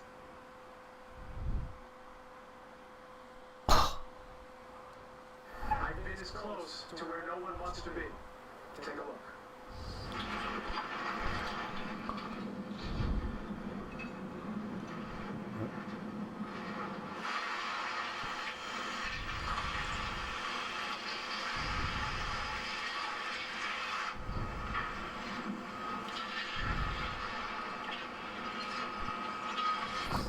First saw it and walked up to it.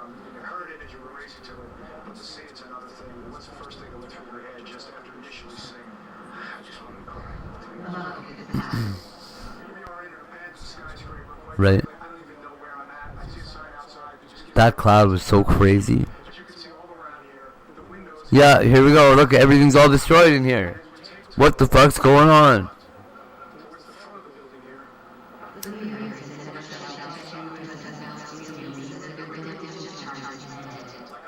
Well, so, okay. The steel beams didn't have to be melted, they just had to be softened. Made more malleable in order for the floors to pancake like they did. And it would only take one of them doing it, and then the rest would just like... I've been on this earth for 37 years. I've never been to a war. But I can only imagine that this is as close as I've ever come. It's an unbelievable sight. I've never seen something like this. So after 20 years on the shop, this is the worst I've ever seen. Oh yeah, it's a police car. It's unbelievable, the devastation. What burned cars, we have the top of the World Trade Center, top of the street. We have possibly, I don't know how many people are missing right now. We don't have that number yet, but I'm sure that there is. I've heard reports that there are just bodies littering the street. Well, there's lots of people trapped inside the building, but we haven't a lot. We can't go in yet until the fires. It is a lot of heat. It is a lot of heat.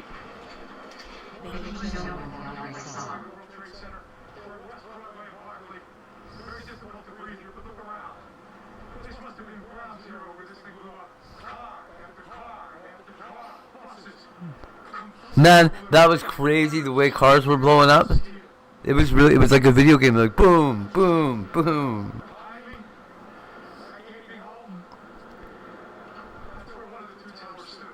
Thanks.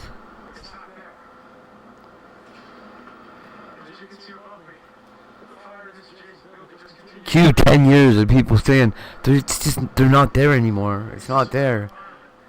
I look over and it's not there. 9/11.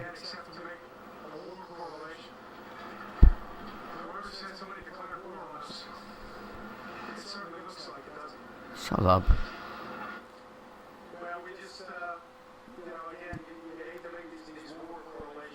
Haha. Stop doing it.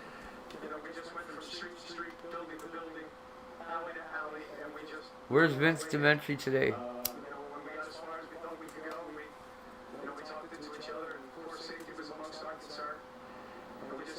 Let's just keep going. Let's see how far we can get to this without endangering our own safety. And when you saw how close we got to what I now realize behind me, 7 World Trade on fire and expected to collapse. You know, what was really frightening is that when we were looking around, there was nobody there. It was us, and that was it. And I think at that point the realization was we were really in a place where we really just needed to get as much video as we possibly could to show everybody just the total devastation and the destruction. And then they just get out. Well, it was dramatic to watch, and we also have some video right now that we're looking at. You interviewed one of the firefighters there. You were talking about the number of people that are missing. He said that they don't know. There are many trapped inside, but they can't go in. I heard him say until that fire is under control. Ernie, all I can tell you is that everyone that is talking to me right now, fire officials, police officials, emergency officials are telling me they hope to go in there and do whatever they can to try to rescue anybody that might still be alive. But they can't. There are too many things on fire.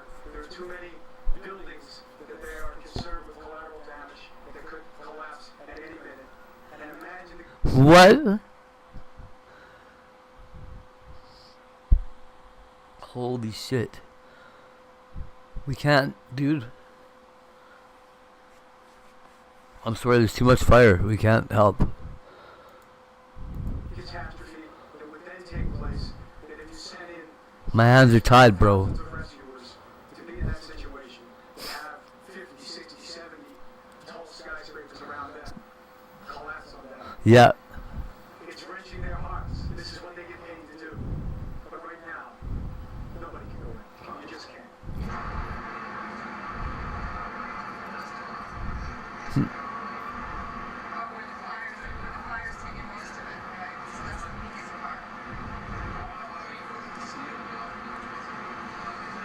See, it's not even white hot.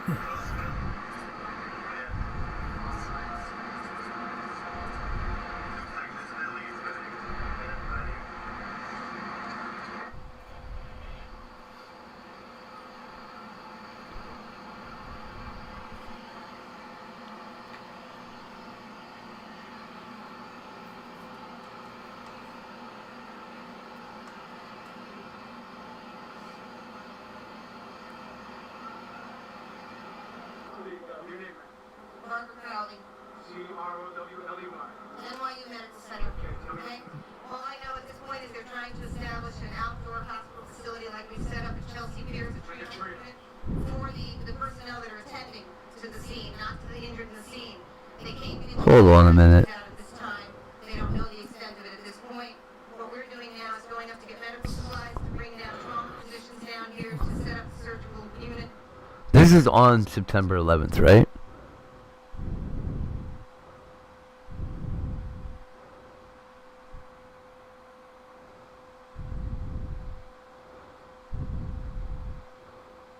Where's the gray dust?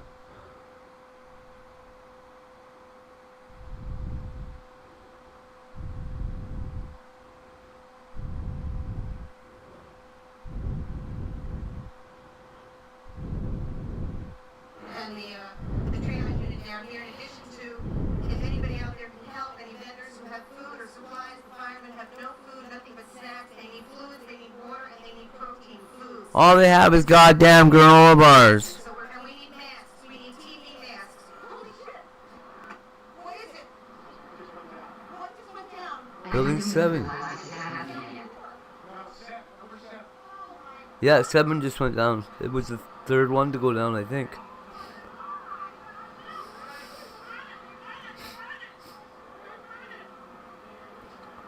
Oh, this must be like way out somewhere else? Somewhere? No, it's not. It's close. Why are we not covered in a gray?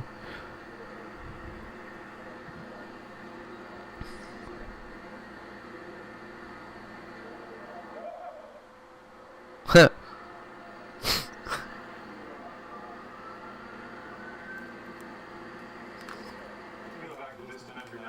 Is right in the area where Building 7, the World Trade Center collapsed just moments ago.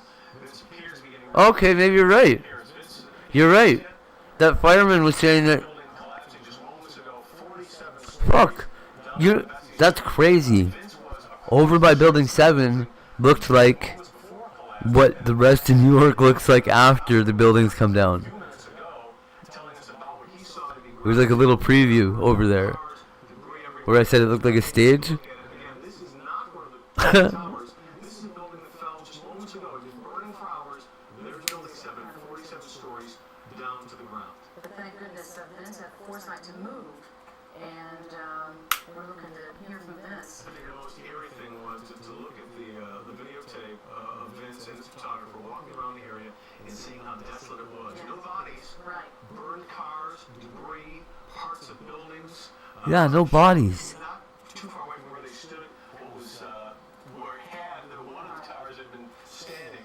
And again, we're waiting for Vince to talk. But that should have been right where people were landing and like jumping and shit, right? The firefighters, rescue teams, and police had moved back from that building before what you're about to see again here on videotape, knowing that fire could not be fought because of the instability of the structure, because of the fire that had burned. That took a while to collapse. Dana Tyler is joining us in the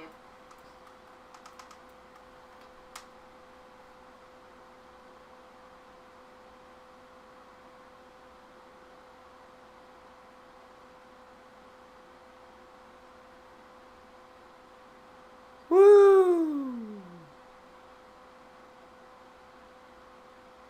Yeah. Shit is wild. That was a big fucking building. That little one.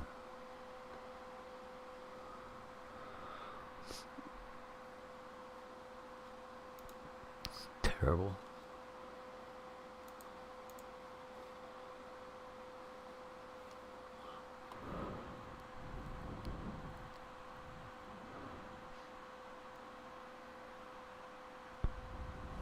So,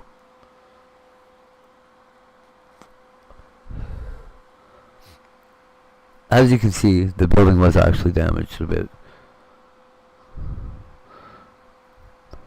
How can you join me? How can I join you? I don't know.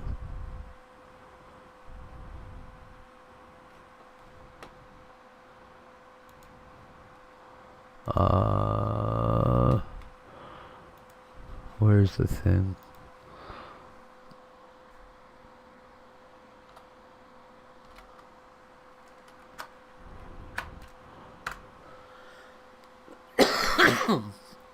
Okay.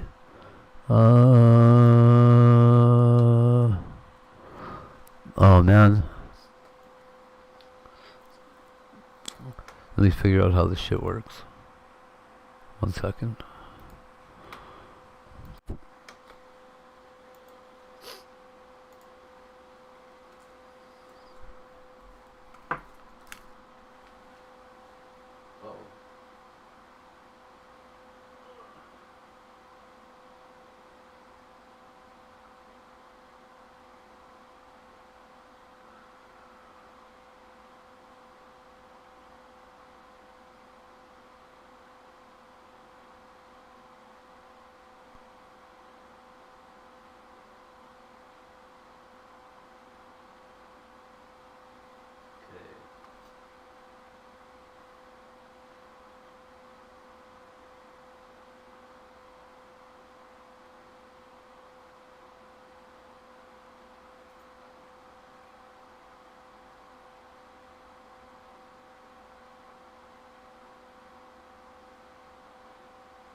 Where are you?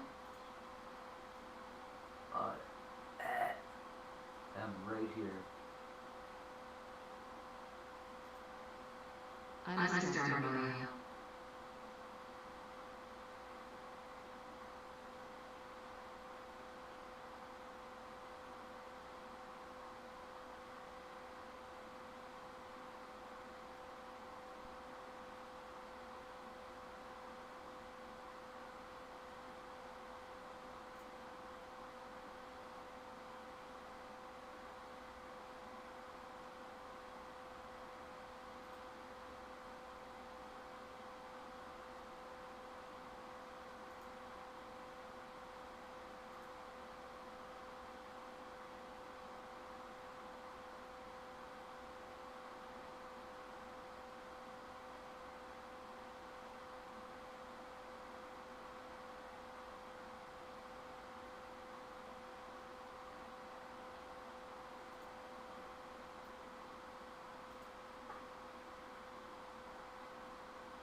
creepy.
Oh, God.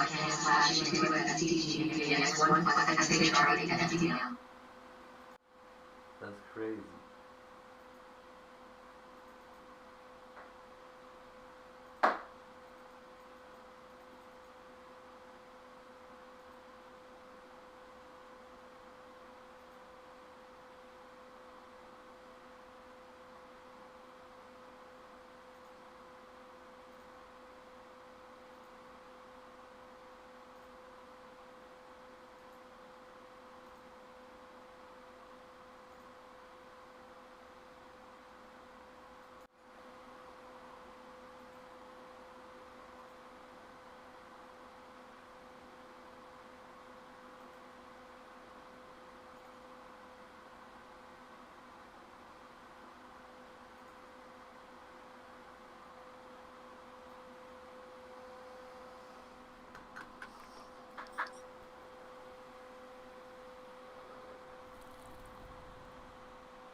All right.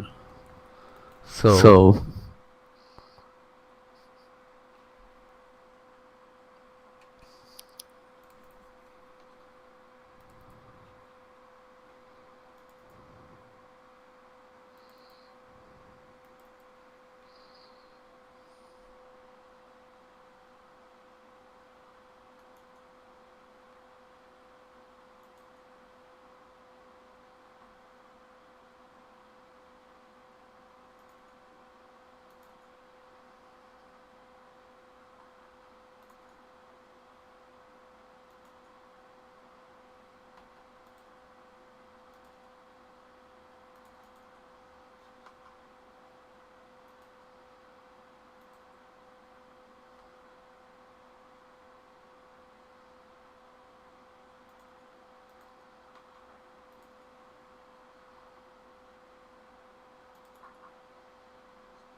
okay.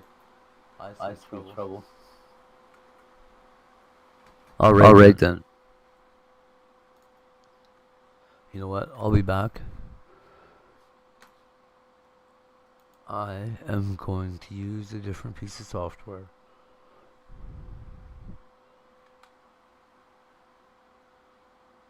Yeah. I'll be back.